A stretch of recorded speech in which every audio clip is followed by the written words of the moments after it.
with authors, faith-based leaders, and church leaders. So it really, you see video influencers today.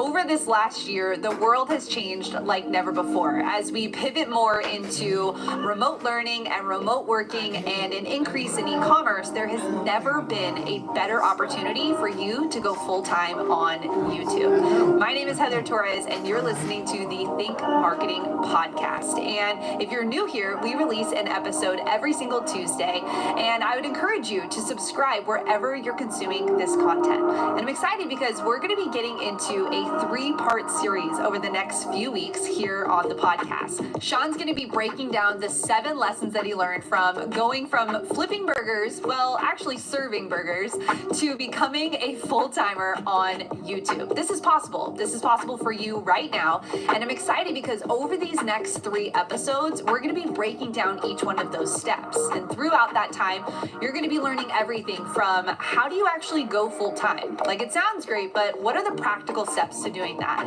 Things like the proximity principle, and what does that mean for you to growing faster into going full-time? And how do you financially do it? What does it actually mean to go full-time, and how do you get there faster? We're going to be breaking down the 7 steps over the next few weeks, and today we're jumping into step number 1, which is getting started, and step number 2, which is skilling up. Now, Sean's going to share with you those first 2, and then I'm going to come back on. We're going to recap, and I've got some extra tips for you at the end. Step 1 is start.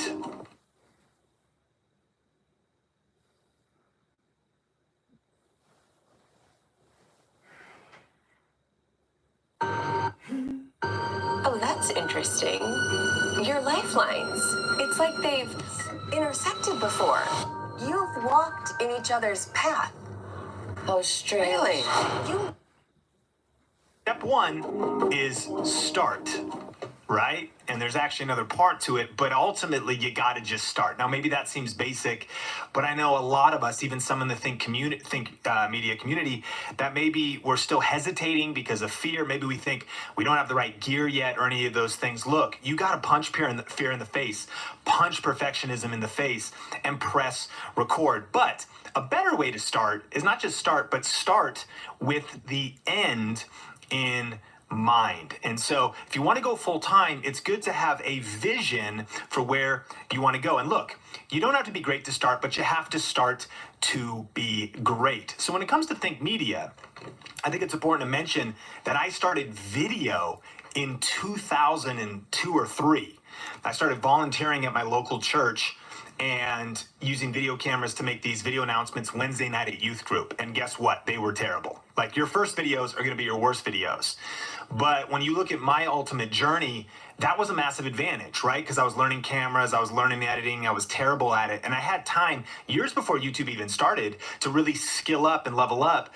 But ultimately, you got to just start. You got to learn this stuff. You got to lean in. You got to push past perfectionism and just start. But I also think that starting with the end in mind is important, and the first Think Media video that was ever posted was in 2010. Now, I didn't have a ton of clarity, but I did have a little bit of a direction, and you can see that here, that even 8-9 years ago, I posted on how to get started in video production and video editing, or video editing PC tips, how to build an HD video editing machine. What was I doing on YouTube? I was teaching out of my experience that I had up until that point.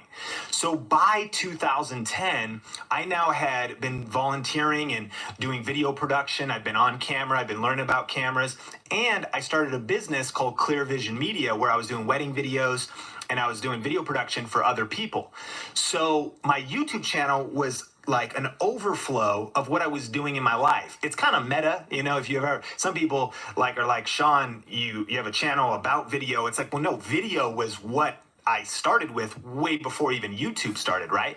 And so I realized that I had some skill in that. I had experience, I had time doing that. And so that's what I started my channel around. And in 2010, I was working at Red Robin, waiting tables. That was my main way to pay the bills. I bootstrapped my business, Clear Vision Media, took out a loan to get some video gear.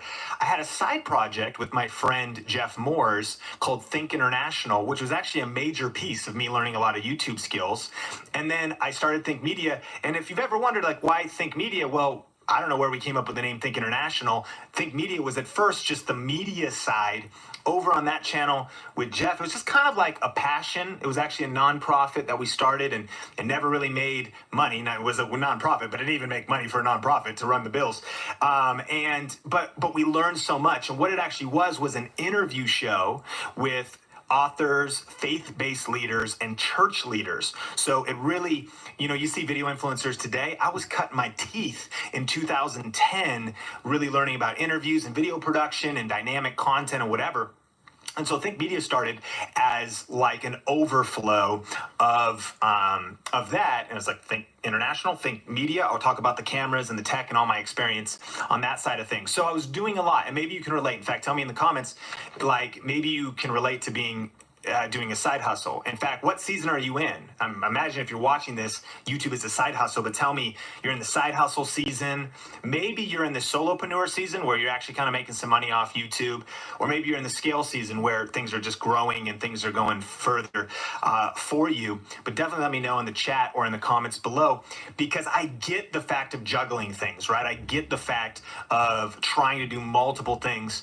And you got to just be disciplined, right? And at that time, I knew I wanted to do this. We don't really have time to go into my story, but I was coming right out of the hardest season of my life. In 2009, my wife almost died, and I found myself in the hospital, and we went through the financial crisis, and we were losing our home.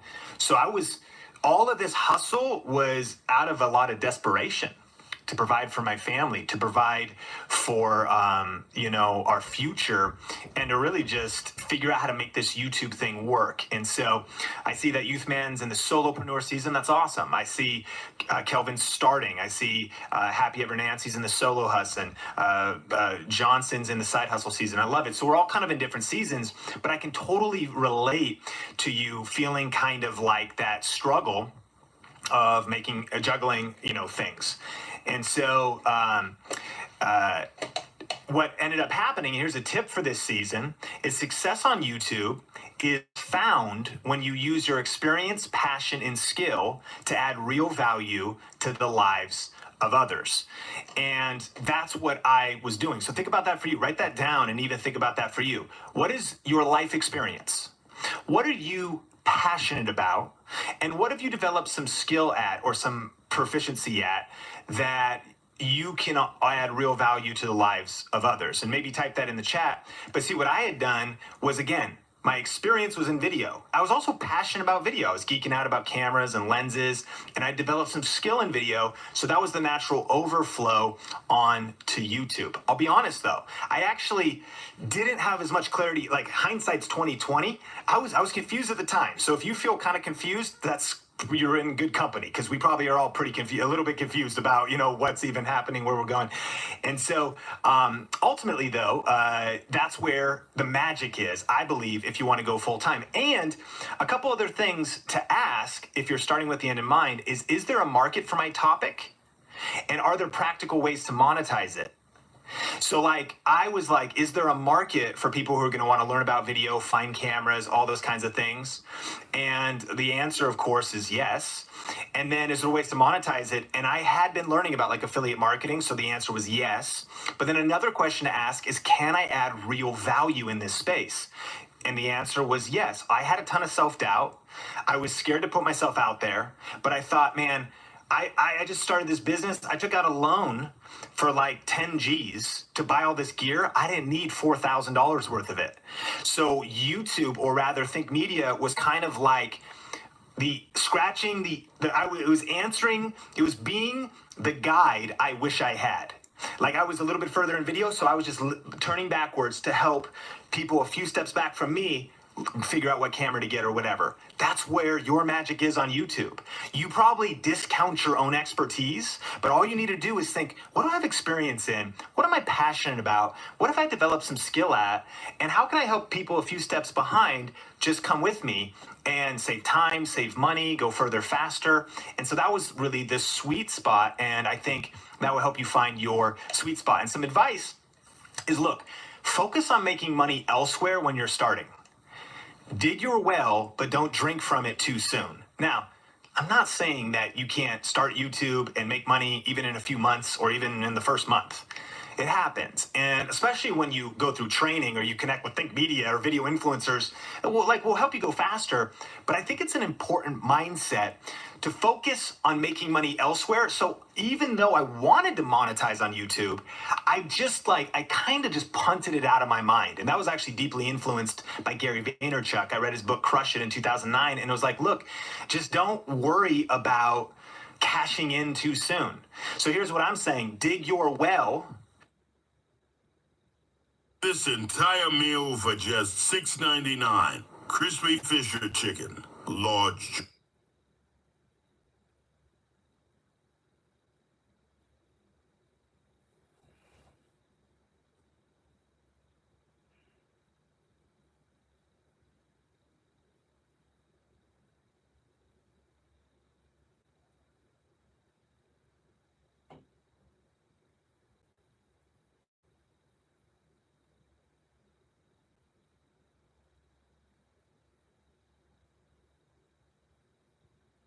Drink, large fry, but not the cutting board. Don't be greedy.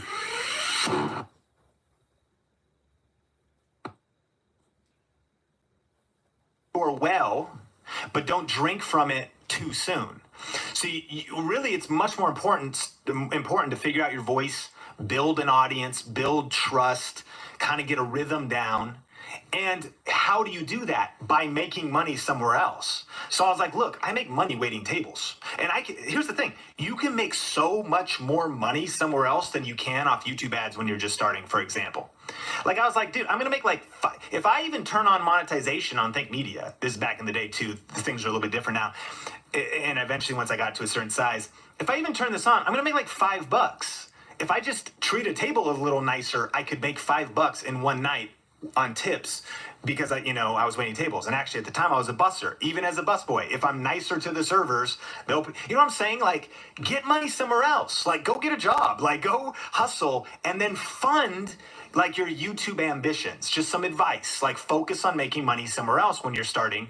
Dig your well, focus more on audience value. And I'm not saying don't turn on monetization necessarily or do affiliate marketing. Just don't focus on it when you're first starting, which brings us to step 2, which is skill up. Skill up.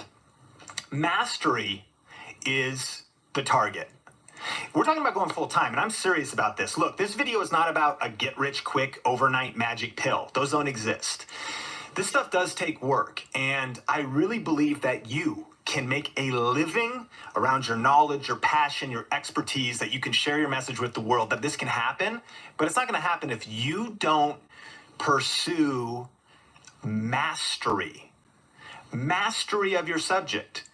I really believe the reason I'm here today is because I've been obsessed with not just being average at my subject, but pursuing mastery, being the best. I'm not saying I am the best. I'm saying I'm striving to be the best. I'm in a competition with myself. I want to get better than I was yesterday. I want to always be improving. I want to have the most knowledge possible about YouTube. That's why we've interviewed hundreds of people about it. That's why I read about it and go, you know what I'm saying? Mastery of your subject. And of course, mastery of the best practices. So I realized, man, there's a lot to learn in this YouTube thing. You know what I mean? Like, it's like, man, thumbnails and titles and shooting videos and like plugging, where's the mic go? And is the mic on? And how do you actually be in focus and shoot? How do you get the blurry background? And actually it's bad because I was actually blurry, but the background was in focus the whole time because of how shallow that depth of field was. All this different stuff. There's a lot to learn, but just make a commitment when you're starting to mastery. And here's how you can skill up quickly. Number 1, be obsessed. Number two, practice and increase outputs, and then also invest in yourself. This is how I focused on skilling up. I was obsessed. This is why you really want to be in a place you're passionate about. Like, I work really hard, and that's been imparted to me from my parents. Like, they taught me a good work ethic, and I think just general in life, I just believe we're on earth for a mission, not just to chill, but to actually make a difference and add value to the world and contribute to others. So I do work hard, but here's why it's easier for me to work hard is because I'm in my zone. I'm in my grace. It'd be hard for me to work as hard. But I worked hard waiting tables. Like, you need to be able to muster up work ethic, because how you do anything is how you do everything. And if you're mediocre and average at your job, your spirit anywhere transfers to everywhere. So put out excellence, but I'm saying I was obsessed with my topic. I would be up late nights reading camera blogs and trying to figure out codecs and trying to figure out why stuff wasn't exporting. Like, it was an obsession. So I found my zone. If you haven't found your zone yet, that's okay. Keep experimenting, but you want to get in a place where you can actually sustain the hustle because you love what you're doing and you want to get obsessed. And then practice and increase outputs. You know, if you want to develop mastery in something, but you only work on it 1 hour a month, it's going to take you a freaking long time to develop mastery in it. But if you could work on it 1 hour a week, it's going to be faster. If you could work on it 5 hours a week, it's going to be faster. What if you could work on it 20 hours a week? But Sean, I've got, kids, and I've got a family, and I've got stuff. You may have 20 hours a week that you could still recover. No one would ever suspect a guy like me. How are the kids? Oh, they're fine. Wife, ex-wife. Week that you could still recover. I mean, if you let go of some Netflix, if you let go of some leisure, if you got a little bit more disciplined and didn't call working just scrolling through YouTube and researching other people's content, if you got real focused. And so if you can increase the amount of practice you're putting in, look, if you take more shots, then you get better form over time with coaching, and you eventually make more baskets if you're in your grace zone. And so increase the outputs. I was in this season just trying to do as much stuff as I could in my zone. So I was freelancing, I was editing videos, shooting videos, because I knew that I was like, ooh, I like this space and I want to be in this space. So I want to just immerse myself and put out as much content, being as prolific as possible. Today, I've uploaded over 2,000 videos, either for myself or for clients or for churches I've worked for. I put out a lot of content. When you put out that much volume, you get to mastery quicker. And then invest in yourself. The how to skill up quickly is also invest in yourself. So whether that's courses, books, reading, all those types of things. During all of these seasons, that's what I was doing, because I was wanting to get the skills necessary to succeed and thrive in this industry. Jim Rohn says formal education will make you a living, but self-education will make you a fortune. And so invest in yourself. Education doesn't stop. And by the way, I know I'm preaching to the choir. If you're here on the replay or you're here live on Think Media, clearly you believe in investing in yourself, because you could be watching Netflix, but you're here studying to level up your future and your career. So I really applaud that. And I want to encourage you and thank you for being here.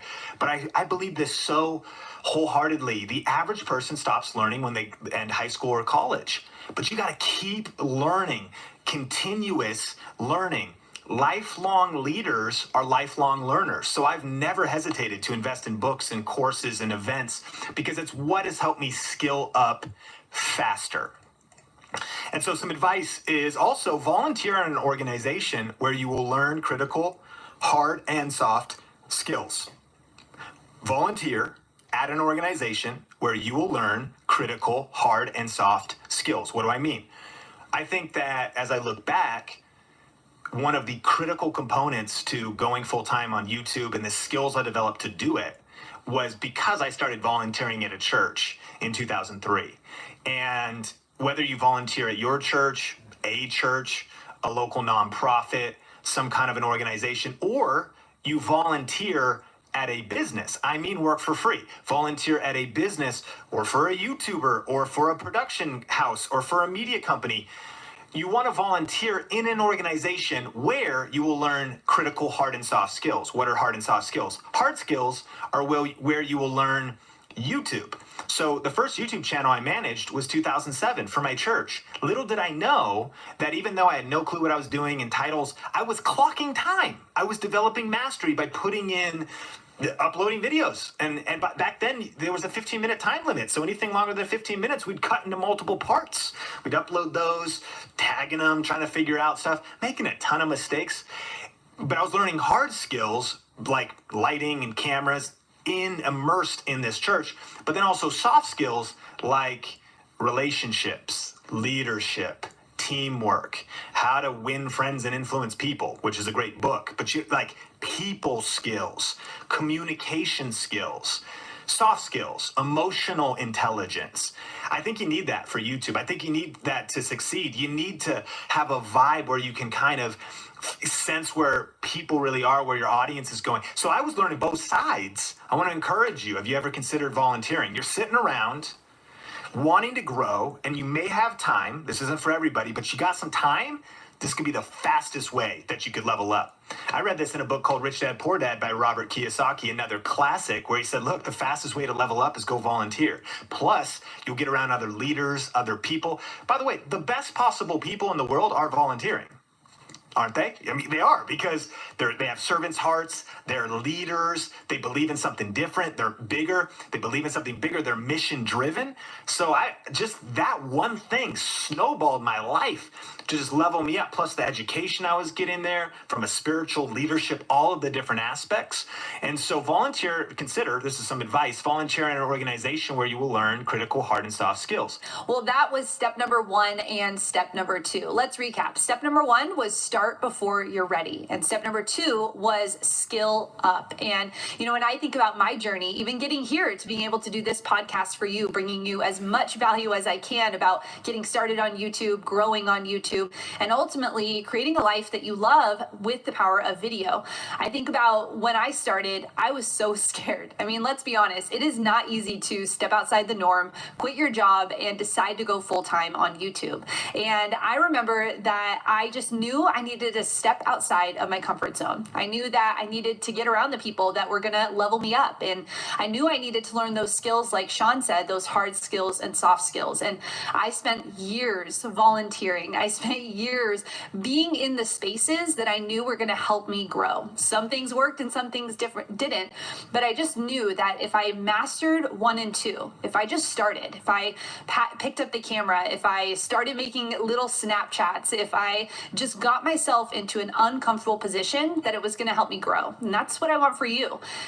Right now we are seeing some unprecedented times. It is unimaginable what's even happened, but the opportunity is there for those who see it.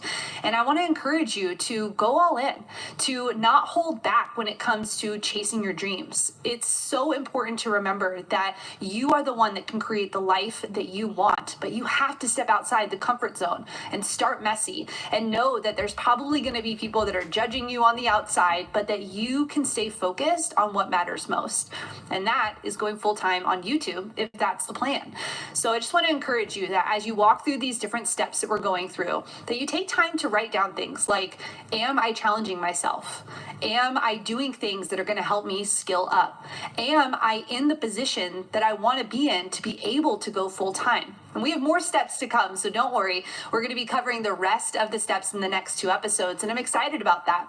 But I want to let you know that as we walk through these 7 steps, that this is your challenge to take action. If you've not started your YouTube channel and you're listening to this right now, then your next step actually is probably to go and start your channel. And if you need help on what that looks like or how to do it, you can always check out our Think Masterclass. It is our free YouTube class where Sean breaks down the 3 secrets to success on YouTube. Now, if you're going to start on YouTube, I want you to start the right way. I don't want you to to feel lost and unsure about what to do. And so you can register for that free class at thinkmasterclass.com. And Sean's really put so much time and effort into making sure that he's bringing you value in this class that's going to move you forward, that's going to help you dominate on YouTube, that's going to help you move from dabbling to actually dominating, and help put the pieces together to what YouTube can be like for you. So you can go to thinkmasterclass.com if that is your next step to take here on the podcast. Now, if you haven't subscribed yet to the podcast, I'm going to encourage you to click subscribe wherever you're watching. And if you're on iTunes, you can rate and review this podcast. I love being able to go over and read the ratings and reviews that are posted over there. And today we have one from Seeker Bear. Seeker Bear says, knowledge overload, valuable information, great guests, and entertainment all in one. Thank you for all your content on all platforms. Well, thank you so much for being a part of the community. You know, it's our heart here at Think to help 10,000 people create a full-time income, doing what they love and making an impact in the world with the power of video. And that can be you. You can be one of our 10,000. So thank you for being a part of our community here at Think. It means so much to us to get to hear your stories all over social, on YouTube and on Instagram and here on the podcast. And we just want to say thank you for being a part of the community. Next week's episode, we're going to be diving into step 3 and step 4, and you're going to learn all about the proximity principle and how that can help you get to your goal faster. And if you're in a season where you're trying to figure out, how do I get this side hustle done? We're going to be breaking down how you could do more in less time and get to your goals faster. Yeah, both of these new steps are going to help you get to your goal faster. And that's important, to brush off years from what it will take for you to get there. So I can't wait to see you in the next episode. Thank you so much for listening. I hope that this one was helpful to you. And now it's time for you to take action. Take the action, either go watch the masterclass or get started on your YouTube channel. And I'll see you in the next episode.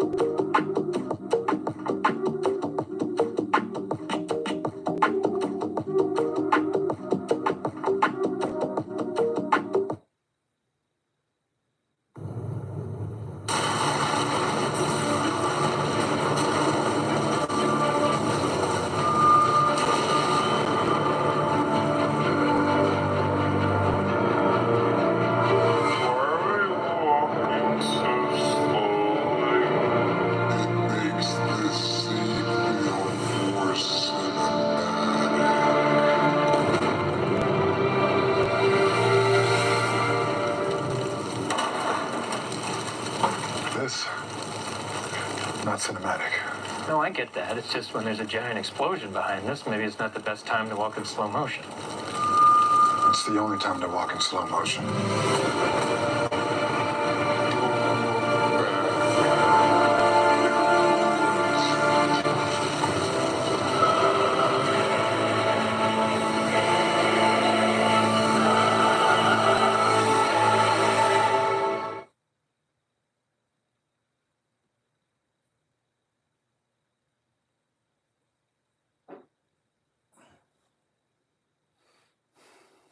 Are you ready to build your dream home? You definitely want to see these custom home lots just released in Serrano. 25 years into Serrano's award-winning development, this is one of the last custom home neighborhoods to be released. These new lots and this new neighborhood are among the most magnificent in all of Serrano. The ideal place for that home you've always wanted. The oak-studded setting includes lots with Folsom Lake and Sacramento Valley views. Access 17 miles of walking trails through more than 1,000 acres of open space.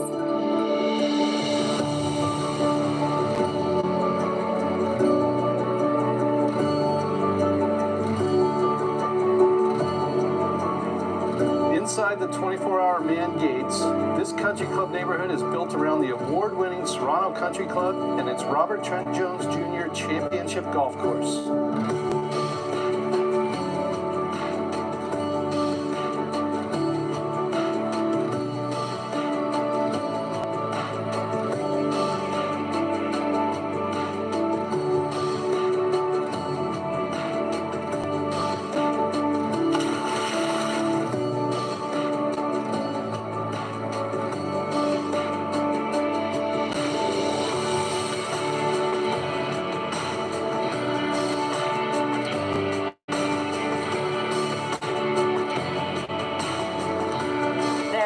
great dining and shopping nearby.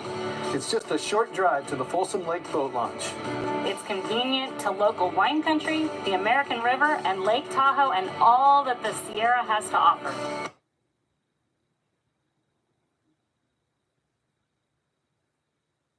The time is now to secure a lot for your dream home in Serrano. Call us today.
Going from the side hustle season to becoming a full-time content creator does not happen by accident. It takes strategy and planning. And in today's episode, we're jumping into part 2 of our how to become a full-time YouTube creator.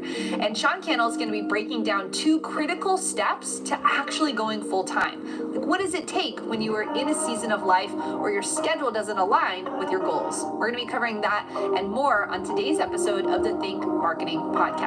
My name is Heather Torres, and I am your host. And if you're new here, we deliver a brand new podcast every Tuesday. So make sure you subscribe wherever you're listening to this content right now. And I'm excited because today's episode is part 2 of this 3-part series. If you missed part 1, make sure you go back and listen to that here on the podcast, and then jump back in here on part 2. But let's do a little recap first. Part 1, we talked all about starting and skilling up. Now, I love what Sean said about starting. He said, success on YouTube is found when you use your experience, passion, and skills to add real value to the lives of others. You've got to start before you're ready, but you don't want to just create content for content's sake. You want to make sure you're creating content that brings value to other people. Step number 2 was skilling up. You want to master your topic. You want to get better than you were yesterday, become obsessed with your subject, and invest in yourself. Learning those hard and soft skills are critical for your development when it comes to becoming a full-time content creator. And in today's episode, we're jumping into step number 3 and 4. Step number 3 is synergizing your schedule. What does it look like when you have dreams and goals, but your calendar isn't lining up with that? And how do you create smart systems? I am all about systems, and I'm going to talk about that after Sean's training here on the podcast. All right, step 3. Running a creator business is overwhelming. Constant content creation, community management, juggling of platforms, and unpredictable income. There has to be an easier way to monetize through memberships. Enter Uscreen. Hands down, the best all-in-one membership platform designed specifically for video creators. We help you generate consistent subscription revenue without losing your mind, with powerful monetization features, easy distribution across devices with a branded membership site and apps, sleek video organization and streaming capabilities, and community tools built to engage and retain more customers. Uscreen gives you the power to connect with your audience like never before, and the VIP treatment from our team of experts on hand to help you every step of the way. To make consistent, reliable revenue while keeping full control of the brand and business you've worked so hard to build. Start your membership journey with Uscreen today.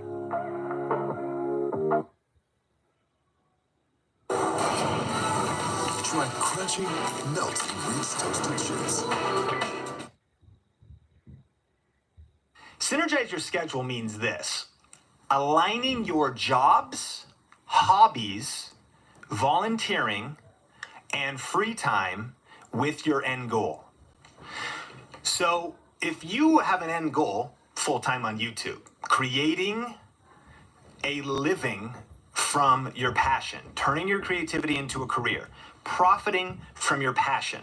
If you know that's your target, then you'll get there quicker if you try to position yourself in a job, and if your hobbies are this, and let me know in the comments, is this your hobby? I mean, I'm sure, I know you're probably as passionate about YouTube as me, so maybe YouTube is your hobby. That's a good thing, right? Because then your hobby is also like this thing you're doing on the side.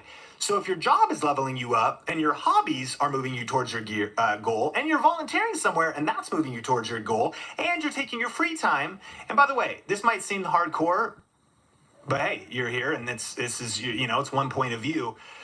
But I am a firm believer in extreme sacrifice for a short period of time so that you can experience success for the rest of your life. I heard Dave Ramsey put it this way: live today like no one else so that later in life you can live like no one else. I'm experiencing that right now. Why? Because of this.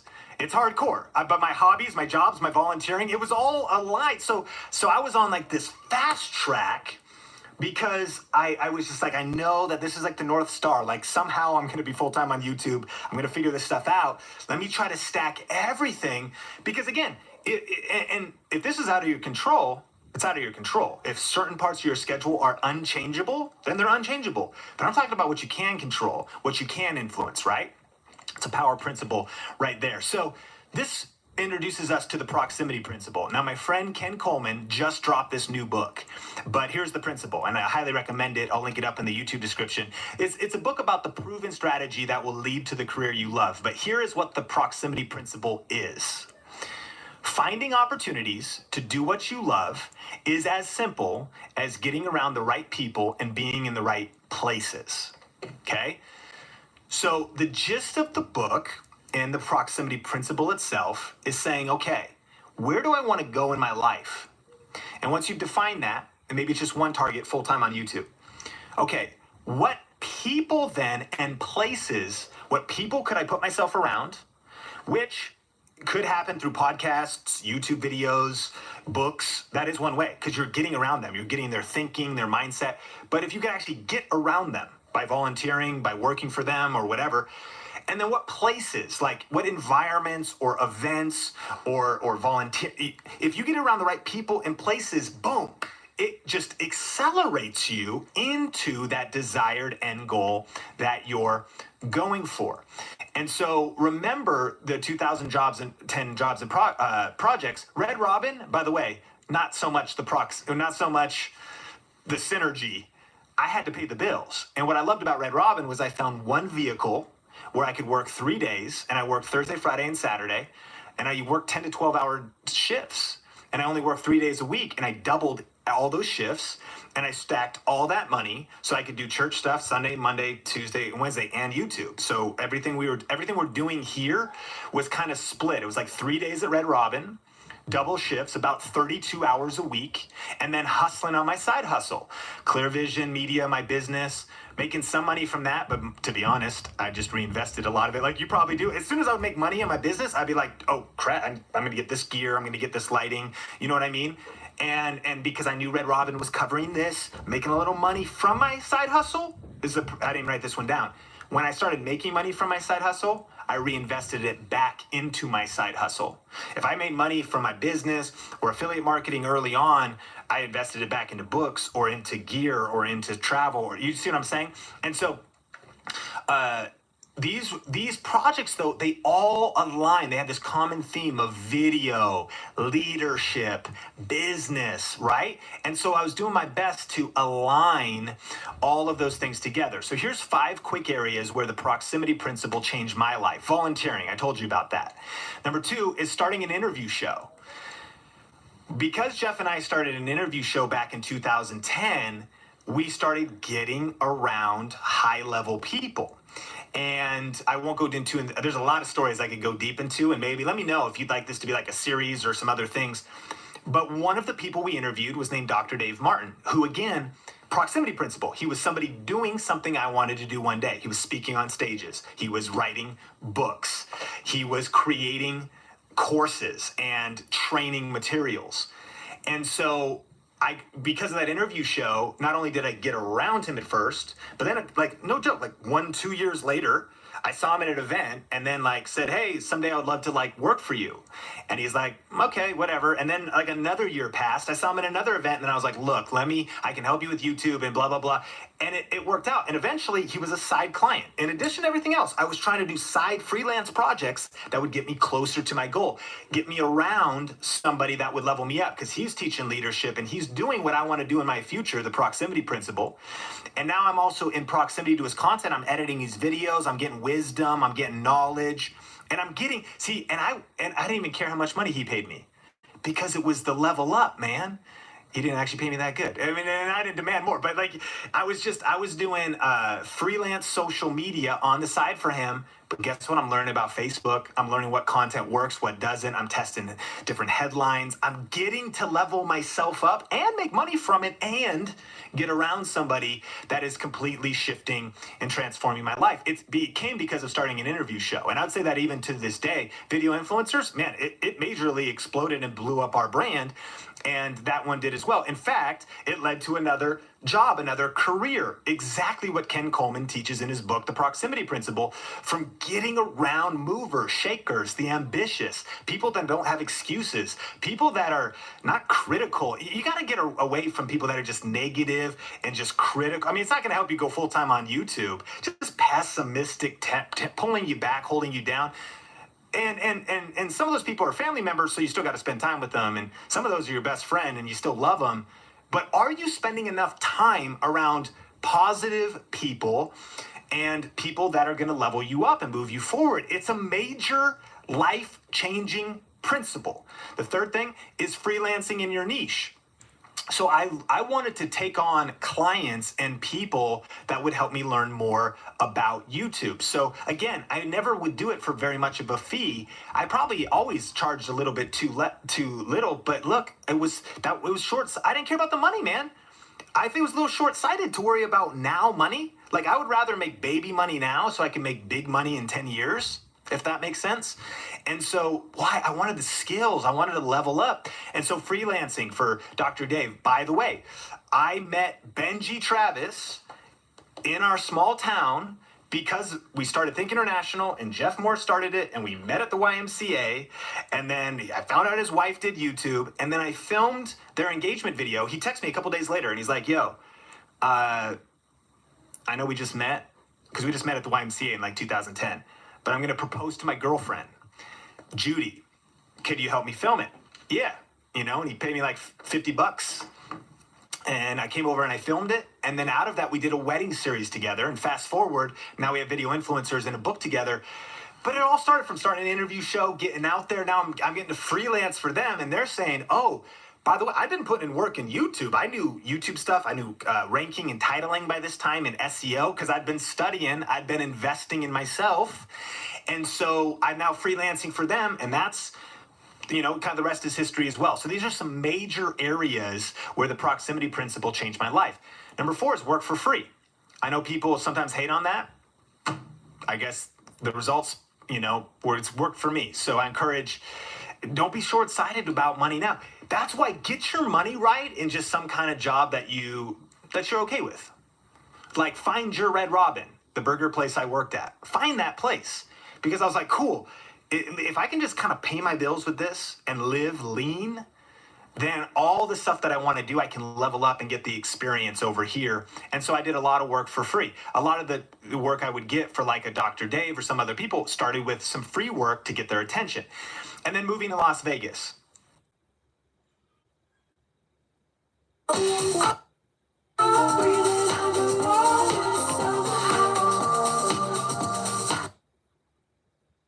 Hello, handsome. And hello, random chair. Clean up with Apple Intelligence means goodbye, chair. iPhone 16e. Latest iPhone, greatest price.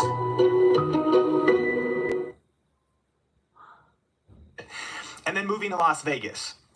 Now, you might have limitations, I'm sure, just like all of us, on moving. And the reason I moved to Las Vegas from Seattle, an hour north from our small town called Marysville, Washington, I moved to Las Vegas because I got a job working for a mega church. And I'd been working in a tiny church.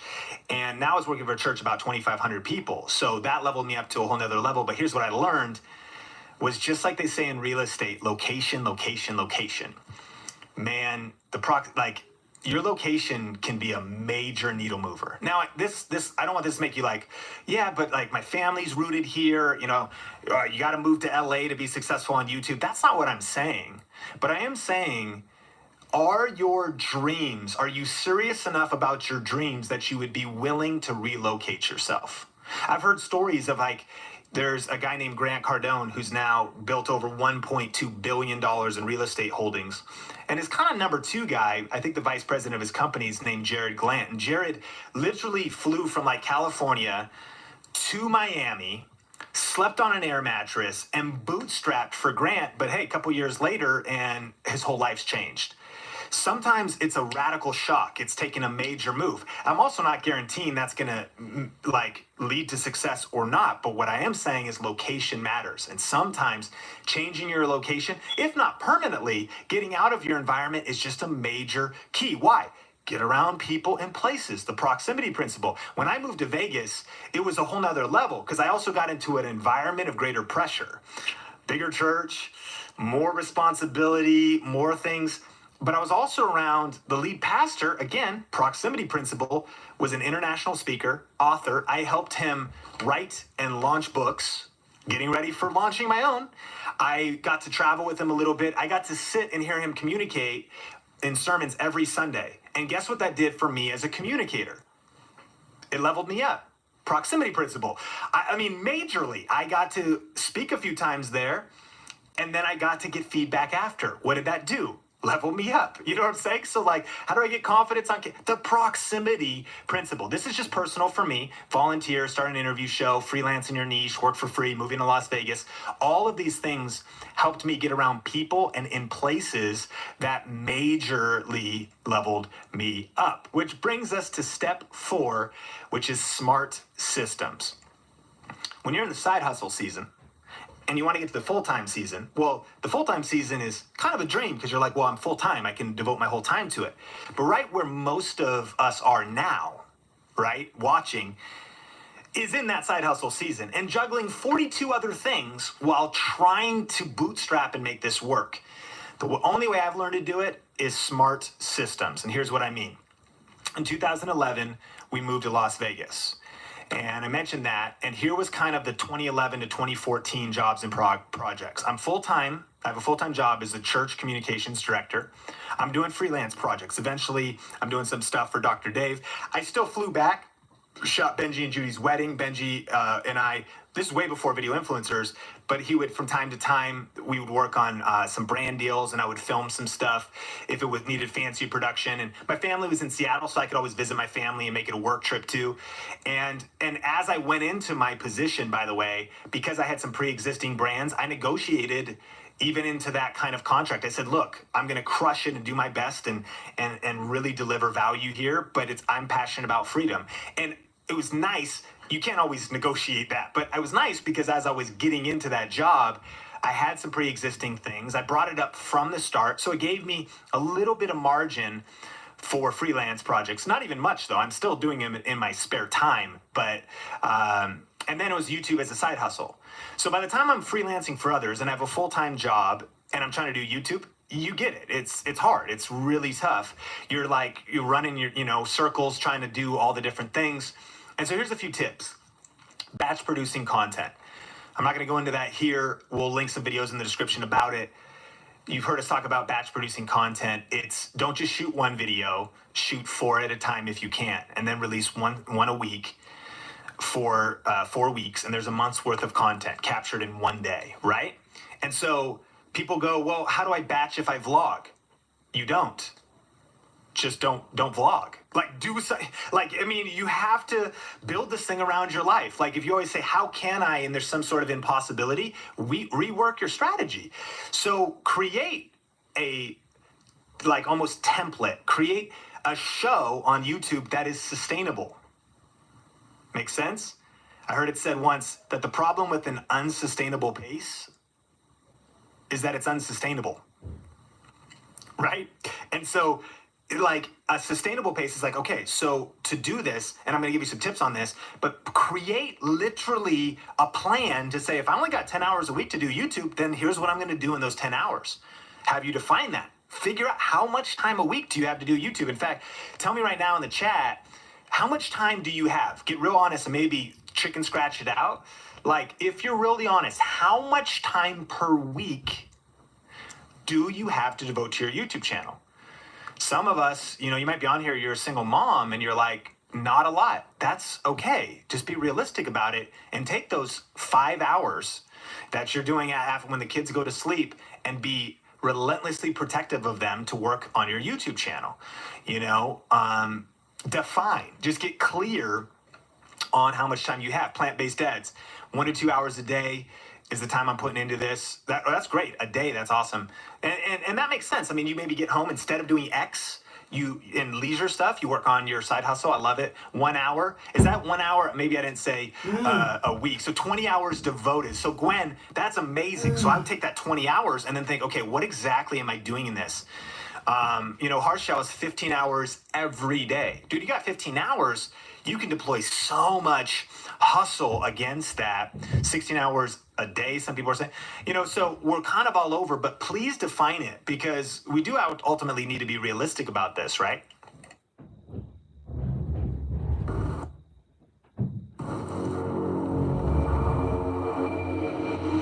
Stop advertising your servers to archaeologists on site surveys. Start marketing to the right people by targeting industries and functions on LinkedIn ads. Pampers Cruisers 360 has a stretchy waistband with up to 100% leak-proof fit. And then ranking videos. Now, I'll mention this a little bit later, but we've talked a lot about ranking videos. That's when you type in a search term, best camera for YouTube, and on the other side of the search term, a video shows up. And if that's your video, then you get views while you snooze. The most important aspect, I believe, of getting to full time is creating leverage. What do I mean by leverage? Creating things that will work for you when you're not working. So a ranked video is that.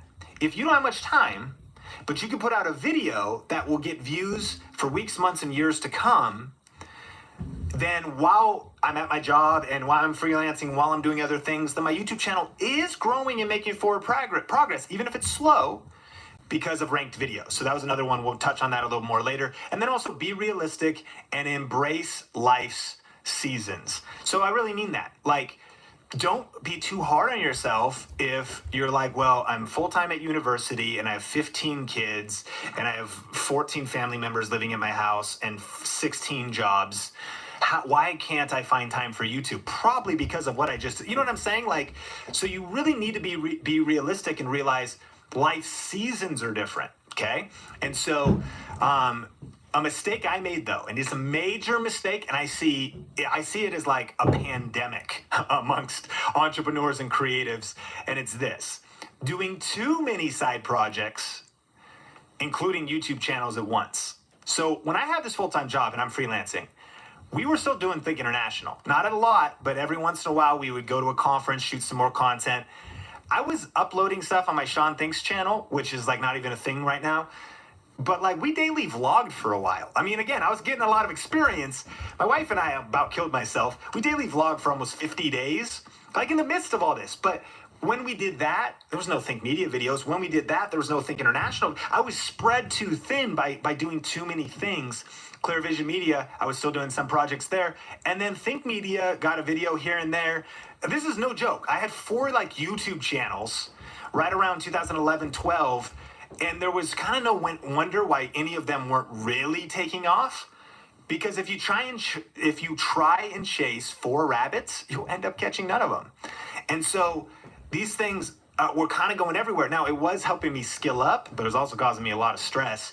And so what I would encourage you, I see this all the time, I really don't think you should be working on 2 YouTube channels, especially 3 or 4. And I also don't think you should be trying to grow a YouTube channel if you want to go full-time on YouTube, while also like podcasting at some major level, and then you also are trying to keep your blog up, and you're also like doing a bunch of stuff on your website and working on random projects, because I was doing all kinds of random stuff, like just trying to make stuff work.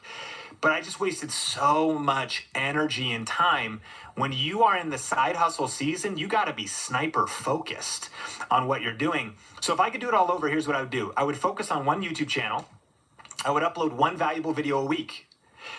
And I would do that by doing batching. Okay, so I would be more focused on like, this is how busy my season is.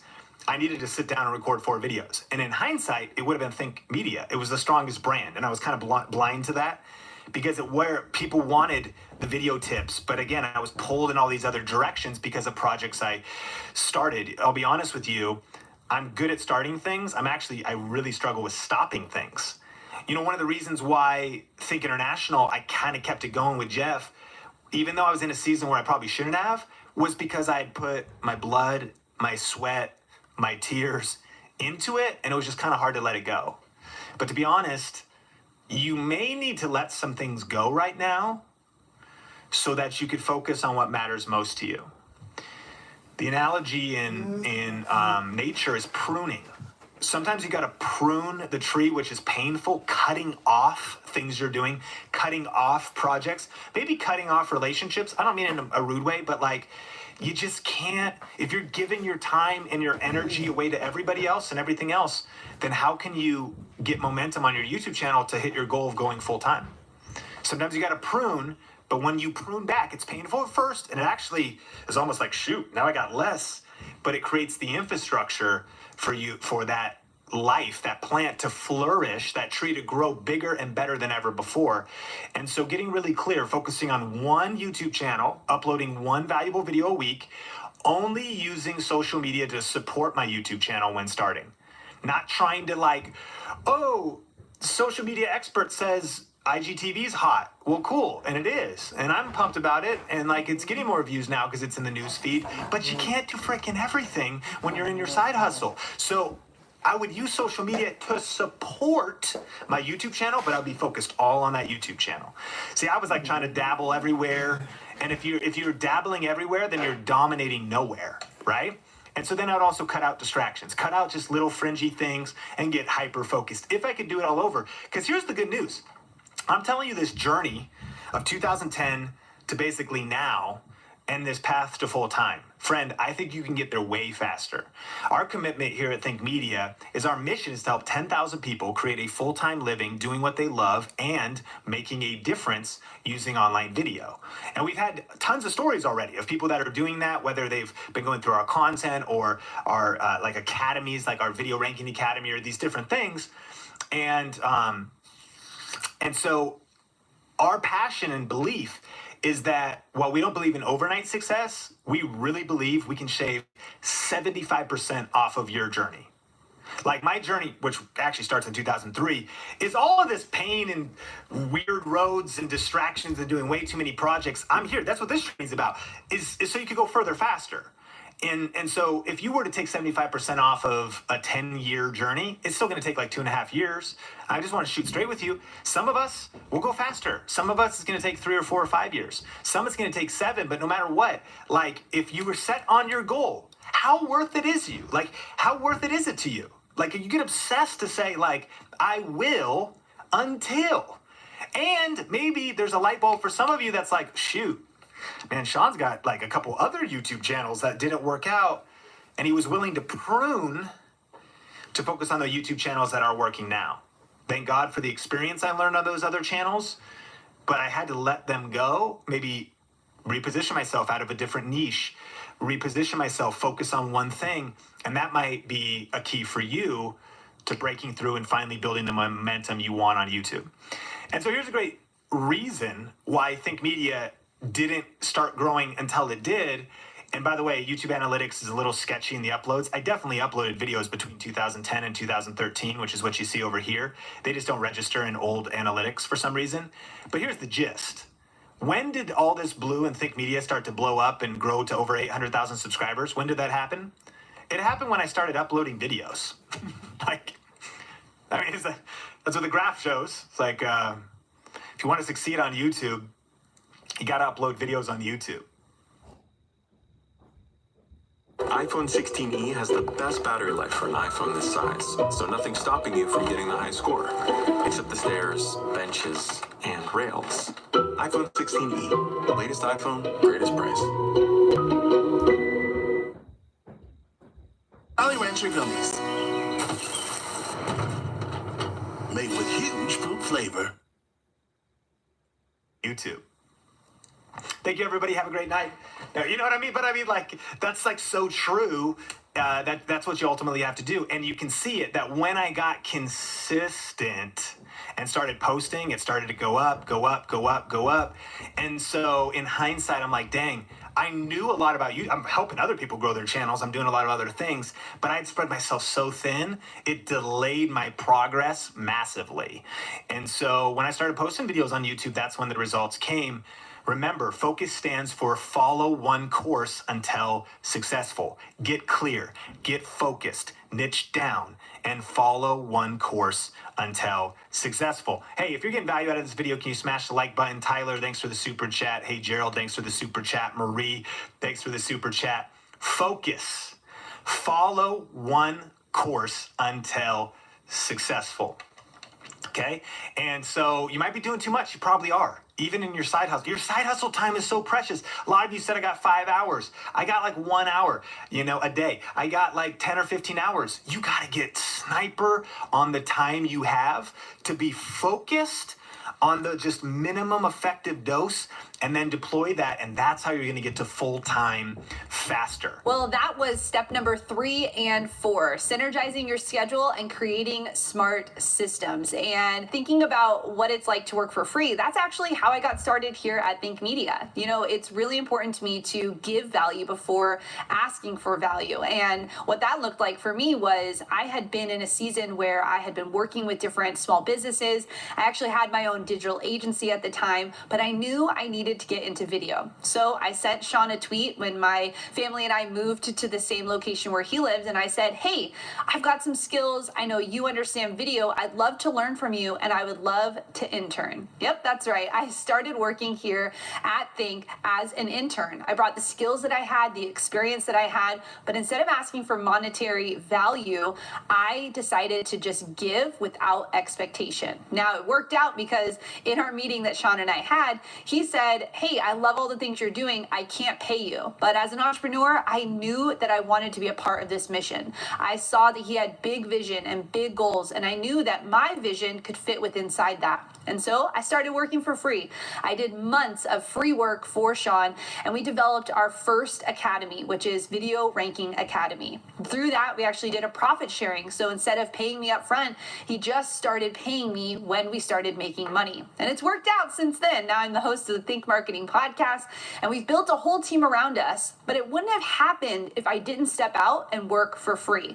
So when you think about synergizing your schedule, when you think about getting in the room, in proximity of the right people, really think about what's the value you can give, what skills do you have, or what things can you offer and bring to the table. That's something I challenge you with. If you're not yet in the role that you want to be in, how can you get there? Who can you get around? What podcasts can you be listening to, like this one? What books can you be reading? What people can you surround yourself with? You know, I think about other people on the Think Media team here at Think. They started as interns because they believed in what we were doing. So proximity principle, it works. I am a living testament to saying that it works. And when you think about those smart systems, man, if you don't know my story, I am a homeschooling mom of 3 kids, 2 middle schoolers and 1 elementary school. And I do this full time. So not only do I homeschool, but I also create content here for Think, as well as having a homeschool channel. Now, how do you do smart systems in a season where you may not be able to devote as much time? I think it's really important, if you are in a season where you don't feel like you have time, that you actually start to evaluate it. One of the practices that I did was, for every 15 minutes of the day, I wrote down what I was doing. I did this for a whole week so I could actually see what I was spending my time on. You know what's embarrassing? I was spending a lot of time on social media, on Instagram, reading blogs, doing the work, but not actually doing the work. And so when I started to see what was on my calendar, I was able to then start to block out the right amount of time that I needed. I would write scripts after the kids went to bed, or I would work on client work in the morning before they woke up. I created a calendar blocking system that helped me really understand what was important. You know, one of the quotes I love from a book that really changed my life, Essentialism, is if you don't prioritize your time, someone else will. You'll hear me say that over and over here on the podcast, because I think your time is so important. So if you feel like you're in a season where maybe you have kids, or you have a second job, or you're caring for an elderly parent, maybe you don't feel like you quite have the time to do this, I want to challenge you. This week, write down every 15 minutes, what are you doing with your time? And then take that, evaluate it, and change it, because you're the one that's going to make the change to make your dreams come true. So that is the next 2 steps, and I'm excited to get into next episode where we're going to be finishing off these 7 steps. If you've been getting value out of this, make sure you subscribe. And if you can't wait for the next episode to come out and you want to know what your next step is, maybe it's to take our free YouTube class. If you haven't taken this free YouTube class, it's a 1-hour class that Sean Cannell, the CEO of Think Media, walks through the 3 secrets for winning on YouTube. He dives into why it's not too late to start on YouTube, and how to break through, how to get discovered, and how to start YouTube right. If you felt lost, or you felt like you don't really know how this whole YouTube thing works, we're here to help you. Think Media is put in the time and the energy. We're always testing with not just this channel, but all of our channels that we manage, and we know what works and how to help you break through. So you can go to thinkmasterclass.com if that's your next step. And what I love so much about going through this class is that we give you the opportunity to join us inside of our academy. The Video Ranking Academy, like I said, was the first academy that we created, and we've now helped hundreds of people go full-time doing the exact thing that we teach on this free class. So you're going to want to make sure that you watch that free class while it's available. It's brand new and updated and waiting for you at thinkmasterclass.com. If you have loved this podcast, I encourage you to share it with someone who needs to learn YouTube. This is, again, a 3-part series, and I'll bet you have someone in your life right now who is wanting to learn YouTube. So make sure that you share this podcast with them to help them go full-time as well. And if you're listening right now on iTunes, I encourage you to subscribe, and you can also rate and review the podcast. It helps iTunes let other people know that this podcast is one that they should listen to. And today, I'd love to read the review from Blazing Video. He says, "Love it. Stop thinking and just subscribe. Just love how their content is so real. Found Sean Cannell on another podcast, and now I've subscribed, bought their book, have their audiobook, and subscribe on YouTube. YouTube. Just fantastic and relevant content. Well, Blazing Video, thank you so much for being a part of our community. It means so much to us to have you rating and reviewing and giving your testimonies online of how this has impacted you. I think one of my favorite things is being able to read these reviews and to connect with you on social media. So if you have liked this podcast, let us know. How has it helped you? What tip was the tip that changed what you were doing?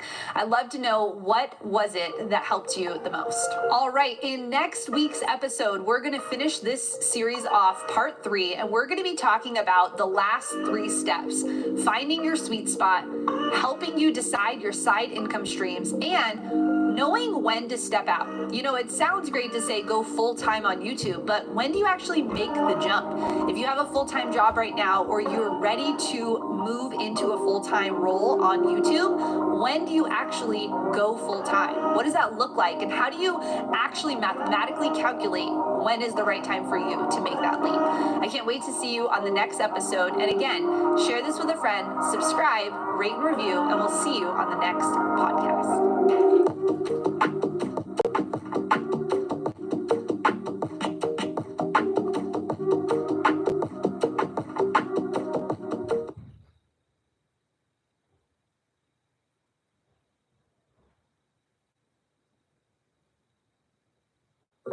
Here we go again. My mind is running. It's been a long time coming. I think I can make it through. Hanging by a thread, just know it's not.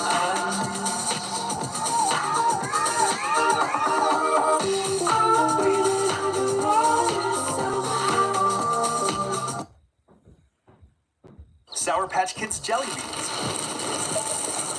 Sour, sweet, gone.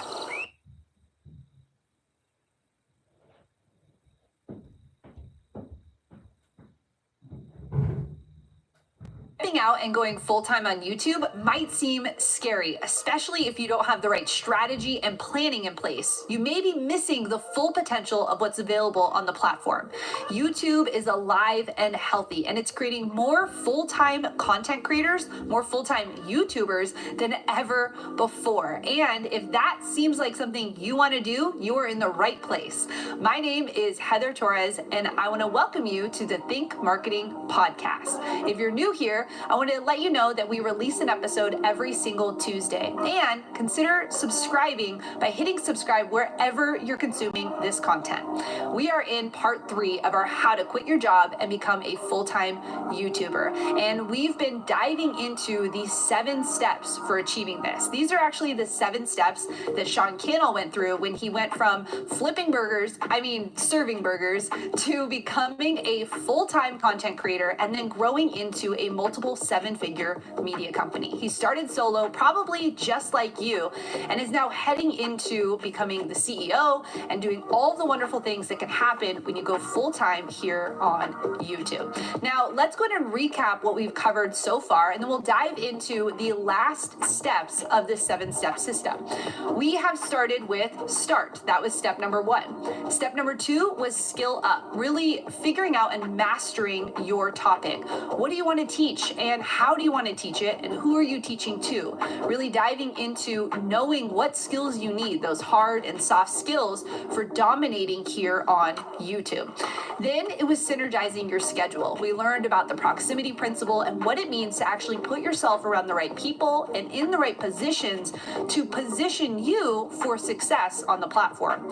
Who do you need to be around? What books do you need to consume? What conferences should you go to? Where should you be volunteering, or where should you be working for free? Or where do you actually need to relocate your personal self, like your family?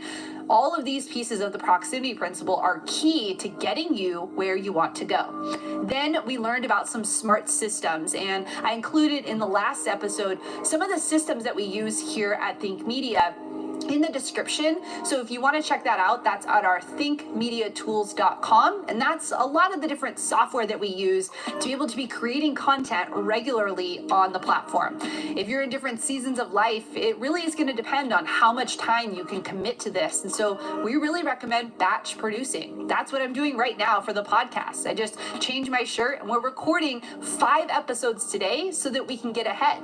I'm a busy mom of 3 running this company, and I need to make sure that smart systems and smart software is what we're using to be able to get the right content to you as quickly as possible. Now we're going to head into the last steps of this system. We're going to learn about finding your sweet spot. Really, what type of content are you creating, and how are you able to differentiate yourself in the market that you're in? How do you find your niche, or how do you go deeper into knowing your actual expertise in the market that you want to serve? Then you're going to learn about creating that side income. You know, Sean really went full time by moving his side income into his full-time income. And then we're going to help you learn when it's right to step out. Becoming a full-time content creator is not easy, and we want to make sure that you understand the numbers. You know when it's right for you to actually dial in and become that full-time creator. When do you put in the 2-week notice at your job, or when do you decide that you are doing this full-time? We're going to help you with that and more in today's training. Step 5. Try crunchy, melting Reese toasted chips. PirateShip.com just saved Mary. Up to 89% on shipping. In on your sweet spot. And what I mean is narrow your niche and serve a specific audience. Find your sweet spot, narrow down your niche, and serve a specific audience. So when I started Think Media, at first I was like, I had actually like seemingly a lot of clarity back in 2010. How to build a video editing PC, how to get started in video production. Then I wandered off into some world of like interviews with social media experts, and it was cool, but it got weird for a while, just different kind of things. And then it was like kind of dark for a while. I'm working on other projects. But eventually I found my sweet spot. I want you to remember, I'm compressing almost a decade into like an hour, right, as we hang out. And so eventually, though, it was like, okay. And when I started Think Media, I just said, Think Media, helping you go further, faster in media. That was my tagline. And while that actually was pretty decent, at least it was like sort of made sense, it was also very vague. Like, what exactly is media? And yeah, I want to go further, faster. But like, so eventually today, it's now helping you with the best tips and tools, the strategies and the cameras and the lighting for building your influence online. And so we talk about gear and we talk about strategies. But even in that process, there are nuances to our brand and the things that have worked for us that I discovered. And here's what it is.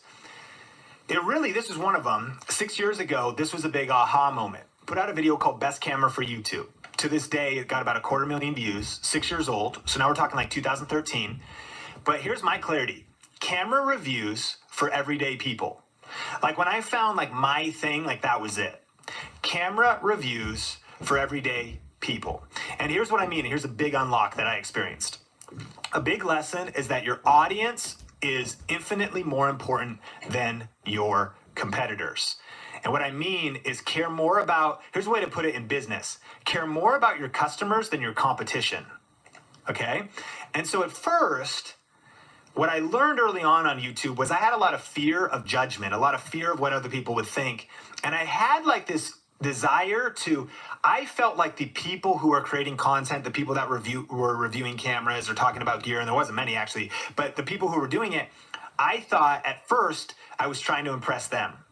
And I also thought when I would watch their stuff, I was really worried if I said the right thing. Did I call the sense, if I reviewed a laptop, did I say the RAM speed was fast enough? Was it an HDMI input or was it an output? And I would get sometimes comments from tech experts that were like, you said the RAM was DDR2, but it's actually DDR3. And I'd be like, okay, bro, you're right. And I'm not even faulting you for pointing it out, although you are kind of a jerk. But what I'm noticing is like, you're obsessed with all this kind of stuff, but here's what I've learned. I'm figuring out that my audience, Think Media, this community, and the people who were watching back then, I'm not trying to reach other tech experts. Guess what? If they're an expert, they're probably not going to listen to this guy.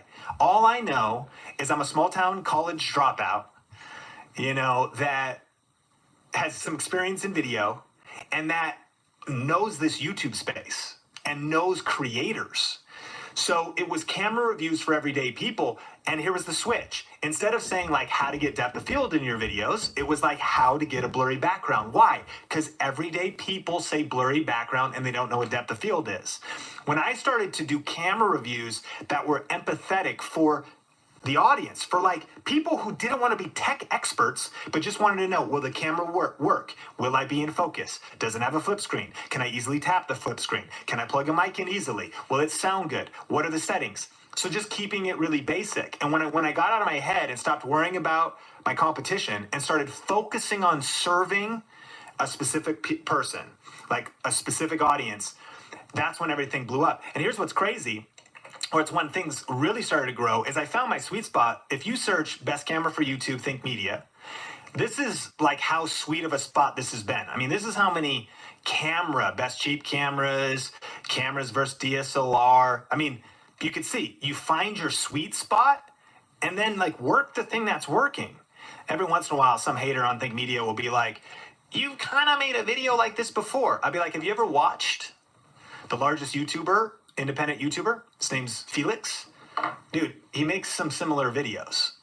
And so, again, worry more about your audience and your community than your critics.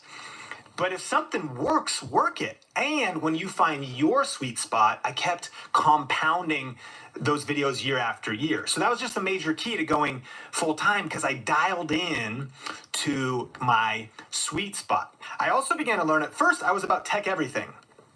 I was about tech, a few headphones, which they still find their way on here, but like a few headphones would find their way on there. Some random, I'm trying to forget, like anything at CES would find its way onto my channel. But I began to narrow, and I realized there's so much tech, 3D printers, all these smartphones, all this stuff, MKBHD, all these other channels. I began to say, okay, no, this is just tools for creators, the best tools for creators. I'm going to talk about cameras, I'm not talking about 3D printers. I'm not talking about there's so many tech LED lights, like for your home, smart home theater. This is not what you find here on Think Media. It was randomly like that in like 2013, but I began to narrow my niche into tools for creators. And that was a huge unlock. And then I began to serve a specific audience. I said creators. And those creators that are like doing gardening channels and makeup channels and homeschool channels and like Bible studies and all those different things. And they're not trying to become camera experts, man. So I wanted to start serving you and let the experts, if I say the sensor, size wrong or like not the quite right, I know you don't care about the exact technical terminology, because what you've learned, I get messages all the time. Bro, thank you for mentioning the M50. I'm in love with it. And to this day, the Canon M50 is still one of the best cameras. You know what I'm saying? Like, it's serving real people. Be obsessed with serving a specific audience and then just block out all the other noise and clutter. Because guess what? They're actually not even really listening or paying attention oftentimes anyways. But your goal is to become known for one thing. And here's what I learned. I started to become known as like, oh, Sean, like, dude, that's the guy that like helped me pick out my camera and my lighting. Oh, he's like the camera guy. Or like, oh, that's like the YouTube guy. Or that's like the guy that like, he's the guy that like will help me, set my YouTube channel up. What are people saying about you? You want to go full-time on YouTube? You need to become the yoga tips girl. You're like, well, I do a lot more than yoga. Yeah, but if you want to become known, you got to become known for one thing. If you really want to blow up and grow, you got to become, niche down. If you try and reach everybody, you end up reaching nobody. And the world is so noisy, it's harder and harder than ever before to do variety content. Am I saying it's impossible? No. Am I saying you personally should not do variety content? No. To each his own. I'm just saying what I've learned, and I've seen this prove true across industries, even social channels, networks, businesses. You got to become known for one thing if you really want to break out. So what is the one thing you're going to become known for? Oh, that's the person that helps him with taxes. Or that's a person who is super funny. Like they make great comedy videos and one drops a week and I always laugh. That's the person who is like that weird family that lives off the grid and is like homesteading and it's so cool to watch. Like you got to become known for one thing. Like really brand yourself, really position yourself in a niche. So when I started to become like, oh, that's the guy that's going to help me with gear, it changed everything. Look, it's okay to actually not go full time. It's okay to do YouTube as a hobby. It's okay to do YouTube and just find out a way to make an extra $5,000 a year, an extra $10,000 a year. You know, maybe you can't live off that, but how cool would it be to just have like kind of a side hustle hobby that you could do that? It's a big reality. Maybe you have an existing business and you want to use YouTube to support your existing big business. Let me know your ultimate goal for being on YouTube, which brings us to step 6, side income streams. Side income streams. And by this point, you might be like, yo, Sean, show me the money. Jerry Maguire. If you don't know the reference, then that won't make sense. But that was a classic movie. Tom Cruise, show me the money. Okay, I'll show you the money. How did I actually go full time? Well, I did it with YouTube and affiliate marketing. And here's how it worked. My first payment from affiliate marketing was $2.12 in 2010. Act knows you might run into questions while filing your small business taxes. So we have experts on hand whose job it is to know everything about taxes. They do that job so the rest of us don't have to. Heroes. Tax Act. Let's get them over with. Skin this healthy only wears Pampers.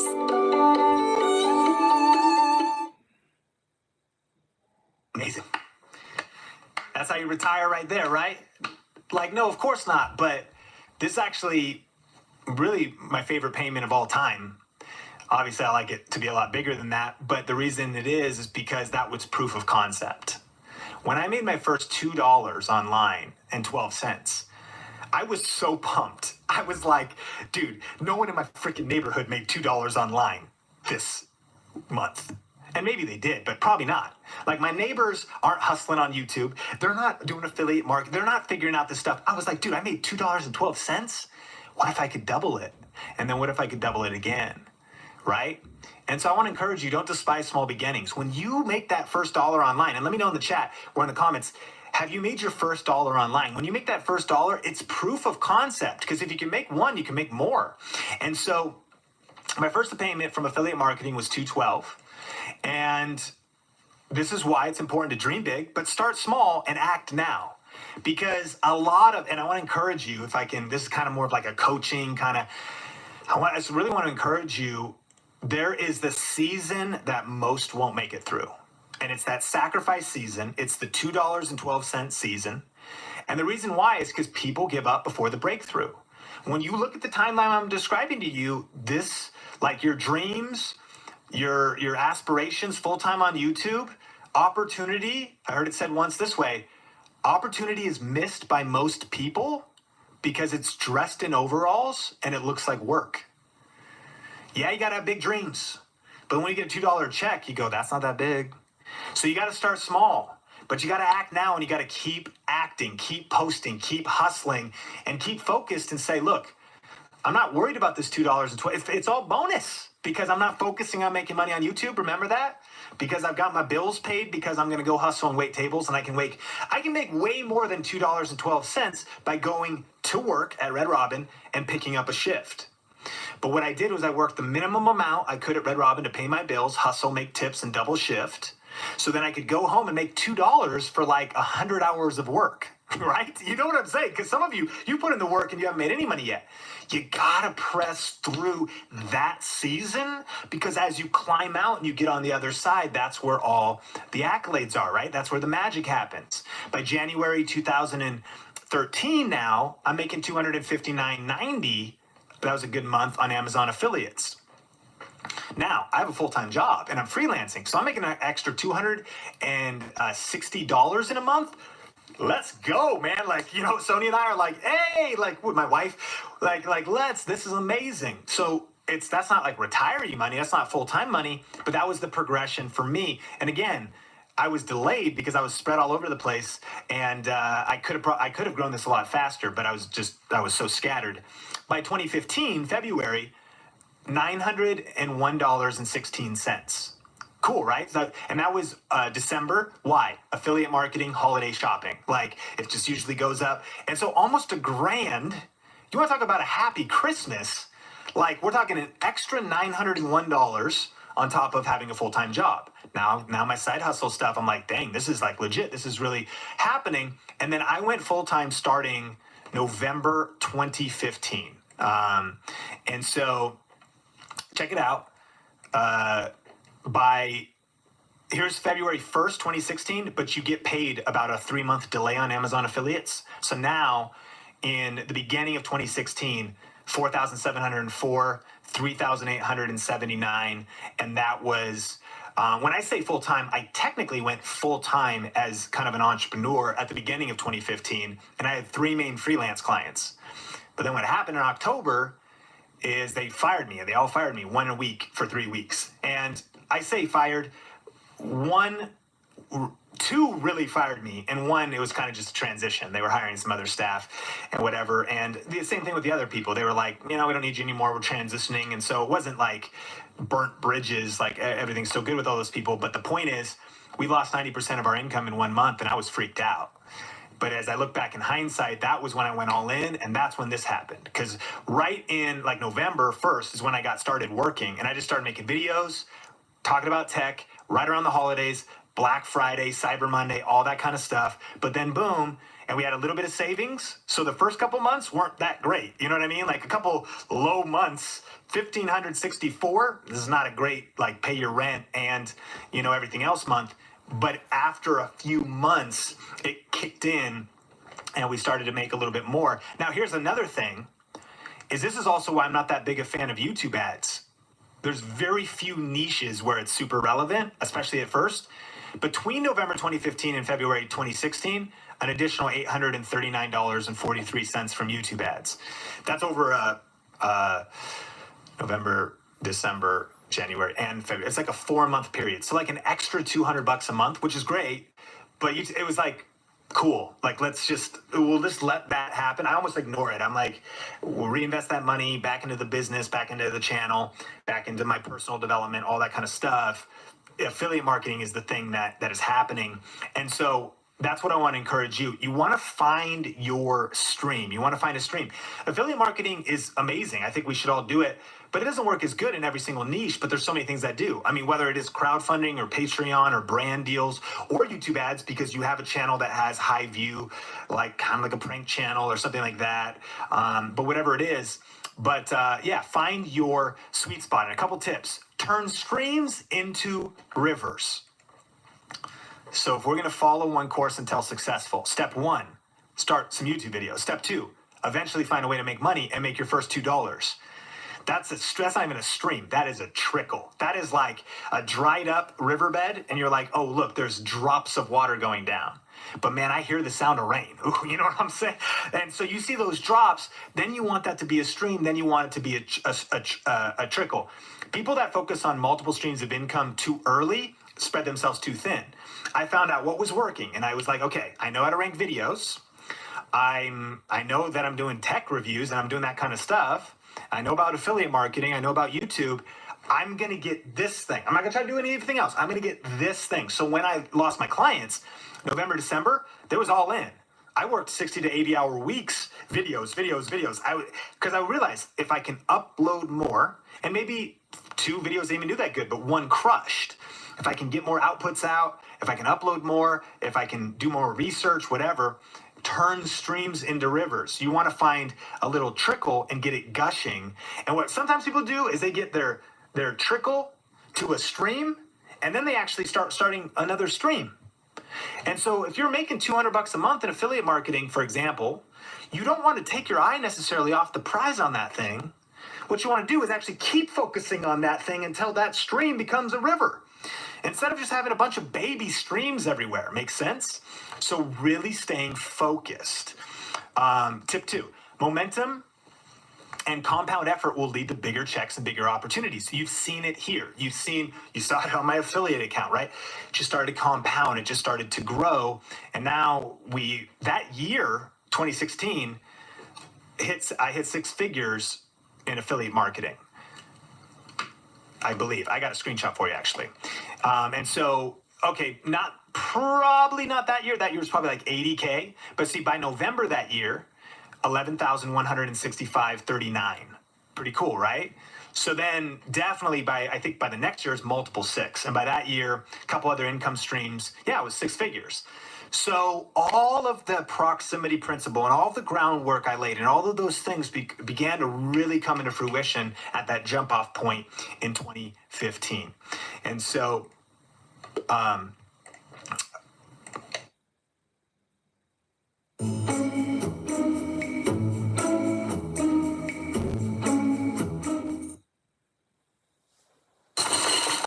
Ugh, that gum's boring. A cube? Fancy. Flavor crystals? Well, make it fancier. Well, no, it's too fancy. Perfect amount of fancy. Icebreakers. Ooh, fancy. okay. And so, yeah, streams, side income streams. Notice when this is happening. We talked about those different seasons. We talked about those different steps. But eventually you want to get your streams generating, right? You want to get your streams happening. And I don't have time to go into how to rank videos, how to make money on YouTube, affiliate marketing, and the exact strategies. But I just want to put this on your radar. Some people in our community have seen this and they've been raving about it. But I have a 1-hour masterclass that's way more about YouTube. This is kind of about how to go full time in life and the whole thing. If you want some of my best strategies and specific tactics for getting views, ranking videos, and if you're not sure what that means, you'll want to see this, then I do have a free training. It's our masterclass that normally exists inside of our private communities, like our Video Ranking Academy community. But we've taken out an hour of that training and you can watch it entirely for free. So if you're interested in that, then this is what it is. It's 3 strategies for growing your audience and income on YouTube in 2019.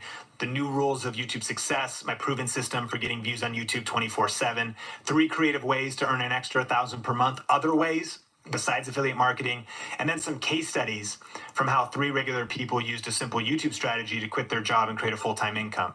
So I teach all of that. Make sure to check this out. It's at thinkmasterclass.com, and you can watch it for free for a limited time. And so check that out for specifics on ranking videos, getting more views, getting subscribers.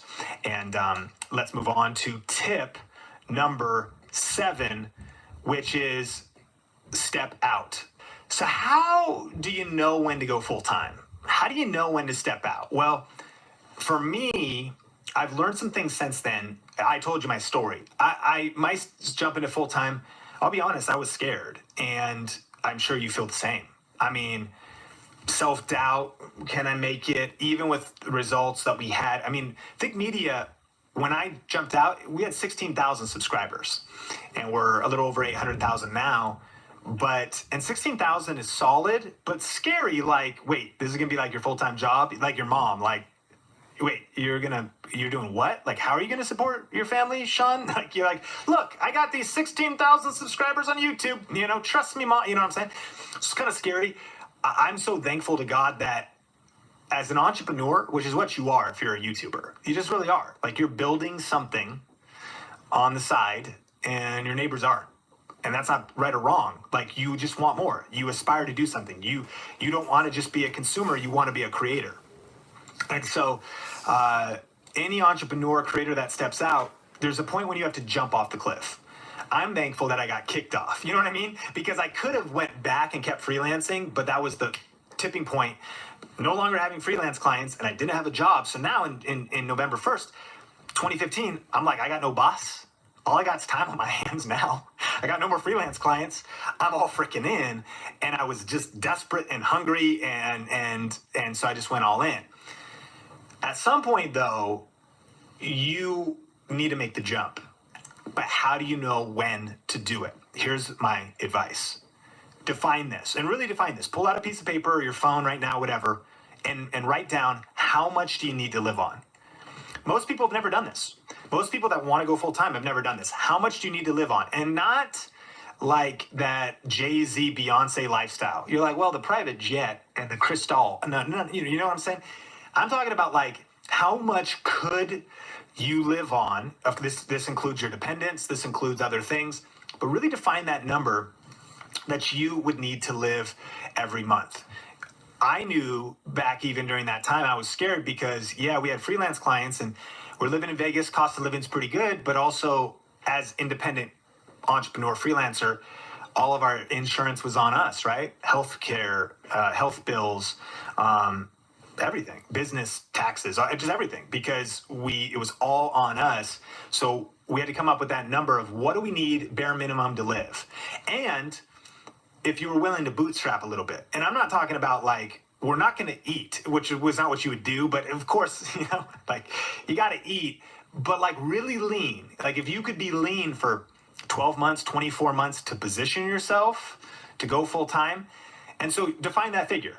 Is it $4,000 a month? Is it $2,500 a month? Because you can, is it $1,500 a month because you can sleep on a couch and your friends giving you a free room, like, or are you living in the heart of Manhattan and you've got 8 kids and an apartment and you need $250,000 a year to live like at the base level? I mean, that's where you live. It all matters. But you really need to figure out that target. How much do you need to live? And the move might be to actually reduce your overhead. Remember, like what if you moved? What if you downsized your life so that you could upsize your YouTube dream? You know what I mean? So define how much you need to live, and then check this out. Apply the 25% rule. Apply the 25% rule. I'm going to go with $4,000 for easy math because I'm not good at math. If you need $4,000 a month to live, then I recommend the 25% rule. And that is this: as soon as you've hit 25% of your target minimum monthly income, how much would that be? $1,000. Meaning you're hustling on YouTube, you got your side hustle, however you're monetizing, when you know 4,000 is the target and you hit 1,000, it's your jump off point. It's your jump off point. Because if you can make 1,000, here's what you've proven. You've proven you can make 25% of your monthly income, which, by the way, at this point is in addition to the monthly income you're making, right? Because you have, the point of this video is quitting your job. So it's assuming you have a job. That's what we're assuming, right? And so if you don't have a job and you can just hustle from home, I know all of our circumstances are different, but your job is paying you 4,000. Your side hustle has now earned you 1,000. Here's what you've proven. You've proven that in your spare time, by punting leisure, by being disciplined, by being focused, by obviously getting subscribers and viewers and getting some things, you've proven that you can make $1,000 a month, by the way, 25% of your target. What happens when you go all in from that point? You'll make it. Make sense? Because now you don't have, I just talked to somebody on a coaching call and there's like ability to do private coaching with me. It's kind of expensive, but that's on my website. But I was doing a private coaching call the other day and I was talking to a person who had a 2-hour commute both ways to work and then a full work day. And the person actually had a background in entrepreneurship and some other things and different ways to make money. And I was like, bro, you need to buy some time. I was like, what happens when you don't have that commute anymore and when you don't have work at that job anymore? It's game over, because I know you're a hustler. I know you know what to do. And if you're applying the 25% rule, that means you've already hit a financial target. Makes sense? So you can go freaking all in. And now that's what happened to me. Like when I went all in, I was able, and I'm not saying forever, but I was able to work insane hours to build in the other 75%. Now, of course, the disclaimer here is please don't email me if this doesn't work out for you. Nothing is guaranteed. You know what I'm saying?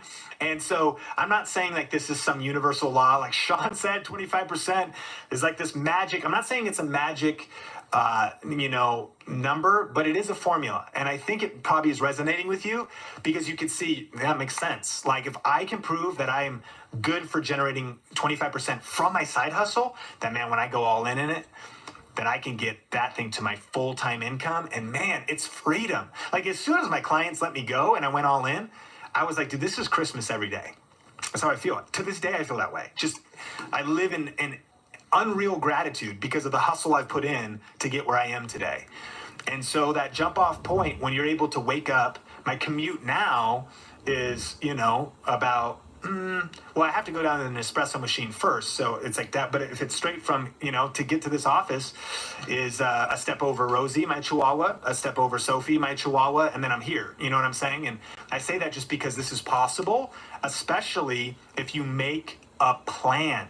Like, it can be practical. Define how much you need to live on, and then apply the 25% rule. When you hit that target, of course, if you got other decision makers in your family, please talk to your spouse about this, whatever, of course.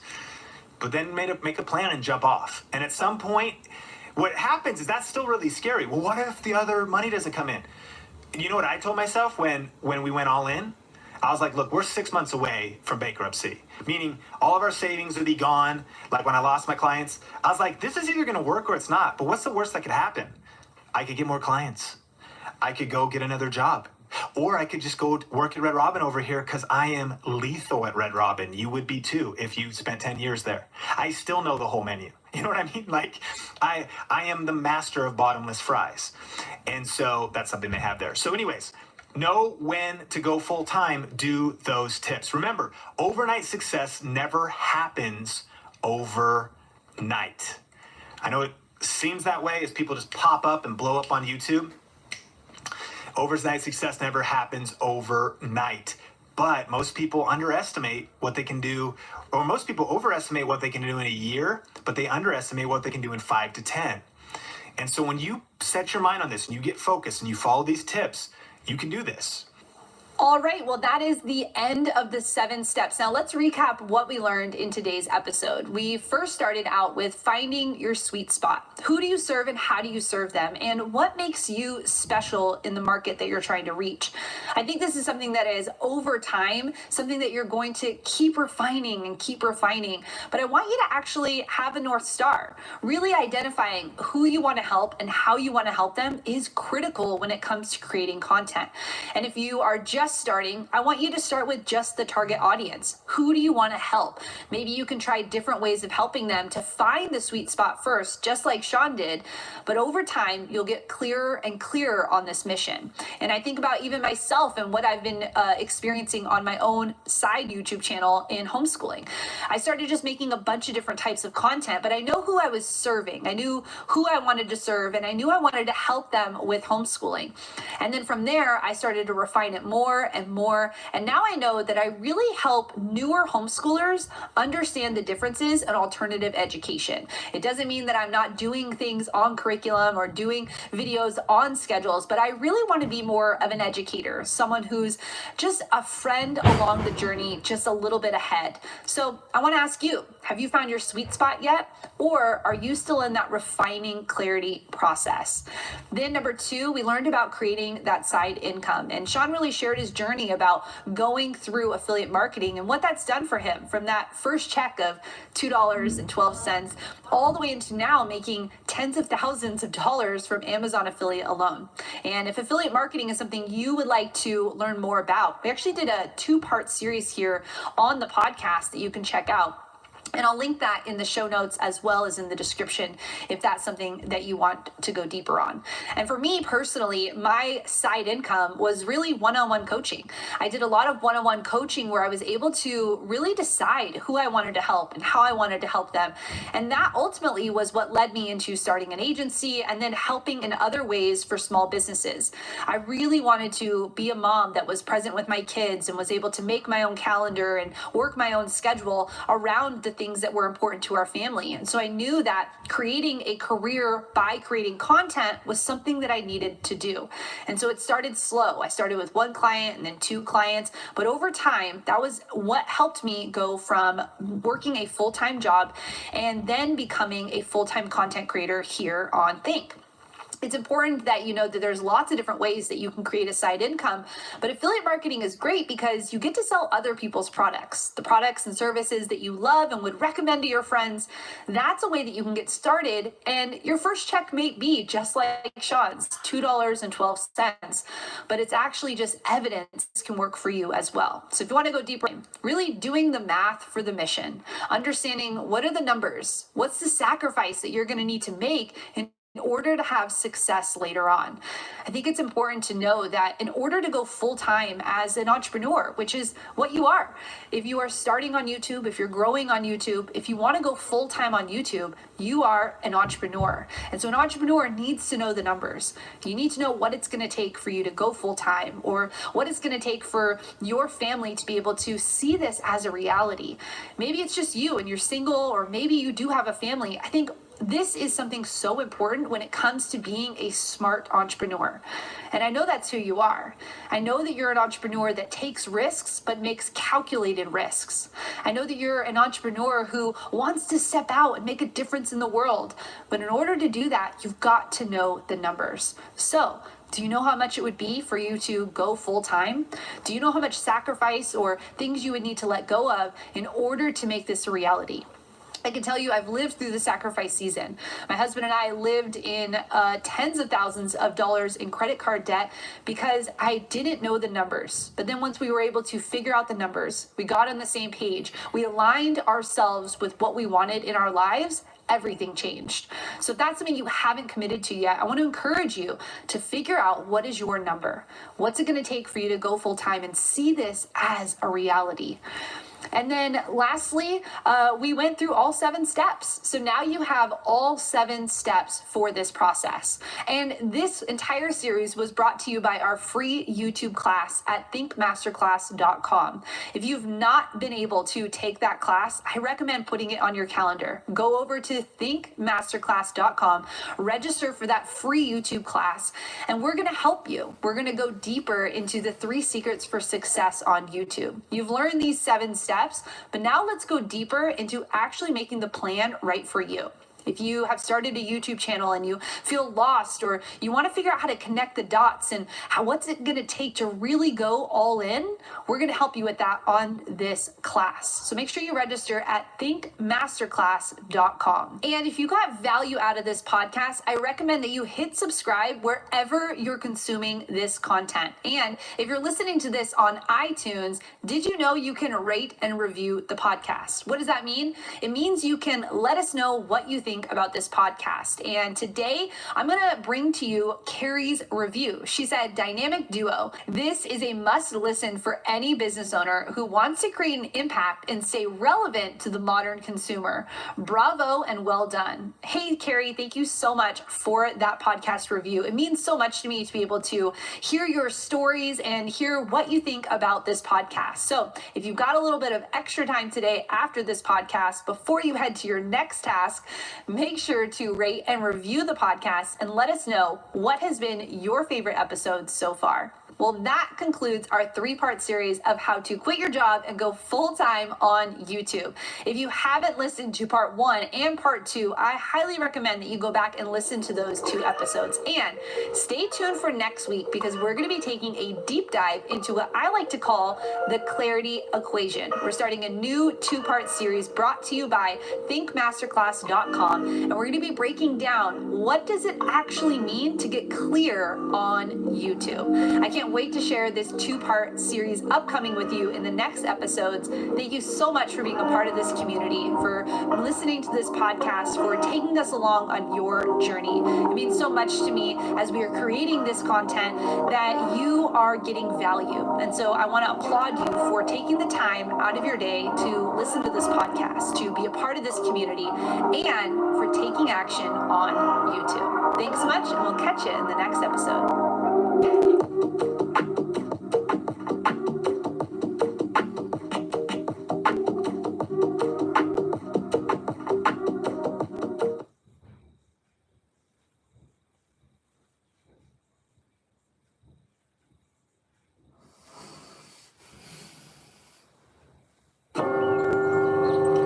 What's for dinner?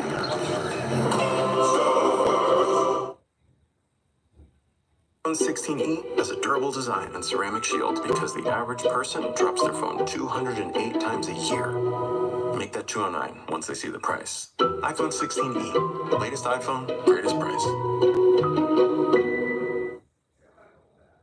We've all seen seen those YouTube channels that seem to blow up out of nowhere. They're getting views and subscribers, and it can be so frustrating when you might feel stuck. You're creating content regularly, but you're just not growing. And you've probably gotten advice like have better thumbnails or make a better title, which is great advice, but if you don't have that foundation in place first, that advice isn't gonna help. So in this series, this two-part series, we're gonna be breaking down what I call the clarity equation. Now, this series is brought to you by the Think Masterclass, and I'll tell you more about that later. But if you're new here, welcome. My name is Heather Torres, and I am your host of the Think Marketing Podcast. And if you're new, we release a brand new episode every single Tuesday. So I want to encourage you to subscribe wherever you're listening to this content on. Now, we are heading into a two-part series that's all about the clarity equation. This is going to help you learn how do you actually get clear on the type of content you're creating on YouTube, but even more than that, how do you get clear on where you want to go on YouTube? Now, I gave this keynote that we're going to be breaking down into two parts at an event where I was speaking to a room full of creative entrepreneurs, just like you. And in this session, I really dive into the clarity pieces of YouTube. In part one here, you're going to be learning the three main objections that rise up when you're getting started, how to go deeper into finding your reasons for doing what you're doing, and figuring out who you want to help and how you want to help them. And then we're going to dive deeper into part two on next week's episode. So let's dive into that talk right now. Anyone remember algebra? You know, back in school, you remember algebra? Not my favorite subject, but we're going to go with it today. So I call this my clarity equation. We're going to solve this today, together. We're going to solve this together today. O plus R plus W plus G plus C all multiplied by A equals P. Now let's go ahead and get started with O. We need to overcome our objections to video. We need to overcome them. And there's three major objections when we have clients that come to us. These are our three. I don't have enough time. I definitely don't have enough money to go on this adventure. And I have no clue how to use a DSLR camera or have any idea what f-stop and frame rates and all these things that these photographers throw around. I have no clue what those things are. I am not skilled at this. Well, here's the thing. If you don't prioritize your life, someone else will. If you do not mark your time, someone else is going to take it. And so you need to be the one that's marking out what are you doing. So raise your hand if you have kids. Raise your hand if you have kids, nice and high. Okay, leave them up. Raise your hands if you also have a job.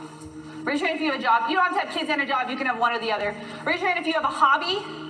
Raise your hand if you have ministry, things that you do. Okay, look, everyone, look around. Everyone. Every single person in here has the same amount of time. We all have 24 hours. And I like to look at Chip and Joanna Gaines. I mean, anyone love Chip and Joanna Gaines? I'm obsessed with all their stuff at Target right now. It's so cute, right? Chip and Joanna Gaines have the same 24 hours. They also have 4 kids. They run multiple businesses. They have TV shows. They help out charitable organizations. They're writing books. You know how they do it all? Because they prioritize their time. You need to stop managing your time and actually manage your focus. Because we all have the same 24 hours. So it's about managing your focus. Now, here are 3 ways that I learned as a young entrepreneur, as I started having kids and we started moving around the country and really just trying to figure out, like, how do I grow this business? How do I do all the things? Because I want to be a great mom and I want to be a great wife and I want to be able to grow a business. I know it's possible. The first thing I had to learn how to do was block my calendar. I had to own my calendar. This is so shocking to me. When we have clients come to us and I start going through a clarity workshop with them, I am shocked how many people do not plan their calendar. Now, yes, you probably plan like your work day, right? You're like, oh, I got a meeting at 9 and I'm gonna go to lunch with Joe at 12 and you have those things. But like, what are you doing with the rest of your time? How many shows are we binge watching? How many times are we scrolling through on the internet? that is the time that you need to be blocking. So you need to actually have real solid blocks of time from when you wake up in the morning until you lay your head down on that pillow. Every minute should be blocked because we're only here for a short amount of time, and I know that you have something that you need to give to people, and you can't do that if you're on Instagram. You cannot do that if you're scrolling Facebook or you're binge watching that next show. It is important that you use the minutes that you have right now to help the people that you want to serve. The second thing you need to do, and this, ladies, tell me if this is hard. It seems so hard for ladies, right? You have to say no. This is a hard one, right? Because your girlfriend's like, hey, you want to go for drinks? And you're like, oh, I really do kind of want to, but I gotta make that next blog post. Or, hey, my son's gonna have another birthday party. But again, yeah, it was last year and it's coming around again. You know, like that happens all the time. This is the thing, ladies and gentlemen. Everything that you say yes to, you are saying no to your dream. Every time that you say yes to someone else's agenda, you are saying no to what you know is right here. You know it, it's right there, and you're saying no to your dream. So I challenge you this week, before you say yes to something, pause. Say, what am I saying no to? And the last thing is, you need to really prioritize what matters. So I'm gonna take just a second right now, and I want you to think, what matters? I have 4 main buckets that I operate off of. 1, my family. If it does not fit into the bucket of my family, I say no. The second, my business. If it is not going to move my business forward, yes, it might be nice, but is it gonna move my business forward? I say no. The third bucket I have is my community. I love to serve in my community. So if it doesn't fit into that bucket, I say no. And lastly is our customers. If it is not helping me with my customers, like if it's not helping in some way, if I'm not able to give an hour of time here or help someone put a conference together or something like that, I say no. All right, so we've tackled time. Now we're gonna tackle money. Tackling money. When you think about getting into video, usually what pops into your head is, what camera do I buy? Well, you can go to YouTube right now and Google that. Sean's video will come up and we'd love to explain that to you. But here's the thing. This is what we normally think about when we think about getting into video, right? You need the camera, you need the lights, you need the backdrop, you need all the things, right? You need all the things. But, you know, I want to do something real quick. Do you have a smartphone? If you have a smartphone, can you pull out your smartphone real quick? If you have a smartphone with you, just grab it. Just grab it. Hold it up really high, I want to see. This is not an Android versus iPhone, okay? It's okay, a smartphone of some kind. Awesome. All of you right there that just held that up, you hold the power to video in the palm of your hand. Congratulations, give yourself a round of applause. Really, that's all you need. All you need right there is your smartphone. We've already established this. Video is free. It's free. So let's get rid of the excuse that it's about the money, because it's not. It's about our idea of thinking we need to have the perfect video, not the video that's just giving content to the customers that need it. And the last thing is the skill. Raise your hand if this is your objection to getting into video. The skill. That's it? Everyone else is doing video? Amazing, I love that. Remember, raise your hands nice and high. There we go. All right, so the skill. So I want to tell you a little story. 4 years ago, I actually never had a video online. 4 years ago, I was not the person in front of the camera. I was not the person standing on stage and speaking. That was just not me. But I knew that I needed to get into video. And so I decided to open up a Snapchat account. You know what Snapchat is? Raise your hand if you know what the platform Snapchat is. Okay, Snapchat is like Instagram's little sister who just couldn't figure out how to get going. So Snapchat's really not where people are, but this is a good thing. This is a good thing. What I did is I opened up a Snapchat account, and here's the reason why. Because no one's on Snapchat. Really, that's why I did it. No one's on Snapchat. So I opened up this Snapchat account, and I decided that I was going to make a story. A story is a series of 15-second videos I was gonna make a story every day. I was gonna do 5 stories every day, and I was gonna tell a story through those 5 videos that I was posting. And so I did this, and I did it for 30 days. Then I decided to do it for another 30 days, and another 30 days. And here's why. Because when you first start out on video, your voice kind of sounds funny, right? Like when you first start out, you're like, that's what I sound like? What? I'm not high pitch. Apparently I am, right? The second thing is like you're holding it and you're like, is that what I look like on film? So the point of doing the Snapchat challenge was that I just needed to get comfortable talking to the camera. I just needed to get comfortable telling a story. I needed to get comfortable being on that side of the lens. I was always a person on the other side, and so to put my face out there, my voice out there, and all of my flaws out there, that's why I did the Snapchat challenge. And you know what? I'm so grateful that I did because of that challenge and connecting with Sean and building this business that we have, I was able to now teach on film. And this is an amazing opportunity that we had to live teach to thousands of people, and our internet went down. Yeah, anyone have that happen? Yes. So we luckily went over to a friend's house and used his internet, and I am standing on a box. You'll see this, I'm in my socks standing on a box, because Sean is 6'3", and I'm 5'5". So the camera didn't know who to focus on, so I got to stand on a box. That was fun. And you know what? I'm so grateful that I did that Snapchat challenge, because then I was able to speak on stages. And I'm so grateful that I did that Snapchat challenge, because now I go live on Instagram, I'll go live on YouTube. The people on the other side of the lens, they're just my friends now. I'm not scared of them anymore. And I'm so grateful that I did the Snapchat challenge, because now we've built a community of entrepreneurs, thousands of entrepreneurs, and we're able to live teach to them every single month inside of our Inner Circle program. And I'm so grateful for doing the Snapchat challenge, because now I interview entrepreneurs, just like Catherine is Stone Coat, and I'm just so grateful that I took that step and put myself out there and started to do video. Don't let fear hold you back. Don't let fear hold you back. Now, yes, we can say it's time. Yes, we can say that it's money or that it's skill. But here's what it really is. Like, if we get honest with ourselves, what it really is we're afraid of failing. And we're afraid of judgment.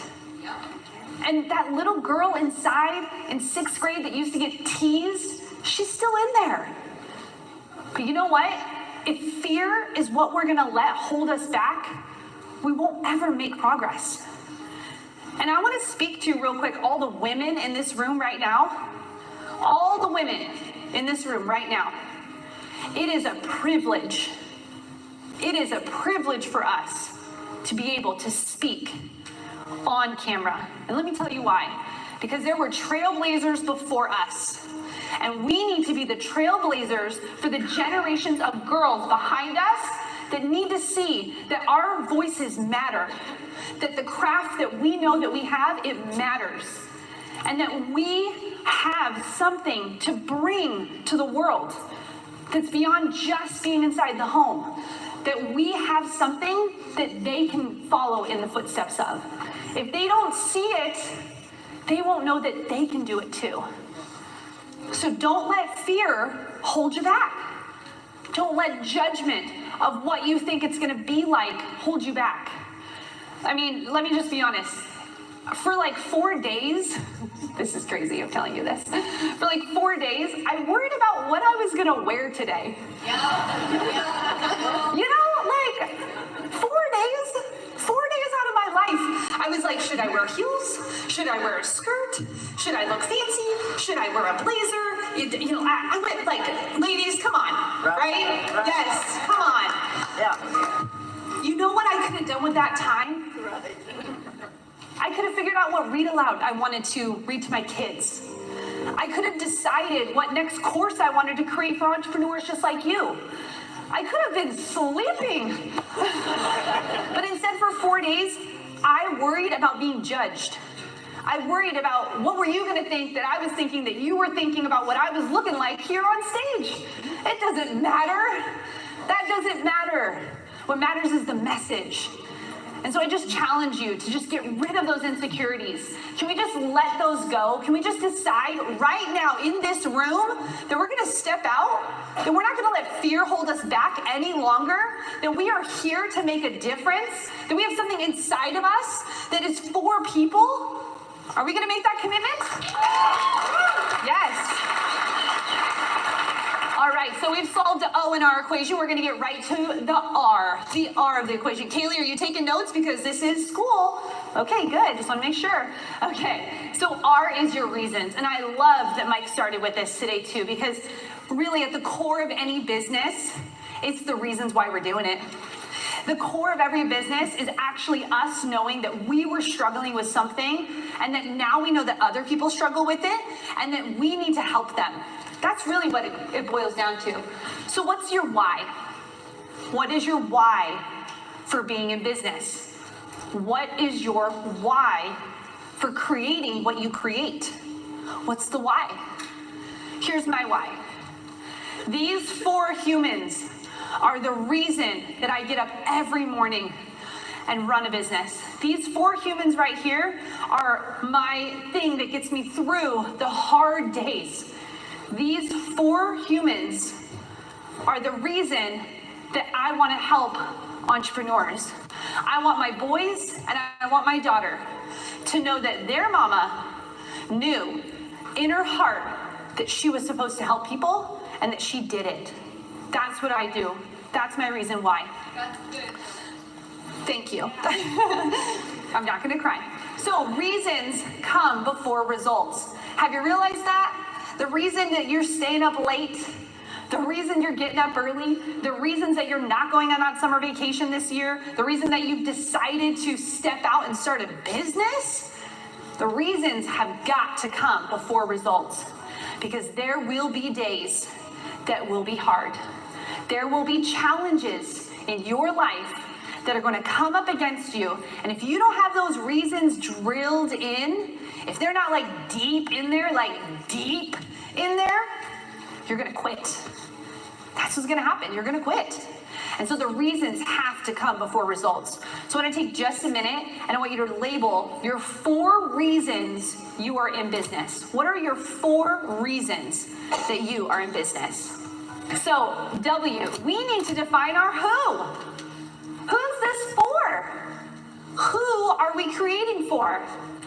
Now, in any business, it's really important to define kind of who you're doing business for. But in online business, to break through the noise with video, you gotta be super specific on who that is. And when I mean super specific, I mean that you can imagine a person in your mind. You know what they look like, you know where they live, you know their socioeconomic status, their family status, their income level, their skill level. You know the person. It's got to be a who in order to break through with video. So who is your person? Now here's the thing. If you try and reach everyone, you'll end up reaching no one. Tax Act knows you might run into questions while filing your taxes, so we have experts on hand whose job it is to know everything about taxes. They do that job so the rest of us don't have to. Heroes. Tax Act. Let's get them over with.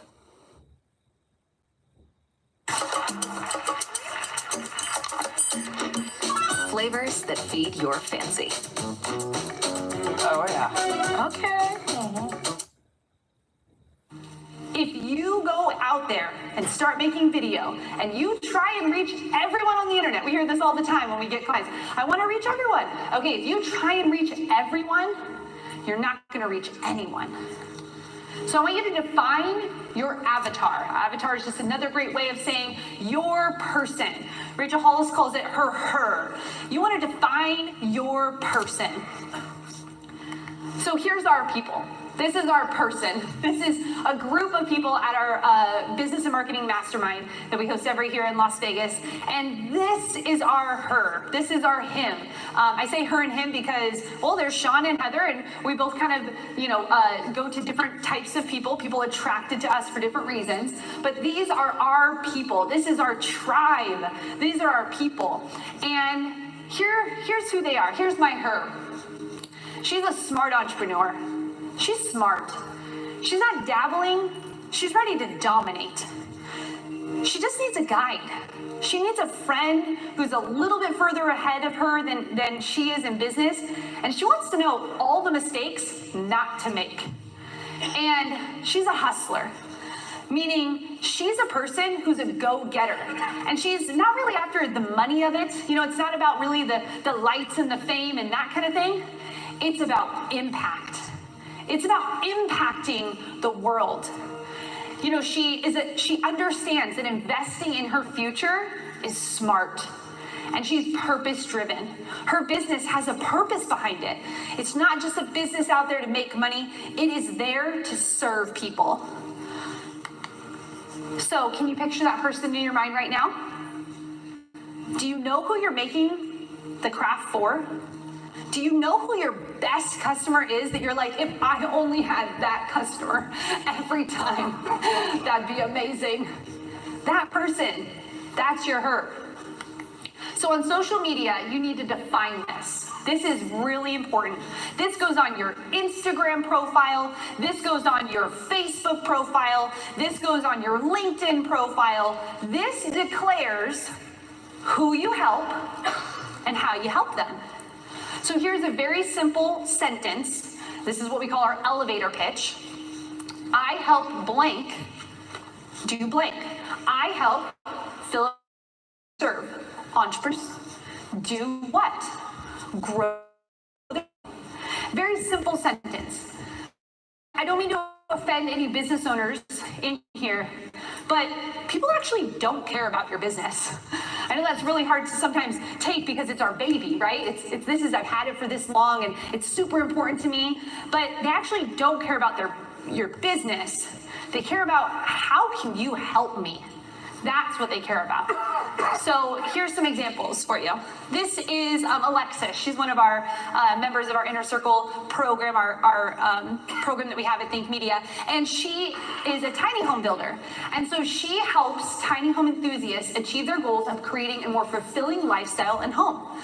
That's her profile. So if you go to Alexis's Instagram page, you click on it and you'll be like, oh wow, Alexis helps tiny home enthusiasts. And this can go across any niche. This can be any business. This is Diego. He's a music teacher in Miami, and he helps kids specifically. See that? Kids. That's different than helping an adult. And he helps them learn how to play current songs, not old-fashioned songs, current songs with piano and guitar. And then there's my friend Nicole. She's a pediatric occupational therapist, and she helps moms, very specific moms, enhance their child's development through education and fun learning activities. So here's your sentence. I help blank do blank. I help fill in the blank do. You can change that around, do, grow, build. You can move that word around, but that's the gist of your sentence. So you're gonna take just a second and fill it in. I help blank do blank. Well, that was part one of this series where we dove into overcoming objections, figuring out your reasons, and knowing who your who is. And I have a couple questions for you. What objections are getting you stuck? Is it time? Is it money? Is it skill? Have you identified that objection? Because I want to help you identify it so we can grow past it. I know that for me, it was definitely the skill. I sometimes feel paralyzed with cameras and microphones and lighting, and I mess it up all the time. And so for me, my biggest hurdle in waiting 3 years longer than I should have was actually understanding that this skill can be taught, that I can learn about cameras and microphones and lighting and how to sound good on camera or look decent on camera. This is a skill that I needed to overcome. So I want to ask you, what was your main objection? Was it time? Was it money? or was it skill? Then we learned about your reasons. And after the year we've had of 2020, knowing your reasons why you're doing this, I think is even more important. You know, for me, it is the 3 kiddos that I have and my husband. My reason is because I want to create a family environment that fosters learning. I want to get up every day and feel passionate about the work that I'm doing. I want to make an impact in the world beyond just pushing papers or scheduling social or doing something that doesn't seem to have meaning. I want to do something that's going to make an impact in your life. I want to take the mistakes that I've had and I want to help you go faster without making those same mistakes. I want to take the mess of who I am and the flaws that I have, and I want to help you gain confidence in knowing that you can do this too. If a mom of 3 who homeschools, who doesn't know how to turn on the camera can figure this out, you can too. And so I just want to be here as an encourager, as a friend, as a guide, as a leader, as a mentor to help you do the same thing. And so your reasons for doing this are critical.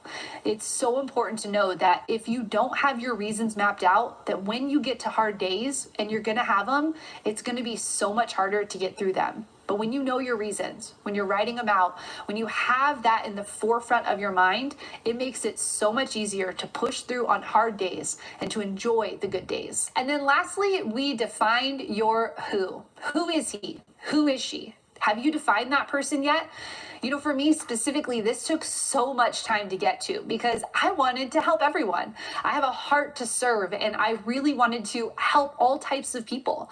But over time, I've realized that if I want to break through, I need to be known for one thing, which means I need to figure out who my target audience is. I need to figure out how I can uniquely help them. And then I need to give it my all in that space. So I want to encourage you, have you figured out who your who is? You know, even here at Think Media, over and over, we are clearly defining this as a team. When we started this podcast, the Think Marketing Podcast, we had to go back to the drawing board and say, are we reaching the right person? Are we helping them in the right way? Are we delivering the right value to them? What makes us different in the market when we wanted to create this podcast? And I honestly think we're still developing that. We have an idea of who we want to help, and with your feedback, it's helped us more and more realize who you are and how we can help you and the value we can bring to your life. So have you written this out? Do you know your who? Have you decided what market you want to attack? And have you decided that it's time to stop dabbling and it's time to dominate? Because there is so much potential right now on YouTube, but if you're not clear about how you're going to break through the market, it's going to be so hard to actually get discovered. Now, this episode and next week's episode are brought to you by the Think Masterclass. This is our 1-hour free YouTube class that you can take right now. When you're done listening to this podcast, I recommend that you block time on your calendar, that you set aside 1 hour to go deeper on how to do YouTube right. This is a class that gives you the 3 secrets for success on YouTube, and we share case studies of people just like you who are using the actual strategies that we teach inside of our academy. We're teaching them to you for free, and we're sharing with you some case studies of people who have not only gone full-time, who have made 6-figure brand deals, and who now are over 100,000 subscribers on YouTube. If that's one of your goals, if you want to get brand deals, if you want to grow your channel to over 100,000, if you want to go full-time on YouTube, then this is the class that you need to take. And I'm excited because we have a brand new update coming of this class. So make sure you watch the current one right now and make sure you're ready for the upcoming class that's coming soon. You'll also want to make sure that you are subscribed so that when we get to next week's episode, you are ready. I'm bringing the fire next week on the episode that's part 2 of this clarity equation. We're going to be defining your goals. This is critical as an entrepreneur, which is who you are. And knowing the goal, knowing the target is so important. So we're going to dive into knowing the goals, how to create what we call the napkin strategy. So many people overcomplicate what it means to create content, and I'm going to simplify that down to a napkin. And then we're going to close by learning the best ways to multiply your success. All of that's happening on next week's episode of the Think Marketing Podcast. So you're going to want to make sure that you're subscribed and ready for when it's released. And when you are done listening to this episode, head over to iTunes and rate and review. I'd love to read what Keith Strong said. He said, phenomenal podcast, super dope content, and can listen while I work. You guys are online world changers. Keep up the good work. Thank you so much, Keith, for writing that review over on iTunes. And if you've not written your review yet, we would love to read it. Please head over to iTunes. You can rate it by letting us know what you think about the podcast, writing a review, and maybe you'll be featured on a future episode. I want to thank you for your time. I know that your time is super valuable, so thank you so much for spending this time with me, and we will see you in the next episode.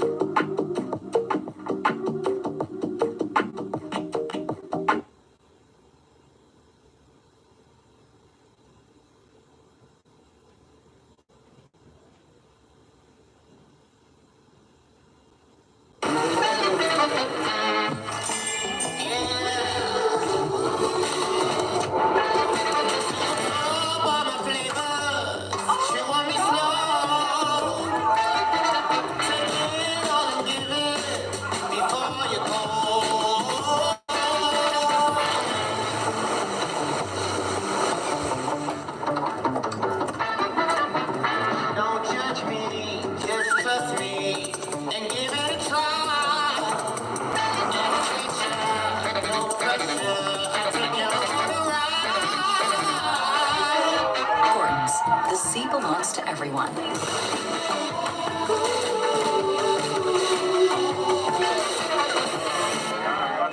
Trust the gorgeous fisherman.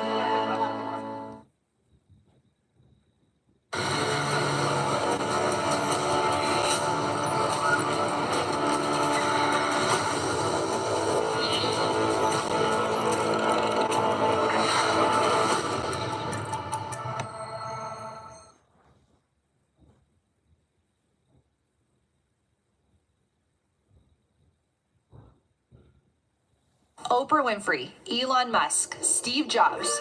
These are some of the largest personal brands in human history in terms of name recognition and their global impact. They've all built multiple brands, but it's their personal brand that we remember. Now, imagine you walking through a grocery store and having someone come up to you and say, I saw you on YouTube and your video changed my life. That is personal branding. People start to know you personally rather than the products and the services that you sell. Remember, people want to do business with people.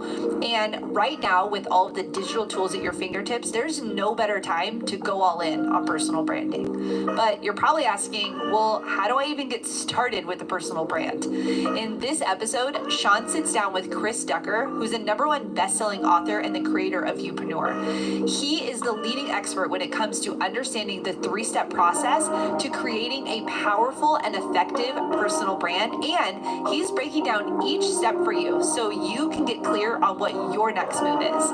And make sure you stick around until the end, where Chris shares the no-miss way to making money right now with your personal brand.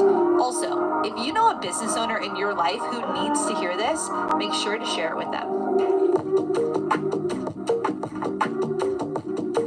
Welcome to the Think Marketing Podcast, the #1 podcast for growing and scaling your business with online video. I'm Heather Torres. And I'm Sean Cannell, and we're from Think Media. And if this is your first time listening, welcome.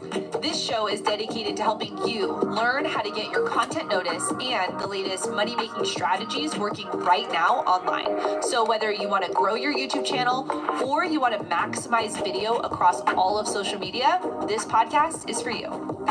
Hey, welcome back to the Think Marketing Podcast. Sean Cannell here, and I'm sitting with Chris Ducker. I'm fired up to have him on the show. Author of The Rise of the Youpreneur, serial entrepreneur, runs multiple different businesses, over 300 different team members, and really is powerful at helping us as business owners and entrepreneurs develop a powerful personal brand and monetize it. And that's what we're going to be talking about in this session. But Chris, not only am I fired up that you're on the Think Marketing Podcast, I'm fired up that you're speaking at Grow with Video Live this year in September, and we'll talk about that later.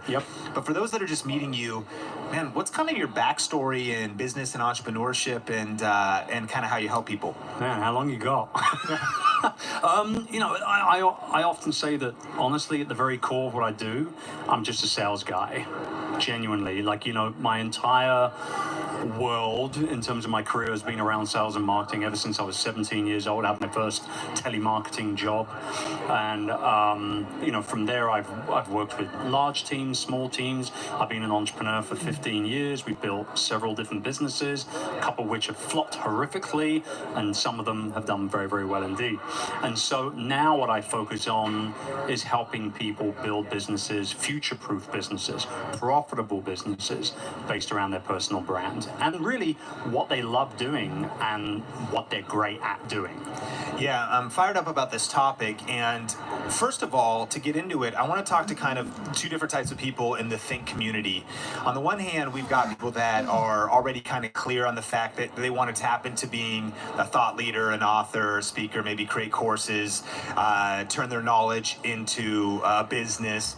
And so they're already kind of there. But then we also have this whole community of business owners that are realizing that as a business owner, they've got their thing. They might even be brick and mortar. But that they're like, man, do I need to build a personal brand? Is this social media thing for me different than just putting up an account for my business, for my local shop, for me as a real estate agent? So let's just kind of unpack why personal branding and why does it matter to the Think community? Look, at the end of the day, we all have a personal brand. It's called our reputation. That's just fact. Whether you identify with it as a personal brand is obviously something we got to work on, right? The reason why it's important is because I believe at this point in history, we are more likely, way more turned on and more excited and more fired up about working with other people, more so than ever before in the history of the world.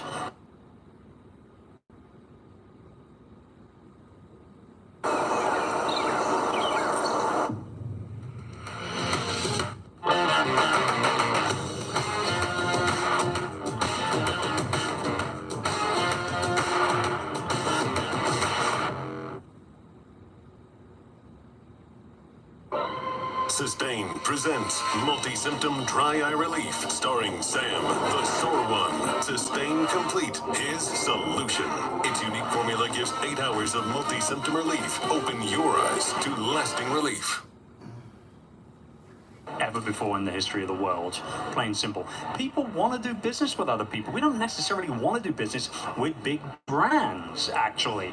Some of us don't have a problem doing it, but do we really, like, that human connection, I think, is being, you know, the thirst for that human connection is deeper than it's ever been before. Because here we are in a very hyper-connected world, more so than ever, yet we've never been more disconnected as a human race. Yeah. And I think that in itself screams personal branding, screams relationship building, and relationships are the single most important thing in business, in life, period. So if you were sitting down at kitchen table talk, not classroom, not, you know, someone who's just getting into this idea of personal branding, what do you think that means in the first actions? Like, how could someone do an audit if they're saying, okay, well, do I have a personal brand? I mean, I know it's my reputation, but let's talk about online. Yeah. What's sort of the lens that you'd be thinking about for getting your personal brand in order? Well, first and foremost, you've got to figure out who you are and what you want to be known for. Like, that's key, because it all begins with that one thing. So you've got to define who you are, plain simple. So the 3 big questions. Number 1, who am I? Like, what am I good at? Secondly, what do I actually want to be known for? That's a big one. Yeah. Because you might be really good at something, but you might not actually want to be known for it. There might be something else, right? Something you're passionate about, something that you're kind of good at, but you need to work on a little bit more. And then lastly, not to get too deep or too rah-rah, it's legacy. You know, what do you want to be remembered for? And this is just very, you know, like super recent, you know, news and history with the death of Kobe Bryant. And here I am sitting here as a Celtics fan, giving a Laker all the love in the world. As a father, I knew he had kids, but and it's sad to a certain degree, he passes away at a very, very young age. Yet we don't really get to know the man until he's no longer with us. So he might be known for his accomplishments on the basketball court, but will he be remembered just as a basketball player? No. He'll be remembered as a dad and as a husband, a philanthropist, and somebody who wanted to help girls' sports and all that kind of stuff. So it can get quite deep. You know, like you can go as deep as you want to go with it. But really, the first step, Sean, if you don't know who you are and what you want to be known for, that's the end of the journey right there. You've got to figure out what you want to be known for and how to define yourself. That's powerful, and I love also that you ultimately bring it to legacy. That's one of the huge values of our event, of our company, where we want to be we realize we think we're in the biggest era to impact others. Totally. Which it's just the internet, it's social media, it's the fact of interconnectivity that we have opportunities now that just didn't exist before, and we're seeing it happen. I mean, we just hit 1 million subscribers on Think Media. I'm a small town kid. Dude, that's rocking. College dropout. I love that. Started shooting videos in my bedroom. Yes. We're connected. If you're listening to this, we're connected. I mean, because of social media, podcasting, YouTube. So what's really step 2 though? Once you've got that kind of dialed in, what do you want to do next to establish your personal brand? Maybe picking platforms. Is that where you go next, or is there a step before? There's a step before that as well. So step number 2 is to figure out who you want to serve. So now you've figured out who I am, what I want to be known for. Step 2, figure out who I'm going to serve. So who is your perfect customer? Who's your perfect avatar, to use a cool trendy word, right? Ultimately, it's your perfect customer. Because yes, we want to serve people.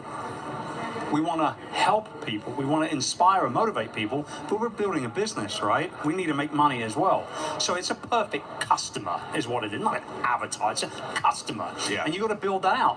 What problems are they having that I got solutions for or can create solutions for? Number 2, what questions roll around in their head when they're trying to go to sleep at night that they need answers to that I've got? I'm going to serve those answers up. And once you know what's going on in regards to those 2 things right there, you can figure out who that perfect customer is. And then it goes on to step 3, platforms, how I'm going to reach them, where are they going to find me, what am I going to do to turn them on, how, give me a reason to become somebody's favorite. Yeah. That's the big one right there. And that makes sense, because once you know who you're trying to reach, now you want to pick the best platforms to reach that type of person. It makes everything so much easier when you know who you're talking to.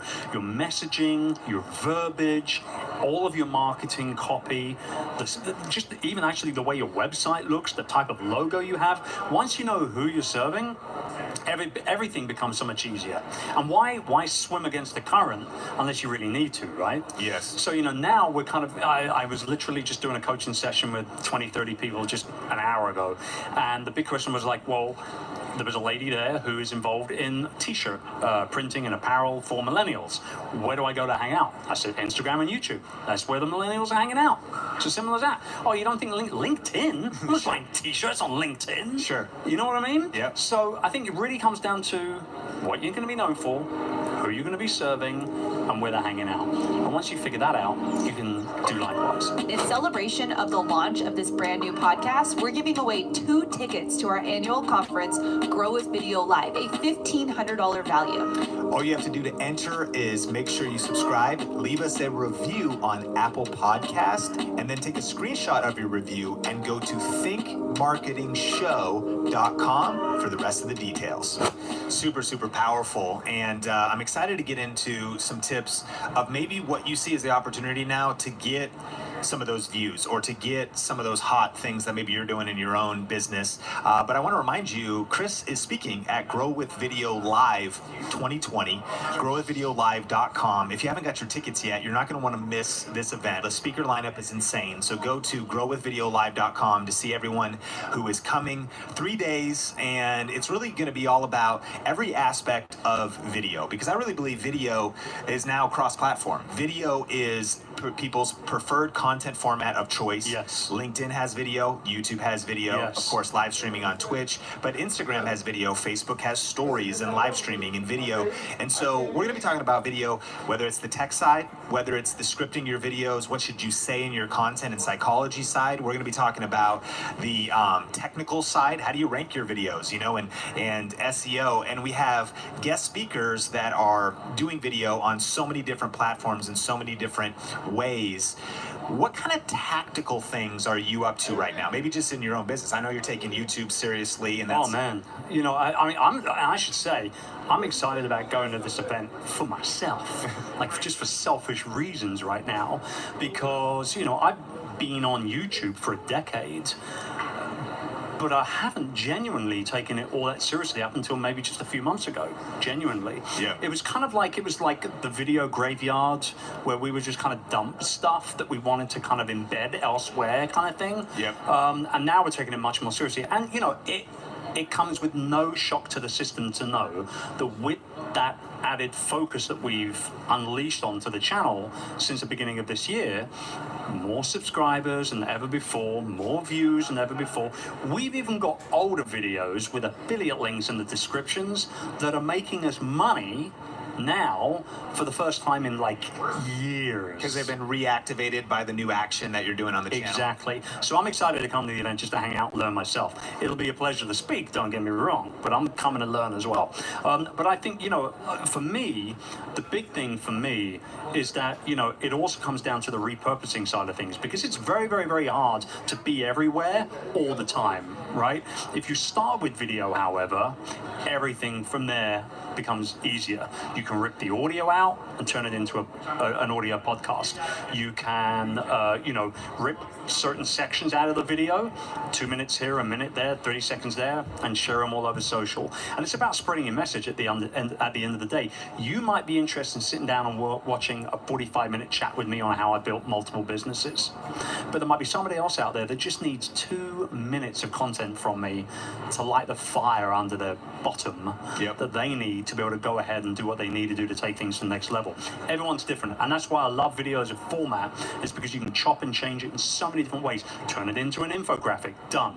Turn it into a blog post, done. Turn it into a slide deck, you know, done. There's so many different options with it, and I think that's why it's so exciting. It's a very, very exciting time. And it's not even the topic of today's conversation, but when you get into repurposing or going multi-platform, you come into the quandary of, well, how am I going to sustain that myself? And you're the expert on virtual staffing, right? Yes. You wrote the book, Virtual Freedom. Yes. And so, of course, check out the description below, The Rise of the Upreneur, Virtual Freedom, like your resources are all time and world class. And so anyways, we're not going to get into that now. That's why you got to come to Grow a Video. Because, that's part 2, 3, and 4. Because you need help. Like you take that top of, if you will, pyramid kind of content that then trickles down. Who's editing that and those types of things. But I want to talk about next monetization, because I think there's the power with personal branding, not just to grow your existing business. When you have a powerful personal brand, you're going to get more clients, customers. You're going to have more goodwill. Business is done with people who know, like, and trust you. So when you have a strong personal brand, no matter what your business is, it's going to help. But the power of the era we're living in is you can also monetize your personal brand in multiple ways. What are some of the things and opportunities that exist for us as we build our personal brand? I mean, like, here's the thing. There are, you know, way more opportunities today to monetize our expertise than we've ever had before. And the very, very easiest way to be able to do it is about picking that low-hanging fruit of coaching and consulting. Now, it's not the most scalable model, obviously, right? But the fact of the matter is that there are people out there that will be more than happy to pay to access your experience, download it from your brain, and put it into theirs to fast-track their own journey. So coaching and consulting, not scalable, no, but a great way to start monetizing pretty much out of the gate. Because if you're an expert in something, it doesn't matter what it is. Let's say, for example, you've been on LinkedIn for 15 years and you've been helping people build out their LinkedIn profiles and their presence on LinkedIn. You're an expert on LinkedIn. There are people who would be happy to pay $500, $600, $700 an hour to sit with you to learn how to do that to further their careers. To get 15 years compressed into 50 minutes. Absolutely. That's what it's about. So coaching and consulting, number one, lowest hanging monetization fruit, hands down. Secondly, if you're an expert, the chances are you're creating content to prove that, right? To build your tribe, to build your community, to spread your message. So obviously, with a little bit of luck, you're being smart and you're building an email list along the same time. Affiliate marketing. Drop some of those affiliate links. You do this beautifully yourself. Drop some of those affiliate links to gear or to services or products. Be careful not to do it just to anything, obviously. honestly, a little integrity will go a long way. But if you utilize the product before, or you enjoy a service that you use regularly, you can easily drop that in there. Talk about it, talk about the benefits of using that product or service, and people, because they trust you, as you said, they're more likely to click on that link that you've provided them and buy through you than they are just to go to Amazon and search for it randomly, right? Number 3. We'll keep going here. Number 3 is really digital content. This is where it does get very scalable, because you create an online course once, as you well know, and you sell it over and over and over and over again. Now, whether it's a mini course, kind of like an entry-level type product, 5 videos, $500, or whether it's a flagship course of 20 different videos and modules, printouts, and all the rest of it for $2,000 or something. It doesn't really matter what it is. It can be anything in between any of that. But the fact is, this is experience, this is know-how, these are tips, tactics, strategies that really work for the people that you're wanting to inspire and help, and you put that into a digital format and ultimately turn that into an online course, and you sell it all day long. That's truly scalable. Every personal brand entrepreneur better have an online course, because there are going to be probably a good 20 to 25% of the people that come into contact with them are going to be ripe to buy that course at some point in their journey. Yeah, and here at Think Marketing Podcast is one of the things we're the biggest fan of. I mean, the e-learning industry. Oh, yeah. And there's, of course, the article by Forbes that by 2025, it's going to be nearly $1 billion a day industry. Crazy. $1 billion a day. When I saw that statistic, I almost spat out my coffee. Right? I couldn't believe a day. And that's what we're looking at over the next 5 years. We're looking at over this opportunity that people are now realizing that education is being flipped upside down. It's being decentralized, and we're empowered as individuals to help people with what we've learned, help them learn from our mistakes, help them go further, faster, package our knowledge into a digital course. And it's one of our favorite ways to monetize because there's all the perks. I mean, even you're not shipping or returning anything, so you don't have a garage full of books. So good. Or products that have malfunction, and you have to worry about a shipping container from China that just has some moisture in it or something. Right. Refunds are easy to do, and interaction, it's digital. Not to mention the fact, though, from the person who buys the course, it's digital. They can access it anywhere in the world, on any device. They can watch it when they're on an airplane or traveling by train. Get or it instantly. at home They don't have to or wait whatever. for shipping. Yep. Yeah, so it's huge. There's so many benefits and perks, and it's just one of the income streams. One of our community members in our Inner Circle program, where we talk a lot about how to build an online course, is McCain Dogs. Big YouTube channel, helping people to get their dogs to sit, heel, stop peeing on the carpet. I need them to come to my house. You need them to come train your dog. They've got 70 employees. They've got where they're locally training dogs, but they've also then packaged their expertise in an online course, which is just another income stream and something that they can continue to scale up to give them either more profitability, more impact, global reach. Yep. And so it is our belief, we agree with you 100%, that every single personal brand business owner should highly consider creating a digital course of their knowledge and expertise. Absolutely, and it really just comes, like, people overthink this so much, and it really comes down to just surveying your audience, find out where the pain points are, ask one very simple question: what are you struggling with right now? Looking at the information, because that's an open-ended question. Mm-hmm. That's not a close-ended yes, no, tomorrow, today, Monday, Tuesday type question. That's an open-ended question. Open-ended questions open up the floodgates to information. Once you've got information, as we all know, is one of the most valuable commodities on the planet. You can genuinely go ahead and you can take that information to one side and you can figure out how to best solve that problem for that person. And at the very core of what we do as entrepreneurs, as content creators, as people that we genuinely want to inspire and help other people out there, at the very core of what we do, we're just problem solvers. Don't have any delusions of grandeur. That's all we're really doing. That's it. And if we do it the right way, we get the opportunity to put a price tag on it.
And I love it. Hey, you got to get your tickets to Grow a Video Live so you can hear Chris speak and connect with him. He's going to be hanging out at the conference. He's just a vault of incredible knowledge.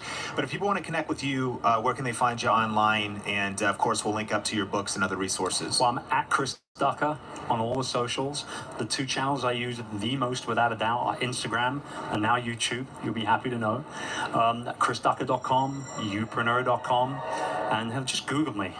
I'm a personal brand entrepreneur. If I don't own the first page of Google, then there's a problem. There's a problem. I love that. Hey, final word of encouragement too. As an entrepreneur, you know, some people listening, some are in their legacy years, they've built businesses, some are just starting, and entrepreneurship's a roller coaster. And you've been at the highs and the lows. Can you just kind of close us off with some wisdom, kind of encouragement for persisting through every stage of entrepreneurship? Look, the fact is that it ain't an easy journey, man. You know, there have been nights where I have laid awake, as you have probably have as well, worrying, stressing, crying sometimes. And then there's been times where I'm jumping up and down like a 12-year-old schoolgirl, you know, and just loving life, right? The fact of the matter is, I'm a big believer in this, particularly as somebody who's all about personal brand and, you know, empowering other people to take the steps forward they need to be able to go ahead and do likewise with their community. And I will say this: be uniquely and unapologetically you all the time, because the world really, truly, honestly does need what only you can bring to it. I don't care what industry you're in, who your competitors are, or who you think they are. It doesn't matter. Just be you all the time. And what happens is you'll market like a magnet. The right people will come into your ecosystem, and at the very same time, you will reject the people and repel the other people away. They're the people we don't want in our ecosystem. So just be you all the time. Wow. Personal branding, Sean. That was such an amazing podcast. And it made me realize I need to get to work on my personal brand even more after listening to that with Chris. Yeah, I love Chris so much. And you know, what's cool about that episode and Chris himself is that, you know, when it comes to personal branding, sometimes I think it gets a bad rap. You think of personal branding, you think, oh yeah, those Instagram influencers that are just all about themselves and all they do is work with companies that they don't really believe in or whatever. But we're really seeing that, no, personal branding is for every business owner, every entrepreneur. And Chris is such an authority to teach on that. I mean, he's launched multiple businesses, had huge successes, huge failures.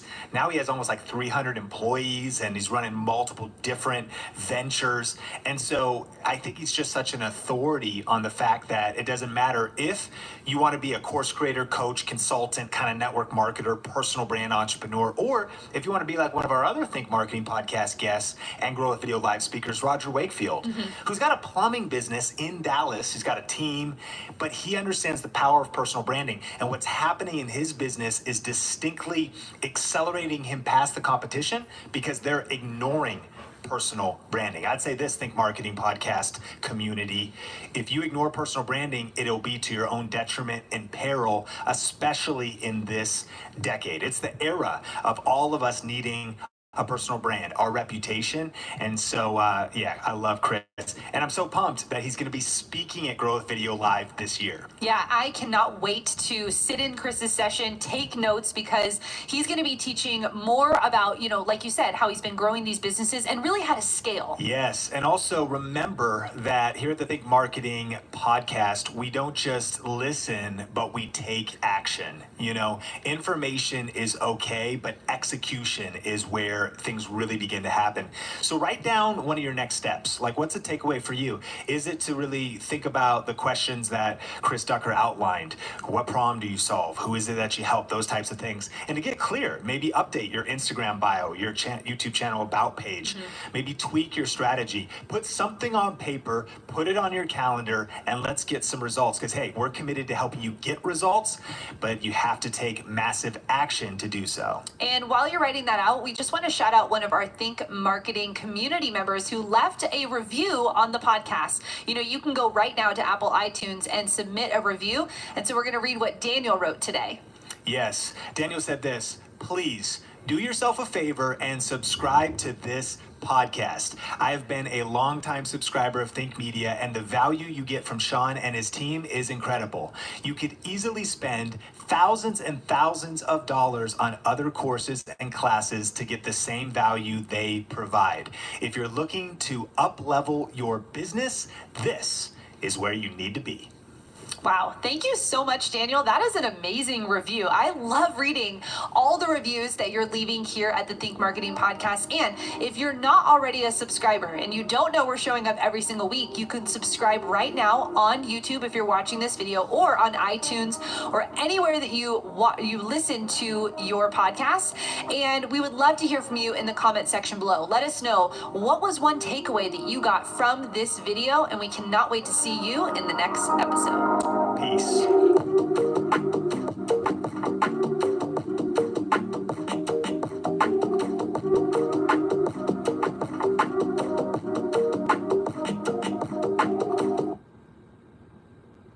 Tax Act knows taxes can be confusing, so we've got experts, live human experts, to talk to if you get stuck. Or if you just, want to shoot the breeze about deductions and dependents and stuff. Tax Act. Let's get them over with. Subway's $6.99 for literally any foot-long deal is headed to overtime. Fresh sliced deli meat, fresh crispy veggies. Too much good stuff. Order now in the Subway app. Use code 699FL now. Deals only here until April 2nd.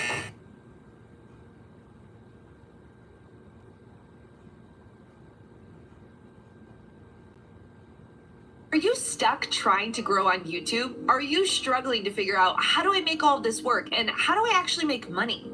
Well, if you answered yes to either of those questions, then I am so excited for you to listen to today's episode. Now, here at Think Media, we just finished a free 7-day YouTube Influence Challenge. And during that challenge, we had tens of thousands of creators just like you listening in on these sessions. And the session we're bringing you today was one of the most talked about sessions throughout the entire 7 days. And in this session, Sean is going to be breaking down how to find the right niche for you, his 3P plan for success on YouTube, and if the content you're making right now is the right content for you. I am so fired up for you to listen to this session. Now it's the time to lean in, time to take notes, because I cannot wait for you to have success on YouTube after this session. Welcome to the Think Marketing Podcast, the #1 podcast for growing and scaling your business with online video. I'm Heather Torres. And I'm Sean Cannell, and we're from Think Media. And if this is your first time listening, welcome. This show is dedicated to helping you learn how to get your content noticed and the latest money-making strategies working right now online. So whether you want to grow your YouTube channel or you want to maximize video across all of social media, this podcast is for you. Get ready, because we are diving straight into the content right now. And what we're going to be talking about is session number 2. And this session is all about the best way to make money and make a difference with your YouTube channel. But when we start this off, we first have to bust a couple YouTube myths. And, in this challenge, there's probably a few things we need to talk about in terms of, Sean, it's 2020, man. Has the YouTube ship sailed? YouTube's 15 years old. You go, I got a 15-year-old in my house, and she's crazy. He's acting crazy. I don't know if I can. He's 15, man. 15 years old.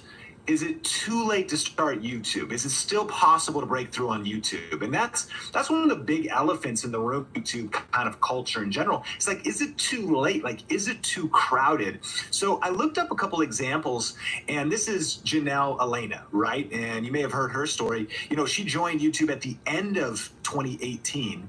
She has 22 total videos posted, and she's at 2.3 million subscribers. She didn't start in 2005. She didn't start in 2010. She didn't start in 2015. She started less than 2 years ago, and her channel absolutely exploded on kind of some entertainment vlog type stuff, right? So are people still starting from scratch and growing? Yes, but it's not just like crazy examples like that, right? You're like, okay, well, she's kind of a unicorn. All right. Well, maybe you've heard of Joanne Sedia, right? She's got 1 million subscribers in 3 months. Similar, again, kind of being quirky, kind of being herself. At the time when she really started her channel, she was 18 years old, Canadian YouTuber who films all of her videos, my friends, with her phone, right? And really kind of her niche and style of stuff was just being different. She's being herself. She's being a little bit weird, being opposite, kind of like covering meme stuff.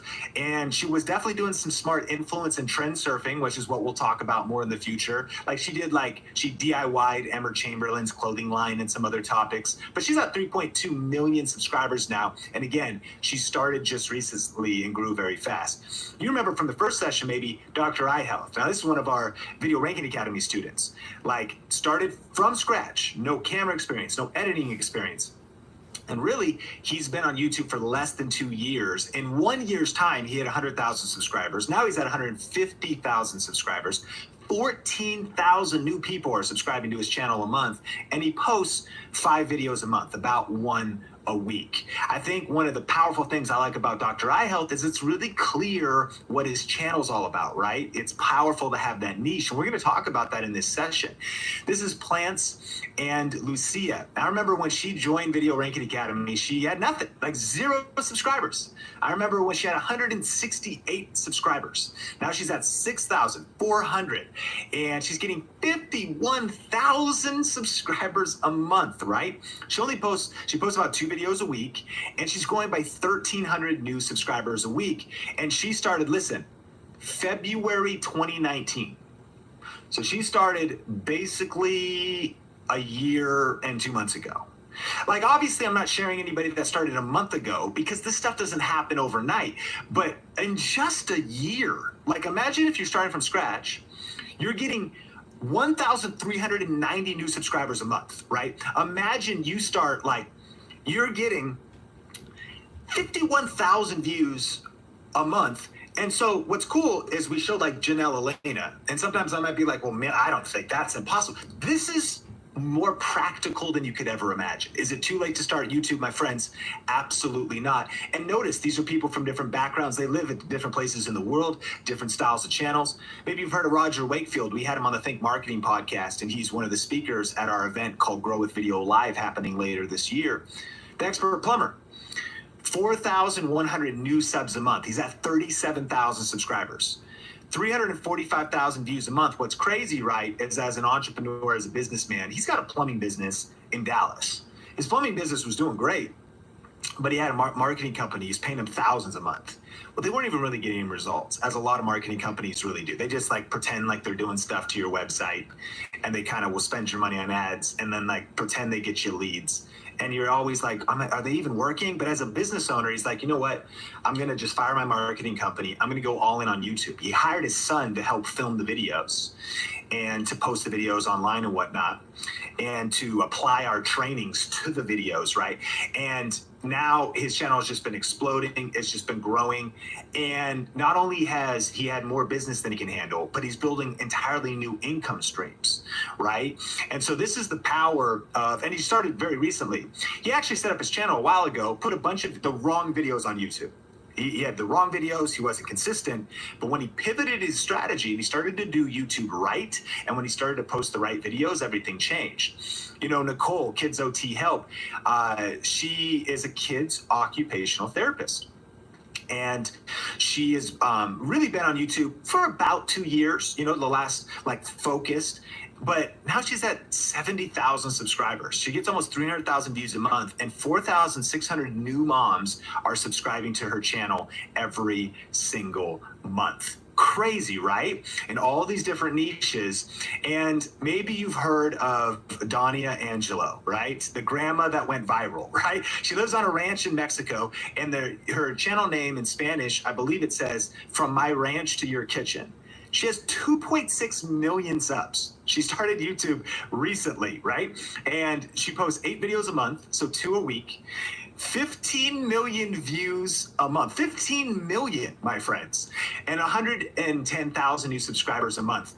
And the videos, like, are shot on a phone. and they're jump cut. There's no intro, there's no special music, there's no special logo, there's no special anything, right? But this sweet, amazing grandma shares her recipes, her cooking, and her channel has just exploded. So whether it's 2.6 million subscribers or whether it's 6,000 subscribers, I think the theme that we can see clearly here is that it's not too late to start. And YouTube is a marathon and not a sprint, but that's some pretty rapid success. Dr. iHealth from 0 to 100,000 in a year is crazy. Lucia from about 0 to 6,000 in a year and monetizing, by the way, in a lot of creative ways is also crazy. So there's so many different paths, of course, different niches and different positioning influences it. But that's what this session is all about, because we got to get clear on what is your most profitable path and best niche for you to be in on YouTube. But there's a few other myths to bust really quick that I see a lot. And one of them, again, is that YouTube is too crowded. Well, we learned in the first session that there's actually 2 billion monthly active users on YouTube. That's billion with a B. That's a lot of people, my friends, right? Like, so there's a lot of creators, there's also a lot of viewers. And guess what? Viewership is going up, especially more so with the lockdown. But I read an article in the Huffington Post that also talked about the surge of consumers that are coming online in the next couple years. And there's actually 3 to 5 billion new people coming online right now because more people are getting on smartphones, internet's going more places around the world, internet's becoming more commonplace, speeds of the internet speed is going up. So not only is there tons of people, but there's more people coming online. So is YouTube crowded? Yes. But also there's more and more and more viewers. So really that's a myth that's been busted. People say money, like I just don't have the money to start YouTube. Well, we saw from these examples, like YouTube, which is free, plus your smartphone is all you need to get started. I get it. Like, we'll help you find other tech. Some niches, yeah, maybe you want to have a fancy live stream setup or whatever. That's fine. But YouTube plus your smartphone is, we've seen tons of examples, right, of people that use just those tools to get going. Talent. People say, like, you know, well, I just don't know. Like, I'm not Tom Cruise, man. You know, I'm not Angelina Jolie. Like, but YouTube is not Hollywood. That's what I love about YouTube, because sure, you have to build skills. That's why you're in this challenge. But it's really not the same skills. Like, you're not limited. It's not the NBA. It's not Hollywood. If you bring authenticity and value, and circle that word authenticity, like when you're yourself, you know, I don't think anybody would have looked at Dania Angelo and thought, oh yeah, she's going to be a Hollywood actress. But she's got 2 million subscribers on YouTube. So age is irrelevant. Where you live is irrelevant. Ethnicity is irrelevant. Like, when you bring right strategies, when you level up your skills, but when you're authentic, and here's the key, when you deliver value to a target audience, people connect with you. YouTube's different than any other place. Time, I don't have enough time to do this. It only takes a few hours a week. And stay locked into every single session, because Heather Torres is the absolute most incredible productivity, time management, and really life juggling expert with kids, as a homeschool family, the chief operation officer of Think Media, as a content creator, as a podcaster, you know, as a friend to so many people, as someone who helps in church and does so many different things. She is able to pull all that off because, look, it's really not that you don't have enough time. It's that you probably haven't really set priorities and got a hold of your time. You know, you started managing your time. And she's going to break down some simple strategies so you can be like, man, I'm learning a lot, but how am I going to get all this done? Heather's just going to break that down, so don't miss a session of the challenge. Well, I don't have enough connections, yo. I don't know anybody. I don't know George Lucas can't shout me out to get me my movie deal. I don't know Dr. Dre to get me my record deal. No. YouTube is about content, not connections. This kid right here, remember, college dropout, small town kid, started shooting videos in my bedroom, no connections in Hollywood. You got to put in the hustle. Yeah, you got to put in the work, but it's about the content, not the connections. Content is king and content rises to the top. And maybe you've thought this one before. Oh, someone took my idea already. Oh, I already saw a YouTube channel. Somebody already has my idea. Have you ever thought that? Tell me in the comments, right? Man, someone's doing exactly what I want to do. Man, they took my video idea. They're actually doing the video I was about to do. Well, chances are there's somebody who's literally already made the videos you want to make. Remember, in session number 1, the what you do. They didn't even do it the how you'll do it. But remember, it's also about the why you did it. You're going to do it differently. But here's the power. When someone is taking your ideas, if they're getting views and subscribers and they have influence on YouTube, it actually proves they're a market. It proves that there is a market. This is a misunderstood concept by a lot of people. If actually nobody is doing what you want to do on YouTube, it actually might be a sign that that's a bad niche to go in. It could be either a really good idea, or it actually just means that not really anybody is interested in it. Like, let's remember in session 1, we talked about Starbucks. Like, what they do is they make coffee. Was nobody else making coffee at the time? Are you kidding me?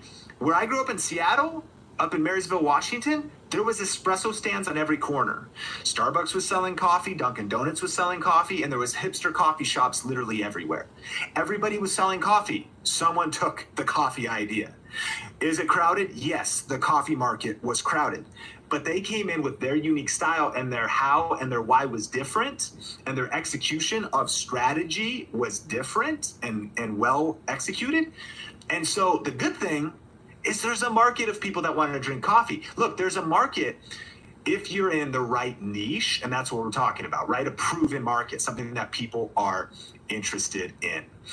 So tell me if you've believed any of these myths, or if you've heard any of them, because I'd also love to answer them with Heather as we talk about Q&A. But have you seen any of these myths? What are some of the people saying, or even some of your own mindsets that maybe family members or friends say to you as it pertains to YouTube, or you think about yourself, that you count yourself out? Look, if you don't get your mind right, you're going to shoot down your success before you even start. Like, you're going to talk yourself out of it. Like, this is why confidence is so important. If you don't have confidence, you're always going to find a way to lose. Yeah. Like, you got to get into a confident state to be like, okay, YouTube's legit. These myths are false, and it's not too late to start, and I'm going to commit, and I'm going all in, because it is going to take work. You don't get wholehearted results with half-hearted efforts. If you're dabbling, you're not going to get the results of the people that are dominating. So can we agree? These myths are busted, which kind of now brings us to the question to, like, how do I find my niche? Now, maybe you've already found yours. Or maybe you have no clue what your thing is yet. And if you do know your niche, shout me out in the comments below, but this session might mess you up a little bit, because it might get you, just some clarity or some thoughts in terms of pivoting or going into a different direction or a different niche. I need my pen for this one, and here's what we're going to do. How do you find your niche? Now, we have in our training program, Video Ranking Academy, a few different processes that we take people through. This is one of them. Okay. So what I want you to do is get out your journal, get out something to write with, and to lean in for this exercise. And if you haven't started taking notes yet, I encourage you to, because you need a battle plan, right? This is your strategy. It's like your black book of strategy, right? So get ready to jot some things down. And what I want you to do is just draw a circle. Before you do, you could draw it right up here, okay? And inside of that circle, I want you to write the word passion. Passion. Okay? So, passion. This is what a lot of people would say, you know what? The internet's so powerful, just follow your passion. Like, we're living in the era where you can turn your passion into profit. True. Like, you know what? What are you passionate about? That's what you should do. Now, I agree, kind of. But I actually sometimes think follow your passion is bad advice, because passion alone is not enough. But here's the questions on this. Like, what do you love? Like, what do you really love? And what you might do is, if you're drawing this exercise, we're going to draw 3 circles here. You might brainstorm, because if you have no idea where to start, you might be like, well, I love video games, I love music, I love sports, I love food. I'm really passionate about fishing. I'm really passionate about hunting. I'm really passionate about politics. Like, it's actually good to cluster out a lot of things that you're potentially passionate about, because we can find an intersection. And this might take you in a different direction than you thought, but what are you passionate about? What do you love? Here's another question for you. What do you research? Like, for you, my wife and I, if we go to the bookstore, we go to different sections. You know, I go to the sci-fi section and I see like the latest sci-fi books out or whatever, because I love sci-fi. I go to the self-help section. That's my section, like business, self-help. You know, I'm looking at whatever. And not only do I own over 2,000 books, right? But I get more. Like I'm constantly buying books and investing in books. But she's like going to history books. She's going to like sticker books and cutout books and decorating books. So she researches, like, what do you geek out online and research all night long? You know, for me, lenses. Last night, I'm studying lenses. I'm looking at different lenses I could take. So for when my wife and I go on hikes, I will read about cameras. I'll read about the sensors on them, the IBIS. I'll read about the latest cameras coming out. Canon R5 might be dropping in like 4 days. I'm losing my mind. I'm literally like up in bed after getting ready for this challenge, just geeking out about cameras. Okay. So what do you research? What do you love? What are you passionate about? But that is not enough, okay? Okay, so I want you to draw another circle now, and I want you to overlap the circle. And here's what you're gonna write in this circle, okay? You're gonna write proficiency. Proficiency. I had to write it down so I know how to spell it. You might have to look that one up. Proficiency. Proficiency. What does that one mean? What are you good at? Okay, what are you good at? So a couple questions on this is like, what problem do you solve? Or also, what do you have results in? What do you have results in? So the problem with passion, let me tell you one of mine. I am passionate about, music. Love music, love singing, love rap. But as far as like real proficiency, I don't have it. I remember when I was younger in church, I thought that like Hillsong, Joel Houston, which is like a praise and worship band, was the coolest. And I had an acoustic guitar and I was taking guitar lessons. And I was like, dude, that's what I want to be when I grow up, man. I want to be a singer. I want to like have the hair, get the tats, get the little booty shoes, skinny jeans. And I want to just go for it, man. You know, I want to really, and come on, just be able to sing. You know, I grew up in Seattle. Come on, Kurt Cobain, Nirvana, you know, grunge. But what I discovered was that was not my proficiency. You know, I could marginally improve in a certain area, but that was not my proficiency. If you're super passionate about something on your list, you might cross out the things that you just aren't proficient at. Now, I'm not saying you have to be the best in the world at it. I'm not saying, but when I think about proficiency, here's a couple questions for you. Again, what problem do you solve? Maybe a friend comes to you and says, hey, can you help me with this? So Heather is going to be teaching a couple sessions in this challenge. She's got a homeschool channel. And so when you look at how well behaved her kids are and the fact that her and her husband Isaiah have this incredible family and that she can homeschool and like build business and do all this stuff, people ask her, like, how do you homeschool? Like my friend Benji and Judy were asking her about how to homeschool because they were thinking about doing it, and then the pandemic and the lockdown happened, so they were getting advice from her because they look at her and even if she didn't see, and here's what I need to speak life into some of you, you're too hard on yourself and you're blind to your own proficiency because of just negative self-talk. Like, no, you're good at stuff. It's the stuff that like you don't even know that you know. But what would your friends come and ask you, like, hey, can you help me with this? Because I see that you're like really good at investing. Like you're good at managing your money. Like, how are you so disciplined? All I do is spend all my whole paycheck every time. But not only do you discipline it, but like you know where to put it. Or like, dude, you're like really good at fixing cars, man. Like you just know how to, like, you can change the brake calipers, throw on the header, man. You can just, you freaking put the winch on the Jeep and whatever. Clearly skills. You're good at building stuff. Like, can you help me? Like, what would people ask you for? See, I didn't even realize until I started realizing mid, like 2014, I kind of was doing Think Media, but then I realized I wanted to kind of be a leader, and I was a pastor at a church at the time as a director of communications. I thought people would be asking me questions about marriage because I was like, I'm a pastor, can't I help you? And I thought maybe they'd ask me about like faith and like life, and actually nobody was asking me questions about any of those stuff, right? I was like, but I spoke a couple times at the church. But I was getting hit up on Facebook Messenger. People were like, Sean, what camera should I buy? Should I buy, how do I set up a camera for live streaming my church? And then eventually I was like, oh, I was like kind of already doing it, but I didn't have confidence yet. Oh, like that's what people are asking me. Maybe I should lean in on the thing that people see a proficiency that I maybe don't even see myself. What are you proficient at? What are you proficient at? And then what problem do you solve? Because here's a real key. You have to lean in for this. You have to understand that your YouTube channel solves a problem. If you don't understand the problem that you solve, you will always struggle.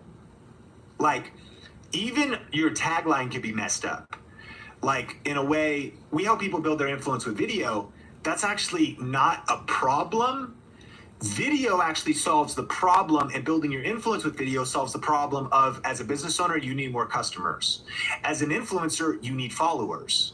It's usually, we solve the problem of not being known or of obscurity. You got to know, my friend JP Sears, he's coming on Video Influencer soon. He's just hit 1 million subscribers. Spiritual JP, ultra spiritual. And him and Benji have been friends for years on our channel over there. He solves a problem of humor, but he also solves a problem of like helping people get set free from a lot of inner mindsets and stuff when you go deeper in his brand. So he's got these comedy videos, but he knows like what he solves, whether that's boredom, whether that's escapism. So proficiency inside of that is knowing what problem you solve, and you help people solve problems. Heather Holmes, how do I start homeschool? Homeschool versus public school. I got a problem. I'm not sure how to go forward in this. So it's at the intersection of your passion and your proficiency, but that, my friends, is not enough. Hit the like button if you're getting value out of this so far. There is a third circle, okay? And this is what it's gonna look like, okay? And this third circle, you got to write in there, profit, profit, profit. Now, profit is the business side of things. You got to know, and here's some questions. What would someone buy from you? Okay. Now, we're going to talk more about affiliate marketing. You know, I've never made a camera, right? I've never designed a camera, but even in affiliate marketing, when you've got, you know, I'm passionate about video cameras, solving that problem. I'm proficient at it because I've been doing videos since 2003. Self-taught, just learning online and whatnot, but doing it for a long time. Here's a myth buster. You go, well, I haven't been doing it for that long. Look, you just need to be one step ahead of the people you're going to help. For real. Like if you've been doing real estate for a year and someone's just starting real estate, if they went to Starbucks and sat you down, they're like, bro, can you just help my first year go better? Like, tell me everything you learned in your first year. You're like, oh, I made these 5 mistakes. These are the 3 things I did right. And just helping someone that's one step behind you, that's the power of the internet and the power of serving people online. You just got to be one step ahead of the person that's behind you. So even in 2010, nobody knighted me and said, Sean, you now can talk about cameras. You are an authority in cameras. I appoint you, anoint you, and I'm sending you forth to go review camera. I was just like, I took a loan out to start my business, Clear Vision Media, which is a freelance business in 2009. I got 10 grand. I wasted about 4 grand on just stuff I didn't use, stuff that was sitting around. I got some stuff that was good because I did a lot of research. So I started making videos about it. And I was like, here's what I wish I knew. Here's why I got this. Here's what I learned about this between this. I done 5 hours of research, 15, 20 hours of research. And when you can condense down 20 hours of research into a 5-minute video, do you know how valuable that is for people? You're just shortening their learning curve. You're just sharing their answers. You're just helping them go further faster. So that might be your level of proficiency, but then you got to figure out, how can I profit? What are the best ways to profit? Okay, so what would someone buy from you? And maybe you don't know yet, but you should brainstorm. Like maybe someday they might buy the tools for the fitness that I teach. They might buy training or an online course from me. They might buy supplements, or they might buy, you know, software, or they might buy tickets to something or an event. So you got to identify your profit. So what makes you money? The other thing here is, what business do you want to be in? I'm going to keep pushing you that even if you're like, I'm just a content creator. No, you're a business-minded content creator. Like Jay-Z said, I'm not a businessman. I'm a business, comma, man. I'm a business. You're a business. Type in the comments, I'm a business. I know that'll kind of rub some of you the wrong way. You're like, oh, I don't really want, it's not business. It's just about like adding good into the world. You know, it's just about like serving. I get that. But if you don't have this, you're not going to be serving anybody 6 months or a year from now. Like if you don't get this right, you need money for the mission. You need to fund the impact that you want to make. This session's about how to make high profit and high impact. There ain't no impact without income. Or there's impact for like a few minutes until you can't pay your bills anymore, can't feed your family, can't keep the lights on. I'm not saying it's about profit. Profit just is what sustains the mission. You need money for the mission. I'm not a businessman. I'm a business man, right? I'm not a businesswoman. I'm a business woman. What? So this is the intersection now that you want to find your niche. So you've brainstormed, here's some of my passions, but here's also where my greatest strengths are. And here's the ones that could be, check this out, the most profitable. So if you had two different directions, I would actually ask which one is going to produce more profit. And I would pick that one, because when you can create freedom and leverage and start working from home and have life on your own terms, business on your own terms, did you know there's some impact things that I want to do in my life that are still on hold because I'm getting my business automated or scaling up a team? So there's books I want to write, but I'm not writing them yet because I'm focusing on profit so that we can sustain a whole mission. There's, you know, courses and things I want to create that are not even related to YouTube, that are related to like faith and other things. But I realized that even as a biblical example, Paul created tents. The Apostle Paul, he created tents to fund his ministry. So he had like this practical side of paying the bills. And then he had this vision for what his ultimate mission in life and impact was. But when you can find the intersection between your passion, proficiency, and profit, that is where the magic happens. Now, there's a couple pitfalls here. Okay? First of all, if you are passionate and proficient, then but there isn't profit, okay? You have a hobby. Like, I'm really good at underwater basket weaving. Now, I don't want to hate on underwater basket weaving, but we're going to talk about keyword research and like how many people are interested in that. And actually, that is a great niche to pick, but only about 7,000 people a month search for it. Like, the market is not very big. For you business owners and entrepreneurs, it's your TAM, your total addressable market. Like, you might, I love this, but like, if it's like a thing of the past, it's like some super niche collectible of some old super niche show that nobody watches. Like, there just might not be a big enough market there. Well, then you can do it. You just might not make high profit from that. That's what this challenge is about. High impact and high profit. So if you have passion and proficiency, but there's not profit connected, then you have a hobby. Now, if you're passionate about it, okay, and it's very profitable, you're like, no, there's people that are killing it in this particular niche, but you haven't developed the skills and the proficiency for it. Again, this is me saying, is there profit, high profit potential in NBA basketball? Yeah, you can get some good contracts, multi-million-dollar contracts. Amazing, okay? Am I passionate about NBA basketball? Yes. Awesome. But do you have proficiency for the NBA? No, I don't. I'm going to fail if I go in the NBA. Do I want to be the next worship leader, Hillsong United? I'm passionate. They do all, with songwriting credits and everything else, like they make a living off of their dream, but I don't got the proficiency for it. Then I take that path. That is a losing scenario for my YouTube channel. Okay? So do you see this now? Draw this out.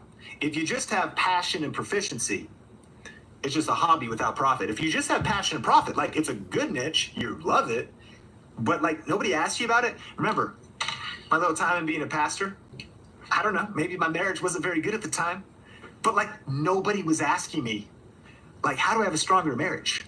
So maybe it was just kind of reverse engineering that, whether I was blind to it, and I don't want to talk you out of anything, but there's something about a wake-up call to find your sweet spot, your thing. I probably shouldn't have started Focus on the Family and write a book about how to have a strong marriage, because people were not perceiving me with that. But yet, and by the way, I could not even see, if you will, my own gift, my own past, because I was going in every other direction. I was focusing on my Sean Cannell channel when I should have been focusing on Think Media. I didn't have as much clarity as I have today, y'all. I wandered in the desert. I wish I had the YouTube Influence Challenge like you have right here. But now here's the last one. You might go, okay, I'm actually good at this. And it actually is profitable when I think it through. I mean, there's some monetization. Maybe you got the YouTube starter kit and you saw the 51 ways to make money. And you're like, no, this could be very profitable. But you're really not that passionate about it.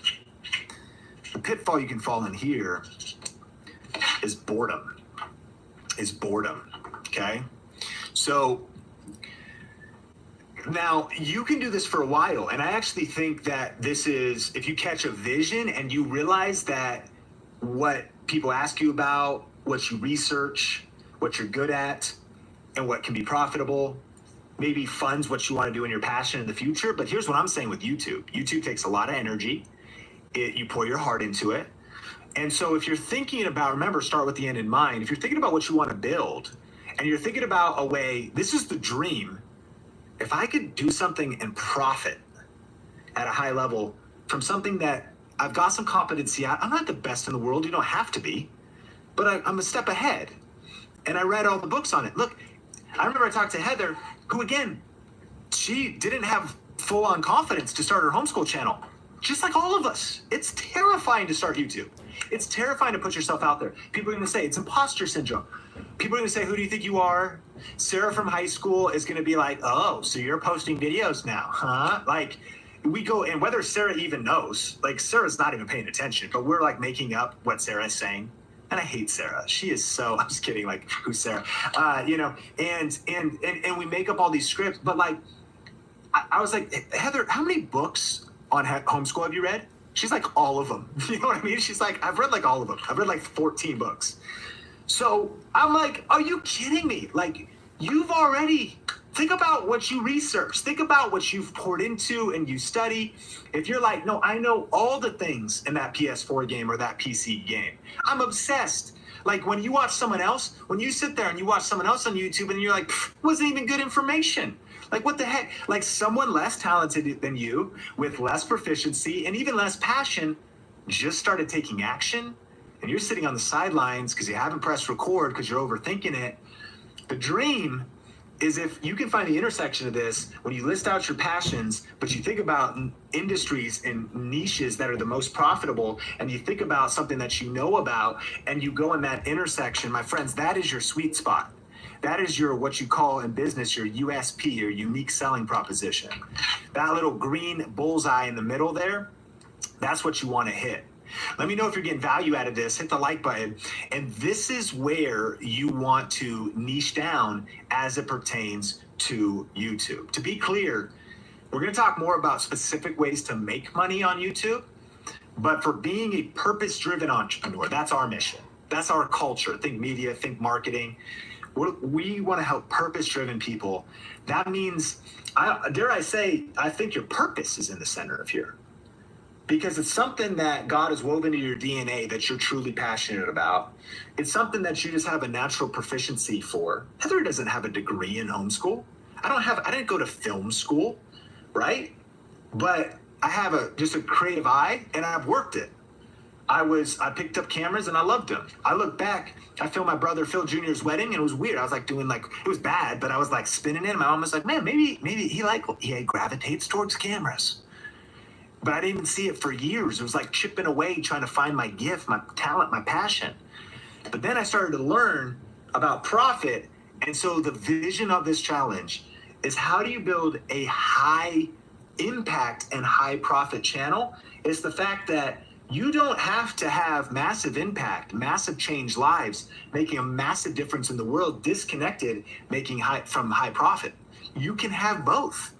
But it's by doing the hard work of finding this bullseye, of working through those steps. And so as we get ready for some Q&A, and I'm excited to get Heather on some feedback because she's one of the most brilliant people as it pertains to clarifying your niche and getting breakthroughs. Zig Ziglar said it this way: don't become a wandering generality, be a meaningful specific.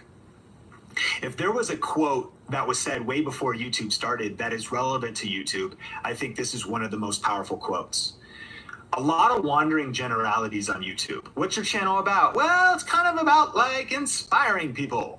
Okay, well, it's a good start. Sounds pretty general. Think about all those examples. I didn't just show you people who started. It's not too late to start, but that didn't just start in the last year or two. But they started like with something specific. They really amplified their difference. You don't need to be somebody else. You don't need to compete with anybody else. You're competing with yourself, and you need to be you times 2. You need to amplify your difference. Remember, one of the ways to do that is to amplify your why. Not just what you do, but also how you do it, because you do it differently than anybody else, but also why you do it. And when you start to amplify your values, people go, oh yeah, that's the... You want to actually have people stereotype you, believe it or not. I mean, of course, not in a negative way, but you want to be known, like, I hope people know me as like, oh, Sean, like, that's like the faith-driven guy. Like, that's the guy who's like really passionate about like his faith. Man, he's really passionate about family. He's pretty bold in his beliefs. Like, that's the guy who's just, I don't see him like flexing with Don P and being like, what up, you know, and whatever. Like, I see his values, even though there's a whole bunch of people that also do what I do. They do what I do. Even similarly, maybe how I do it, but I just come from a different place. That's just my difference, right? And what's your difference? What's your why? And how does it connect to your belief system? You want to be a meaningful specific. And this goes to why you want to niche down. You got to start small to get big to win on YouTube. And so as we recap here, it's not too late to start YouTube. We define that. High impact and high profit is found at the center of the 3 Ps. You want to find the best way for you to make money, it's at the center of that. Well, Sean, there's still some cloudiness. Yeah, we're going to peel back the layers of the onion, but that's what I want you thinking through. And you got to niche down. You want to really niche down. Dr. Eye Health, Plants and Lucia, you know, the expert plumber. When you find a niche, like, let me even summarize with this. It's interesting because you've actually had a chance to hear about, if you will, some of my beliefs. You've been able to hear about the things that I'm passionate about, like leadership and family, making a difference in the world.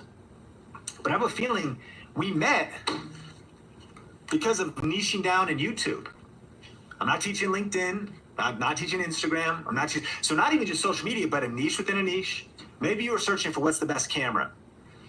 I learned that your gift will make a way for you. That when you start small with something specific, cameras, that it can lead to meeting people, even thousands of people in this challenge. The same is true for you.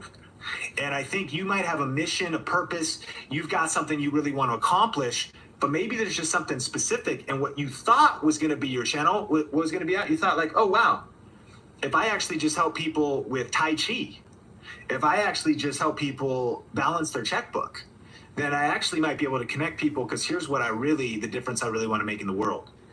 And it might be layers. It might take you a while to get there. Clarity is a process, and it's a commitment. In this first session, we said you got to stay committed. In the first session, you got to commit to go all in. You have to commit. Okay, Sean, you drew a cool picture. So by tomorrow in the afternoon, should I have crystal clarity? I hope you do. But my friends, this took me months. And it took me being connected to a powerful community. It took me being able to bounce my ideas off of other people. It took me continuing to have conversations with my wife. It took me having conversations with myself. It took me having conversations with God. It took me just like going through the process and the process and the process. But today, our brand is so clear and our movement is so powerful. You've seen the results. But you got to be willing to commit to do the work and go all in. And remember, commitment is the foundation of all great accomplishments. I want you to commit to this challenge. I want you to commit to your future. I want you to commit to going all in on YouTube and commit to doing the work. I'm not saying this is easy, but I'm saying it's worth it. You saw all the opportunities that are happening with YouTube. Those aren't becoming less. They're just becoming more. YouTube continues to grow, but commitment, my friends, is the foundation of great accomplishments. OMG. I hope you took notes during that session. Sean was bringing the fire as he broke down profit, proficiency, and passion. And I hope after this episode that you go and take action too. We love seeing all of you Think Action Takers over on social media. So make sure to tag us at Sean Cannell and at Miss Heather Torres and use our hashtag Think Marketing so we can follow along on your journey too. And if you have not checked out our free 1-hour YouTube masterclass, I highly encourage you to do that next. Go to thinkmasterclass.com to register for that today. Thank you so much for being a part of the Think Media community, and we encourage you to share this episode with a friend. We would also love if you would rate and review this podcast over on iTunes. And if you're watching on YouTube, leave a comment sharing your aha moment from today's episode. Well, now it's time to take action, and I can't wait to see you in a future episode.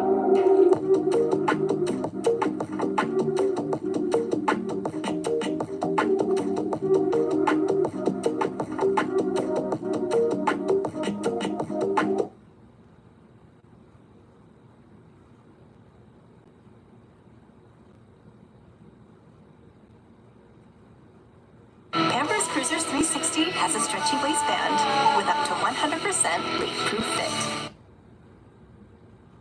Where do Jolly Ranchers get their huge fruit flavor? That one's gonna make a lot of gummies. Dang, easy there. Jolly Rancher gummies made with huge fruit flavor. When you're recording YouTube videos, it is critical that you know how to create videos that will get views and subscribers and really help you make an impact in the world. And I am so excited to bring you today's episode where we share with you one of the sessions from our recent 7-day YouTube Influence Challenge. And in this session, I'm going to be walking you through step by step our Think Media YouTube framework. How do we actually make videos, and some of the mistakes that you might be making right now when creating videos that you don't even know you're making, and how to change them, coming up. Welcome to the Think Marketing Podcast, the #1 podcast for growing and scaling your business with online video. I'm Heather Torres. And I'm Sean Cannell, and we're from Think Media. And if this is your first time listening, welcome. This show is dedicated to helping you learn how to get your content noticed and the latest money-making strategies working right now online. So whether you want to grow your YouTube channel or you want to maximize video across all of social media, this podcast is for you. Now, before we jump into the session, I just want to tee it up a little bit for you. You are about to listen to one of the sessions that we had inside of our 7-day YouTube Influence Challenge. And we were walking through the 7-step framework that we teach here at Think Media and at Think Marketing. And this is our signature proprietary process that is inside of our premier course, Video Ranking Academy, where we teach you our proven step-by-step system, this 7-step framework, throughout the entire course. And so we are bringing you one of those lessons, which is the record part of the 7-step framework. This is the third part of the framework, and you'll hear more about that as we are walking through this session. But I just wanted you to know that this is one of those sessions where you want to lean in. This is where I'm walking you through what needs to make sure are inside of videos. Like when you see videos that are really winning on YouTube, they have these ingredients, and really making a video on YouTube is like using ingredients to bake a cake. And I'll walk you through a little bit more about that. But I just wanted you to know that we are excited to be bringing you these types of these pieces of content that we've had throughout our different training sessions. And we would love to know your feedback on social media by using the hashtag #ThinkMarketing. If you take a screenshot and let me know, do you like hearing these type of sessions? And I can't wait for you to dive in. So grab your notebook, or if you're out on a run or cooking dinner, just be making some mental notes. And I'm excited for you to listen to this session from our recent 7-day YouTube Influence Challenge. And in this session today, we're going to be covering the Think Media content formula, 3 ways to make your YouTube videos better, and the mistake that you might be making when you start your videos and what to do instead. And, you know, when I think about creating videos, You know, I shared my story yesterday that 4 years ago, 5 years ago, I never thought I'd be creating videos. I never thought I'd be going live once a week to do trainings and coaching. I never thought that this was what I was going to do. But understanding the skills, understanding that video is the medium, is the vehicle to be able to get my message out to the world, I had to just jump in and learn how to do it. And, you know, it reminds me of making a cake. You know, when you're doing video, it really is about putting the right ingredients in the cake. You know, I love cake. Let me know in the comments. What's your favorite? Do you like chocolate? Do you like vanilla? Do you like, what's that other one? Funfetti? You know, the funfetti cake. You like funfetti cake? Tell me what your favorite cake is. I unfortunately can't have dairy, and this is not at all what you needed to know. So we'll move on. But I normally can't eat these kind of delicious cakes, but I digress. Let's move on. All right. So making a cake requires the proper ingredients. It requires the proper ingredients, and it requires skill. You know, when I make a cake, it does not look great. It doesn't come out like this. You know, this is a beautiful unicorn cake. We got a cake just like this for my daughter when she turned 8 years old. She was obsessed with unicorns, and so we did a beautiful unicorn cake. But if I were to make the cake, it would look something like this. Yes. Have you seen these cakes before? You know, the fails, they've got the TV show Nailed It. Well, this is what happens a lot of times when people are making videos. They see other content creators like Casey Neistat and Sean Cannell, the Think Media team, and beauty inspiration YouTube channels. They're gardening. I mean, they see all these people who are professionals making video. And when they do it, it turns out like this. And that's because there's a formula to creating great videos. And Tony just shared a really great tip, which was that you should be putting B-roll into your videos so that you can be more of a storyteller through a very simple educational video. And remember, we talked about this before. Prior planning prevents poor performance. But you know, a lot of times it's not necessarily like, well, I don't really understand the things of the videos, and now we've gotten over our fears and we know that we need to just crush them. We need to start. We need to go all in. Maybe you've been creating videos for a while and you're just like, I just can't figure this thing out. And a lot of times when people are starting, what happens is they have this, the fear of the gear. This was me. I had the fear of the gear when I got started. It was so hard for me to understand how to use cameras like this. Honestly, this, I will be honest, is still kind of a prop. I understand it's got a cool flippy out screen. You can connect some audio to it. I don't even know what this lens is. This looks really good on my shelf. That's where I was with video. Had a camera, had the audio, had the lens, had the things, didn't make the video. Why? Fear of the gear. Fear of the gear. And this is where, let me know in the chat, is this where you are? Is gear not your thing? I know that Tony and Nolan and Omar and Sean and even Melissa, they geek out over this. This to me is like going to college for rocket science. That's what this looks like to me. Let me know. Can you relate? I mean, I'm a very educated person. I'm a super smart person. Thank you. This is my humble brag right now. Okay. But this right here, I know that Tony and Nolan and Sean and Omar and Melissa have told me what these things mean. Like, what does this mean? I don't know. I don't know. But this held me back for so long, understanding that I had fear of the gear. That's what I had, fear of the gear. And remember, your first videos, they're going to be your worst videos. I know that you might be having fear of the gear, and all you actually need, let me go back, all you actually need really is this. You probably already have one. You've probably already spent like $1,000 on some type of device that's sitting right next to you. It's probably dinging right now too if you got notifications on. Don't have notifications on.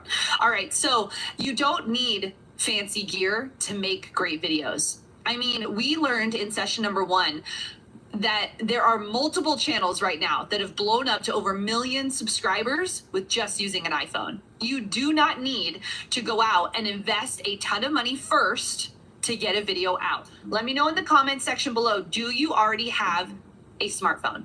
Do you already have a smartphone? Yes or no? I have a smartphone. I don't have a smartphone. Do you already have a camera? Yes or no? In the comments. Because remember, your first videos, they're going to be your worst videos. And I am here to share with you that my first videos were my worst videos. Here I am. Yesterday I talked about, you know, one of the mistakes content creators make is that they don't look at the camera lens. Look at that photo right there. Oh, all of its glory and fuzziness and out of focus. And where are my eyes?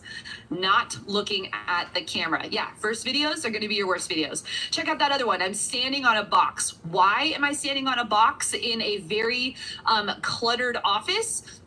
Because Sean is 6'2" and I'm 5'5". So when we do a training next to each other, I look like a child. So I have to stand on a box in order to be able to be closer to Sean's level. So that's a box from Omar's garage. And you'll notice my hands are like right by my side. They're like that because my pit stains from being so nervous were giant. And I was like, if I move my arms right now, they are going to see my pit stains. This is the first time I did a live video training. And I was like, I will teach like this. I will teach like this with my arms right here the entire time. Why? Because of my pit stains. Your first videos, they're gonna be your worst videos. So just get over it. You're gonna sweat. It's part of the process. So just know that it's happening. But here's what people ask. Okay, so I'm ready to make my videos. I'm excited to make my videos. Well, what camera do I need? What camera do I need to get started? And I want to share with you, because we're talking about how do you get views? How do you get watch time? Well, you have to understand the gear that you're using. You have to have some knowledge in some of the gear that you're using, whether you're starting with an iPhone, whether you're using a point and shoot, or you're using a full-on camera with a flippy op screen. I don't even know what it's called. Is it a DSLR? I don't know. Mirrorless? I don't know. We'll keep going. And actually, there's more than just the camera.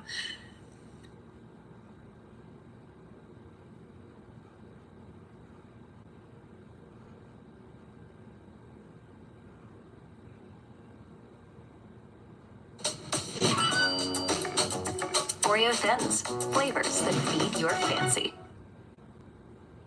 Called AVL, audio, video, and lighting. All three of these together actually produce great video. You can have just a camera, that's fine, but just a camera isn't actually all that you need to be creating great video. And again, the video does matter. Like, content is king, but it's got to be wrapped nicely in a package. You can't just throw out some garbage video and expect that you're going to get lots of views and watch time. No, we are here to help you with your learning curve. We are here to help you understand that it's more than just the camera. And again, all you need to get started is an iPhone, a smartphone, an Android, a 5-year-old phone. It does not matter. A tablet, something that has a camera on it is what I need you to use to get started. And if you want to go up a level from there, you can go up to a nice point and shoot camera. And what I like about this camera here, this is the camera on the screen, is it has a flip up screen. If you're videoing by yourself, it is amazing to be able to know what you're videoing. The point and shoot I have here, while it's great, it doesn't actually have a flip up screen. And for YouTubers, for people creating content, that's a key to know what you're filming with. And so I would recommend a camera like this. Easy, fits in your pocket. You can shoot. This is me trying to do a camera tutorial, guys. This is horrible. I'm drowning, Tony. I'm drowning. All right. So just being open and honest with you, this is my level. I am interested in this, and I will share all I can about this, and we will move on. But if you want to know the top camera recommendations for any budget, think gearguide.com. We've put that together for you so that we can walk you through, depending on your budget and the type of camera. We get asked all the time, what camera should I get? Should I get the M50 or should I get the SL2? Should I use this Nikon or should I use this? And every person's situation is slightly different. And so we've created an entire gear guide for you to walk you through our best recommendations for the most common uses of a camera when creating content for YouTube. So I definitely recommend writing that URL down, thinkgearguide.com, and that'll help you select your camera. But again, what camera do you need? The one you already have. Why do you need just the one you already have? Because you need to get started. If you haven't started yet and you're waiting for the next upgrade and you're waiting for the things, you are holding back on the message that needs to get out. Your first videos are going to be your worst videos. So let's get them out of the way. I'll just keep saying that over and over. And maybe you're already creating videos and you're like, okay, Heather, I'm past this. I understand that I have the right camera. Great. Well, let's walk into the next piece. And the next piece is actually the lighting. The next piece is actually the audio. Audio is actually more important than video quality. Audio is more important than video quality. Write that down, because most people think that it's all about the camera, and really audio has so much. People will watch a poorly lit video, but when you can't hear, when it's scratchy, when it's echoey, we tune out. We move on. We need to hear clean audio when we're producing content. Our audience wants that. So how do you get more watch time? Have good audio. And you could do something as simple as a microphone for $20 that can go right into your phone. It can go right into your camera. Very simple investment.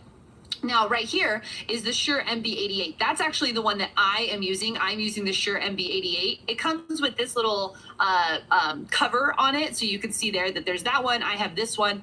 And I love it because it allows you, just like that guy's doing, he's recording his family, or you can turn it and you can record yourself. It's such a versatile microphone for your phone. There's also very simple ones that you can use, a USB mic. So here I am creating a video for you, and I'm using a webcam, and I'm using a microphone. Now, again, if I didn't have this webcam and I was only using my laptop camera, I would still invest in audio, because audio is the key to great video. Write that down. Audio is the key to great video. All right, so we've gone through AVL. I think we should switch it. I know that that is like a term in the industry for cool people. I think it should be VAL, don't you? Video, audio, lighting, but I digress. I'm not the person that came up with the statement. I know it's like a real term in the world, so we're gonna stick with it. AVL. Now we're gonna head into lighting. Heading into lighting. Let me know in the comments below, what lighting do you currently use? What lighting do you use when you're creating your videos? Do you use a ring light? Do you use soft boxes?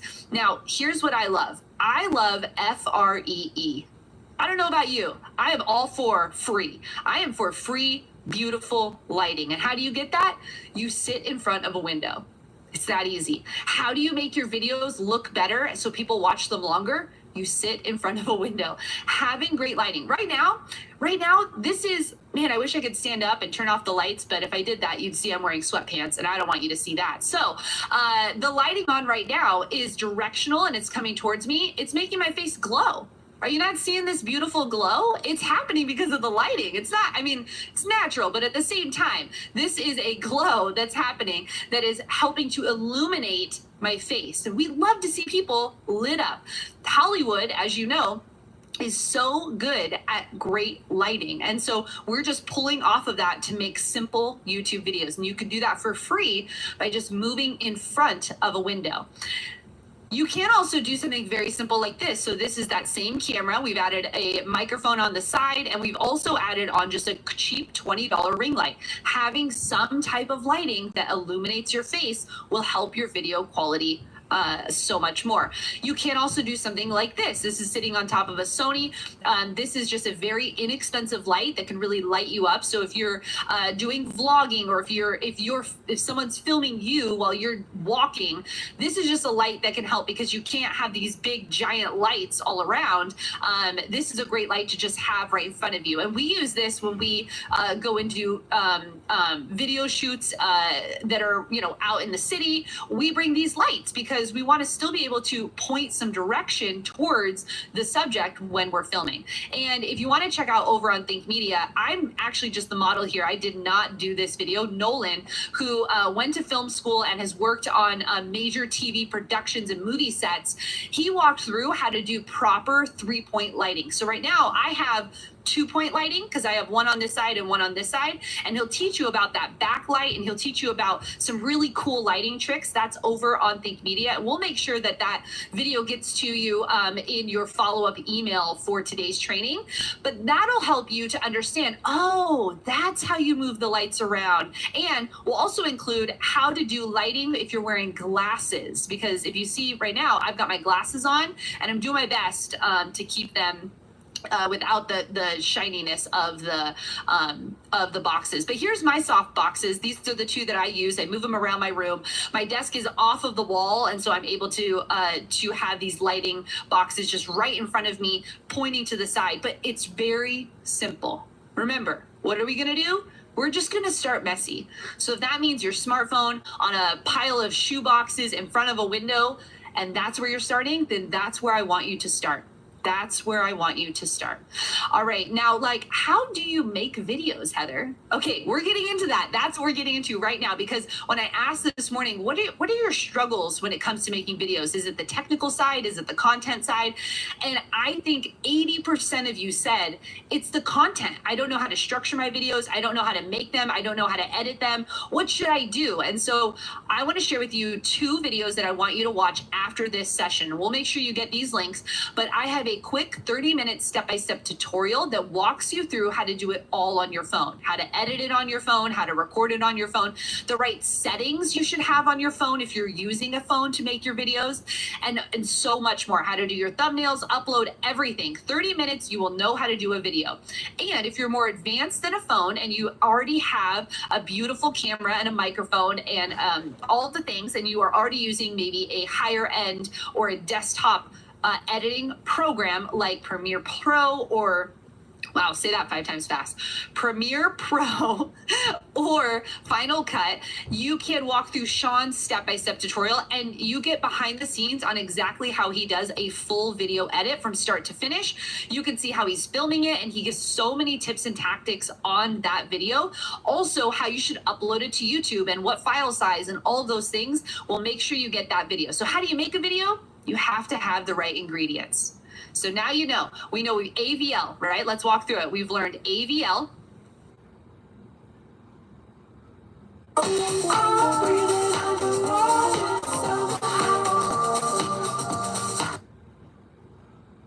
Sweet Tarts rope, so sweet, you'll pucker. Sweet Tarts, dare to combine.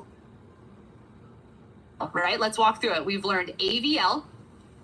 We've learned that we need to have the right ingredients. We've learned that there's 2 other videos that you can go watch to learn step-by-step how to actually do the things like, how do I edit? Like, what is the keys and what does it look like in Premiere? And how do I do it on my phone? We've given you that. And now we're gonna walk through our Think Media content formula. This is a formula we use on every single video. How do we get to 1 million views? This formula. How do we get to like 40 million views a month? This formula. Because we have the right ingredients. We have the right ingredients when it comes to this. And what is the magic secret sauce is you can use this for all types of video, whether it be training videos, whether you have any niche this works for. This is a formula that you can use on your videos. And here's what it looks like. The Think Media content formula. You've got your hook, you've got your content, and you have your CTA, or your call to action. Your hook, your content, your CTA. All right, let's walk through this. We have the hook. The hook. What is the hook, Heather? Well, the hook is at the very beginning of the video. That's what you say. That's what hooks someone in to wanting to watch the whole video. So we've already talked about you need to have a great title, because they need to be able to discover you. You should have a great thumbnail. If you've got the YouTube starter kit, you can dive into all of our best secrets and tips for how we make thumbnails. And so we've got our title, our thumbnail. Now we need to make sure that we hook them. They click on it and they need to know right away that this is a video they need to watch. And a huge mistake that content creators make is they open videos like this. Let me know in the comments if you've watched a video like this.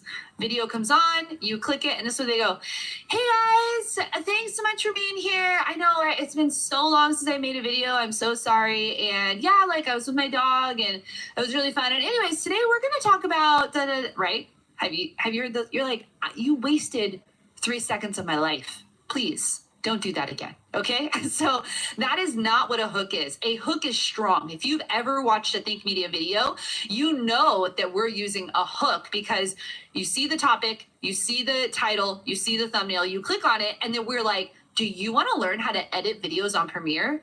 And you're like, oh my gosh, they read my mind. That's exactly what I needed. I needed this video.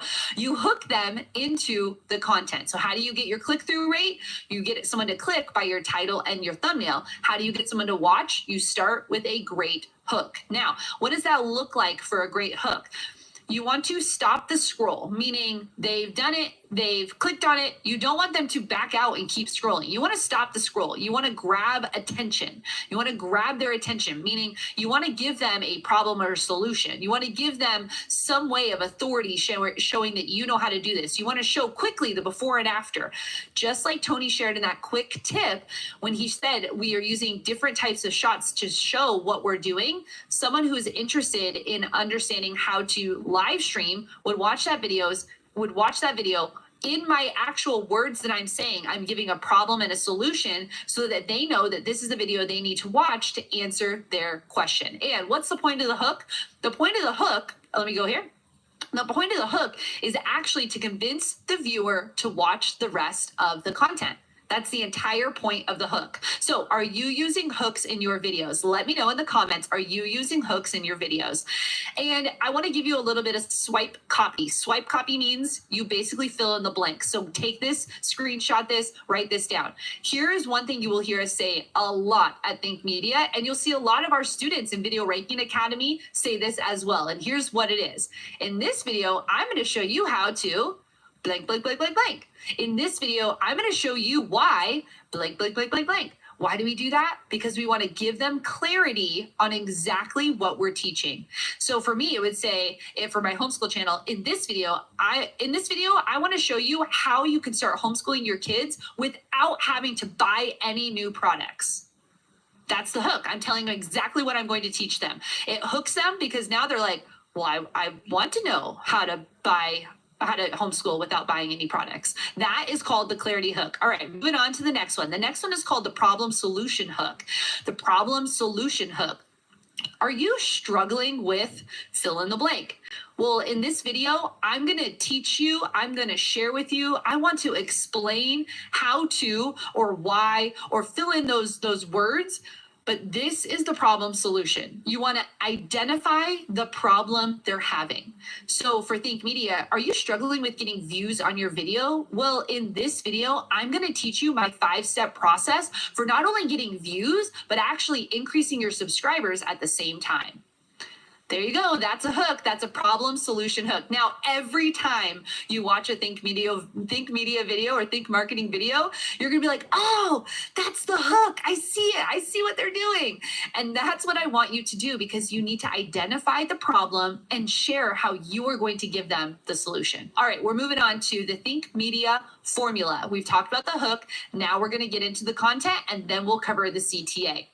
So the content hacks I want for you is, here's the content hacks. Script and outline. Script and outline. Please write that down and circle it and highlight it and do all of the things. Script and outline. Why do people fail on their content? They don't know what they're talking about. So you need to go into understanding the content with understanding what are you going to talk about? What are the 3 points? What do they need to know? How long do you want this video to be? Really thinking about it, right? Remember, prior planning prevents poor performance. So when we are here making videos at Think Media, we go through a 3-step process. We do a title process where we kind of brainstorm a bunch of titles. That's one part. Then we script the entire video. Now, we don't do word for word. We decide what is the hook going to be. We know what that's going to be. What's the main content? Are we reviewing a camera? Are we doing a versus? Are we sharing how to do something? What is the actual meat of the content and what do they need to know? So we always put the needs to know in there. And then we also want to know in our video when we're scripting it, what do we want the call to action? Like what do we want to ask them in the question? Of the question of the day. We always want to make sure that we're engaging our audience. And so we want to actually pre-plan those before we go into video. And then we review the scripts. Now, if you're doing this solo, you should still review your script before you film your video. Number 2, you want to number your points and steps. This is when you want to figure out, how do I get people to watch the whole video? You give them how many steps or points or pieces of the puzzle when you start your video. So in this video, I'm going to share with you my 3-step process. In this video, I'm going to share 5 hacks. In this video, I want to share 21 ways, right? When you number things in your videos, people, one, understand that they need to stay because they want all 21. If I just said, I'm going to share with you some of the ways, well, you would think, how many is some? I don't know. I'm going to share all. How many is all? So you want to actually number or make steps for your points, and that'll help you also stay structured in your content. And the question we get so often here at Think Media is, how long should my videos be? Your videos should be as long as they need to be, but they need to be as short as possible, especially when you're just starting. And again, there is room for long form content, which means videos that are like this, that are trainings and longer form and podcasts and those types of things. But at the beginning, when you're just starting, what can hold you back is that it takes so long to get through the video, and then it takes so long to edit the video, and then no one watches the full video. So let's make them short. Let's make them punchy. If you have 10 steps you want to share with someone, make 10 videos rather than one video with 10 steps. Make sense? So you can get through that so much faster. All right. Those are the content hacks for today. We have so many more content hacks that I want to share with you, but I want to get through this material right now. So we've talked about the hook. We've talked about the content. And now we're on to the call to action. CTA means call to action. In every single video, you want to tell people where to go next. What is their next step? This is a big piece that people miss. And when do you need a call to action? You can have it anywhere in the video. And here at Think Media, and when we're teaching students how to do this, we say have more than one call to action. Have a call to action to the same thing more than one time. Why? Because a lot of people don't watch to the end of the video. But if you are the person that is bringing people to YouTube, they watch your video and then they click on the next one to go watch another video, or they start going down that like rabbit hole of binging content, but you're the one that brought them to the video, you get credit for that on your channel. So when you are doing your videos, make sure that you have multiple call to actions. And these are not spammy. This isn't like smash the like and subscribe because I'm awesome. No, we are not those people. We're not doing that. Okay. Here's what a call to action is. Hey, if you would like to go further and learn more about how to X, Y, and Z, then make sure that you check out the next video because I share X, Y, and Z. That's a call to action. You could do that up in the YouTube cards, right? YouTube cards are always over here or in the description below. Why are we doing that? Because we want to help people and educate people how they can go to the next step. Now, if you are a business owner, which I'm hoping that you are, we want you to make sure you're giving away free value. So what's next? What's next is that you give a free download, they can schedule a call, just like we showed Steve Panette, the real estate agent that's in Phoenix, Arizona, crushing it right now. He doesn't have very many subscribers, but his call to action is, hey, if you're looking for a home in the Phoenix area, make sure to give me a call. And his phone number is right there at the very top of that video. So a call to action is always, what is the next step? And a lot of times people feel like, well, I don't want to be spammy. I don't want to sell. I don't want to, here's what I need you to realize. When someone spends time with you on video like this, if they don't know what to do next, they won't do anything. It's true. If you don't tell someone where they should go next, they probably will just end the session with you, find something else, if you say, hey, I am here to help. Remember, we went through those terms last night. You don't have to be an expert. You can be a helper, a guide, a teacher, a best friend. Hey, for me, in my videos for homeschool, it would look like this. If you really liked videos just like this and you want to learn how you can actually homeschool your kindergartner, then make sure to check out the next video. That I'm just telling them exactly what to do next if they have a kindergartner. Or here at Think Media, it could be just like this. Hey, if you would like to take a 7-day challenge on how to crush it on YouTube and get more views and subscribers, then make sure to sign up for our free challenge. I'll put the link down below, or you can go over to tubeinfluence.com. call to action. I told them where to go next. So you want to make sure you have a call to action in every video. It is vital that someone knows where they need to go next. One of the biggest mistakes that creators make when creating content: energy. Say it with me. Melissa, Tony, I see you. Say it with me. Energy, energy, energy. You have to have energy when you're creating content. If you're sitting like this and you're just talking to the camera and you have no expression and you're just kind of normal, just like this, that is boring. No one wants that. So here's what we need to do.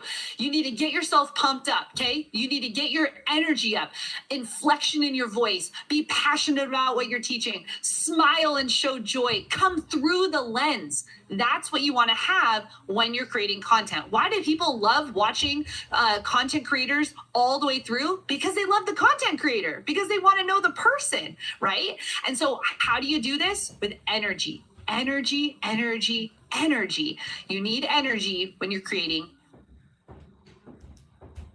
Got to be Metallic's new shade. Classic can also stand out. Own your color. Got to be Metallic's. iPhone 16e has the best battery life for an iPhone this size, so nothing's stopping you from getting the high score, except the stairs, benches, and rails. iPhone 16e, latest iPhone, greatest price. Energy. You need energy when you're creating videos. But again, remember, we're just going to start messy. I just threw so much at you. Like, you might have a full page of notes right now. Like, okay, I need to do my hook. What's my hook? Okay, I need to figure out my content. What's my content? Okay, I need to figure out my call to action. Where am I going? I don't have it down, but what should I do? Okay, stop. We're going to start messy. This is not going to be perfect. It never is. It's okay. But these are just the pieces of the recipe that we need when we're making videos. We need to understand, how do we use our gear? We need to understand, what do we need? We need to understand, how do we do it? And that's what we just learned. So here's what I need you to remember. Start with what you have. Just start with what you have. If you have an iPhone, I saw in the chat, people were saying it. I've got a phone. I could start with a phone. That's where you need to start. That's where you need to start. It may not be the best video of your life. I hope it probably isn't, because video number 1000 is going to be so much better than video number 1. But you cannot get to video 1000 until you make video number 1.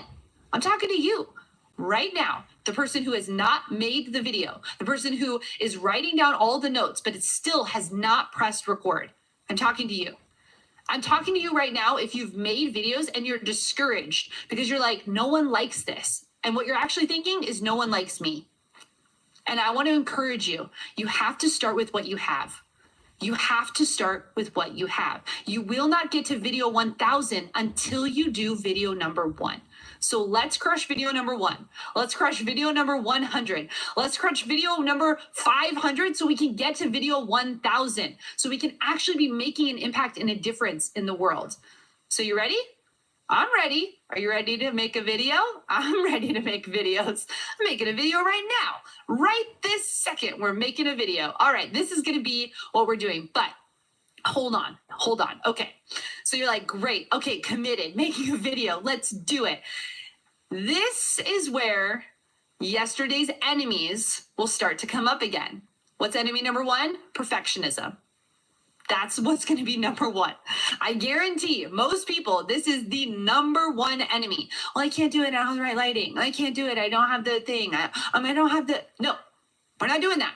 We're busting through excuses today. We're making a new video today. That's what we're doing. We're here on this challenge to make videos. But here's what it's going to look like. It's going to look like this. Start with the box. What's the box? The box is that content formula. I am not asking for more than what I just gave you. I want you to have the hook. I want you to have the content. Think it through. Know what you're doing. Make sure you don't make those 7 mistakes, and then give a call to action. And this is all I'm asking. I want you to make a basic cupcake. I'm not asking for a full cake. I'm not asking for the unicorn cake. I want you to make a cupcake. This could be you actually creating your first YouTube video. This could be maybe a step before that and you just making an Instagram video. This could be you actually have already been creating videos, but you need to just level it up. This is what I'm asking for you today. And then the next video, we're going to put some frosting and sprinkles on it. Yeah, we're going to use these really cute tin cups rather than these ugly brown. Like who is the person that decided that we needed ugly white ones? Hello, we need pretty confetti ones. That's what we need. That's what cupcakes need. And then as we go through, we get to maybe video 30, maybe video 100, and we're going to be making a cake. We're going to do 2 layers with some frosting, and it's going to look so pretty, set up for Pinterest. That's what we're going to do. This is maybe you've upgraded your lighting. Maybe this is you finally got the big camera. Maybe this is you got a whole studio. You decided that you are going all in and you're creating a full studio space to create your YouTube videos. Maybe that's what this is. And then eventually, over time, we're going to get here. Eventually, over time, you're all in on YouTube. Eventually, over time, people are watching your videos. Millions of people a month are watching your videos. That's what we're going to get to. How do we increase watch time? How do we increase people watching your videos? You have to understand the basics of making videos. And I want you to just strive to get 1% better every time. That's all I'm asking. 1% better every time. Now, here's what happens to me. It'll take me 30 minutes to set up. I'll do my tests and I'm like, shoot, I messed that up. Or I walk through my content and I have to restart 5 times because I keep forgetting what the last point is. Or I get to the editing phase and I'm like, oh my gosh, why do I sound like that? Anyone else? Every time I make a video, I'm like, why can't I just sound normal? Whatever normal is, that's what in my mind I think I want to sound like. But we want to just get 1% better. And this is your time. Remember, we're going all in. We're doing YouTube. Maybe you've already made some videos. Maybe you're already committed. I want you to recommit. We're making videos. How do you get views on YouTube? You make YouTube videos. How do you increase those? You get 1% better every single time. It's vital. It's vital that we do that. Wow. Well, I really hope that that inspired you to start creating videos. You know, when you have the framework, when you know the mistakes, it's so important that you start to apply that. And I want to challenge you to take action. I think there's nothing better than starting messy and just starting to get those videos out there. And I want to also say thank you so much for being a part of this community. You know, our community here at Think Marketing has really grown, and your feedback has been so vital to knowing what type of podcasts you want to hear. And so thank you so much for leaving comments over on YouTube. And we would ask you, if you like this type of content, to go over to iTunes and rate and review us. Tell other people what you love about the Think Marketing Show and other pieces of content you would like us to cover here. We are always listening. We're always there reading through those reviews, and also the comments over on the Think Marketing Show on YouTube. So make sure you subscribe over there. And again, this is the time to take action. And the best way to do that is to grab that camera, grab whatever you have, and start recording videos, because we know here at Think Media that possibilities are after you take the first step. So thank you so much for watching or listening, and I'll catch you in the next episode.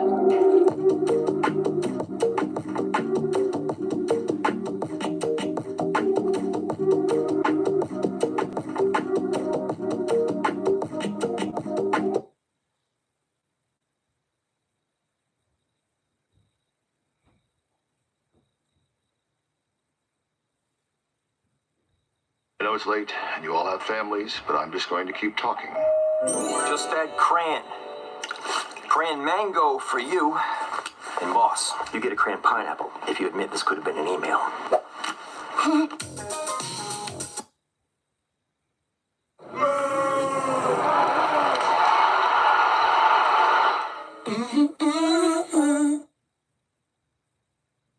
It. And in doing so, it also then helps you diversify your audience. And then speak a little bit to like description box optimization, like just how thoughtful. I think that sometimes a mistake we can make is not making it explicitly clear the steps people can make to get to our page or get the thing. Or sometimes even worse is we try to do that, but when I'm doing channel reviews and like our communities and stuff, sometimes I'll click on links and I'll be like, this is a dead link, or it goes, and you think, some people are like, I'm not sure why my email list isn't growing. You're like, well, there's no link to it. And when I click the link you thought there was to it, the link doesn't work. I mean, that might be thing one to fix. So this stuff can be overwhelming, but if you think through that process of transitioning, and actually a lot of our listeners do want to get leads and they want to build an email list, and they may just think that people are going to magically get there, but there might be some steps. How do you think about it in terms of like articulating in your video and helping people make it all the way on to being subscribed? Yeah, I mean, I think, and if you're just listening, you're not seeing me, but right now I'm holding up a cookbook, a printable cookbook. And if you can show this in your video and show kind of how you're using it, like, oh, this is the recipe. People are like, oh, I want that. I want that, because some people do, like myself personally, I'm an elder millennial who loves stuff on paper, right? Even if you don't like stuff on paper, you could still put the PDF on your iPad and use it there. So I think if people see you using the freebie in your video, you just direct them, go down to the description box, click on that link. The call to action, I think, and I think it depends a lot on your audience, but I feel like most of my viewers now are sort of familiar with the description box. I say a lot in my content, hey, I'm using this knife. I love it. I got it on Amazon. I'm going to link it in the description box below. I say that a lot in my videos, because if I don't, people will ask me in my comments for the links. I need the link for this. I need the link for this. And so not only is it a way to, build your email list, make affiliate income, but it's also just better. It's a better experience for your viewers, right? Because when people see you using things and they don't have that, they want to get that. And the easier and more seamless you can make that for them, the better off it is for everyone. Such great advice. And the front half of this podcast has been packed with a lot of tactics that could take us to the next level, even some more advanced stuff. But I do want to now take it back in kind of this final section for when you were starting and lessons we could learn early on. Maybe we've already been doing this for years, but we're not monetized yet, or we're still having some challenges. If we go back to the beginning, you reached monetization in 9 months while working full time. What were some of maybe the early challenges and also the key decisions that accelerated your growth? So I think the first thing to remember is, or when I think about back to kind of those early days, I never started off wanting to even make $1,000 on YouTube. I really had no idea of how the monetization system worked. I mean, I knew that you could make money on YouTube. Did I even dream that I would be able to do that? Not really. I mean, I thought in the beginning, if I can make an extra $800 a month and pay for my family's groceries, how awesome would that be? Because it's like I have a hobby and I'm getting paid for my hobby and it's paying for my family's groceries. I was thinking like really small. And so when I started, it was really just out of passion. And that's what I always tell people, is that if you're going to do YouTube, you're going to work probably for a while for free. And so you better be liking what you're doing. Don't go into a niche that you don't like or aren't passionate about just because you think it has a high RPM or something like that, right? It'd be like if I knew that, finance has, pays a lot. And so, no, I'm not passionate about finance, right? I don't want to teach people about finance. I don't want to relate to people about finance.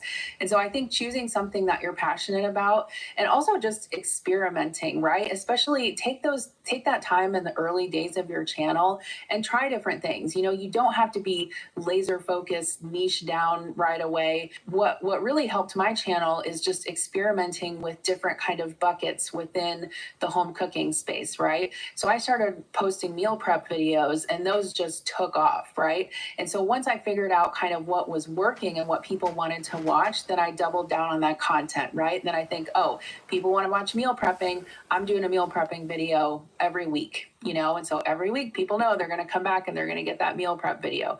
Oh, people really like Costco hauls. Okay, I can do one of those a month, And so I think just kind of experimenting with different things and then also really knowing what the trends are at the time. When I was first starting out, the keto diet was like huge. It was keto, low carb was everywhere. And I was kind of doing it here and there. And so I started posting keto videos and those started taking off. So I think it's a combination of just experimenting, knowing what your audience wants to watch, and then also kind of what are the trendy topics that are being searched right now on YouTube. Some really powerful insights we can all apply. And one of the things you also mentioned was a shift, a mindset shift related to negative comments. What was your experience with that? Was it unexpected, worse than you expected? And I know this, a lot of listeners, I think there's many fears that hold us back from maybe pressing record in the first place. We might be thinking about somebody we went from high school with that bullied us, and that's probably not thinking about us, but like, what are they going to think? What are people in my hometown going to think? What's my family going to think? Am I going to be criticized for this thing or that other thing? You know, at the end of the day, anyone that's interacting with your video, whether they're leaving a positive or a negative comment, that means they watched at least part of the video. You know, they're putting views and money in your pocket. What's the thing you always say about going to the bank? Yeah, I always see them in the comments, but I never see them at the bank. Yeah. Yeah. And I think too, just being able to understand that if that person was standing right here in front of you, or you were sitting at a table with them having coffee, they would never say these things to you, right? The reason why some people say these things is because they can do it without any repercussions. They're an avatar, they're a username behind a screen. And that's all it is, right? They're not your friend, they're not your family, they're not your teacher, they're not your spouse, they're not anything to you, right? And so opinions are, I was probably going to say an inappropriate quote, but inappropriate quote, but I won't say it, but everyone has an opinion, right? And that doesn't mean it's right. But I think, you know, some of those, some people really will get to your insecurities. I actually ended up getting braces a couple of years ago because so many people commented on how my teeth were crooked, right? And so, I mean, I guess at the end of the day, I took my extra money that I made from YouTube and went to the orthodontist and... The hater paid for your braces.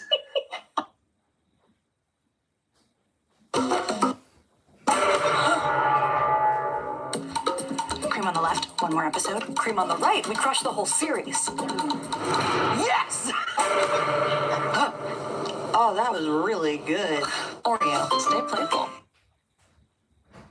This advanced AI protects your money on every purchase, so you can be the writer you want to be, the traveler you want to be, or even just the dinner guest you want to be, with trusted security right by your side. The hater paid for your braces. I guess. And I don't want to make it sound like it's all negative, right? Because the negativity can be really loud, but when you step back and objectively look at it, and I think about how many comments am I getting every day that are so positive? Thank you for your content. Thank you for being relatable. Thank you for being there. You know, I just had a lady tell me the other day that, you know, she had a really hard time in her life and my videos are what helped get her through it. You know, that kind of stuff, that's what matters, right? Not like the very vocal 1% that's, you know, critiquing you on whatever. Look at your like ratio, you know, it's probably 98%. And so I think it's a combination of just being true to yourself, knowing that you can't take those things personally because those people don't personally know you. And then just looking at it objectively, there's a lot more positive than negative. That's all really encouraging. And I mean, I know sometimes comments still get to me. It gets better, but like they still get to me. But it's kind of like, you know, hazard pay, I suppose. Like different jobs have different things that just come with the territory. And the sheer nature of putting something out on the internet, trying to not take it personally, because you're exactly right. They don't know you personally. I actually heard one person say, if they can't text you the criticism, then ignore it. Ooh, I love that. That's great advice. It's really good. Yeah. It's like, I mean, we should be open to constructive criticism, especially if we're doing something that's, harmful and so anyone who speaks the truth in love to us that's so powerful. But for them to actually have the context to know us, that's what we should be listening to. People are just zooming by on a snapshot. And to your point, we might see the haters in the comments, but we never see them at the bank. Sometimes just the sheer nature of your content's being consumed is a positive thing. And the way that ad revenue works, it just helps move everything forward. A couple final questions here. I am curious what the biggest impact of the success has been on your family, but even how you've transformed personally. I think a lot about the fact that silver play button, over 100,000 subscribers, $500,000 earned plus, there's those achievements and accolades, which are incredible. I also think about, you can't do YouTube at the level you've done it without experiencing some personal transformation. We really kind of have to become new people in the process. And I'm just wondering what that experience has been like and how it feels now as you reflect on your journey of the impact on your family and on you personally. Yeah, that's such a good question. Sometimes I just think to myself, I run a business. I have a business. I'm a CEO of a business, right? And so that in and of itself is just wild to me because like I told you when I first started, I thought, oh, if I can pay for my groceries, that's fine. But to run a multiple six-figure business it's mind-blowing, right? And I've learned so much about not just about online business, but about taxes and payroll and all of that stuff that you really don't want to learn about, but you kind of have to out of necessity. And I think just overall it has really done a lot for my confidence to do something and do it successfully. And I have to remind myself not to compare myself to other people because sure, there's a lot of YouTubers who are way more successful than I am. I was just thinking the other day, well, I'm never going to get to 1 million subscribers.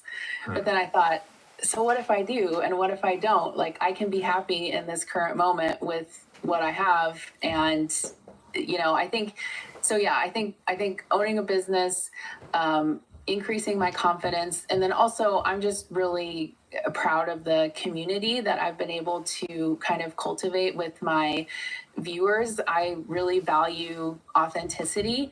And so I don't ever sugarcoat anything. Like you were mentioning earlier about burning something in the kitchen. I show all that because that's going to happen, right? And at the end of the day, people just want to know you and relate to you and learn something useful in the process. It's such powerful stuff. I have one final question for you, but before I ask that, shout your stuff out. If people want to connect with you, check out your channel, anything you want to promote, and I want to make sure everything's in the show notes for you and for the listeners. But yeah, where can people follow with you, connect with you? Yeah, so you can just search my name, Jen Chapin, Chapin on YouTube. Funny story, there's actually another Jen Chapin who is Harry Chapin, who is a singer, his daughter. That's not me. That's not me. I don't sing on YouTube. But if you search my name, you'll find my channel and lots of cooking videos. If you are wanting to figure out how to get dinner on the table for your family in a way that is accessible and easy and a lot of times budget friendly, check out my channel. You can also find me on Instagram. My handle over there is just @Jen Chapin. And then also in the show notes, there's going to be a link to download a free e-cookbook. So it's called the 1 Hour Freezer Fix. And basically I share with you how to take a shopping list of grocery ingredients, and you can prep 5 meals for your family in 1 hour.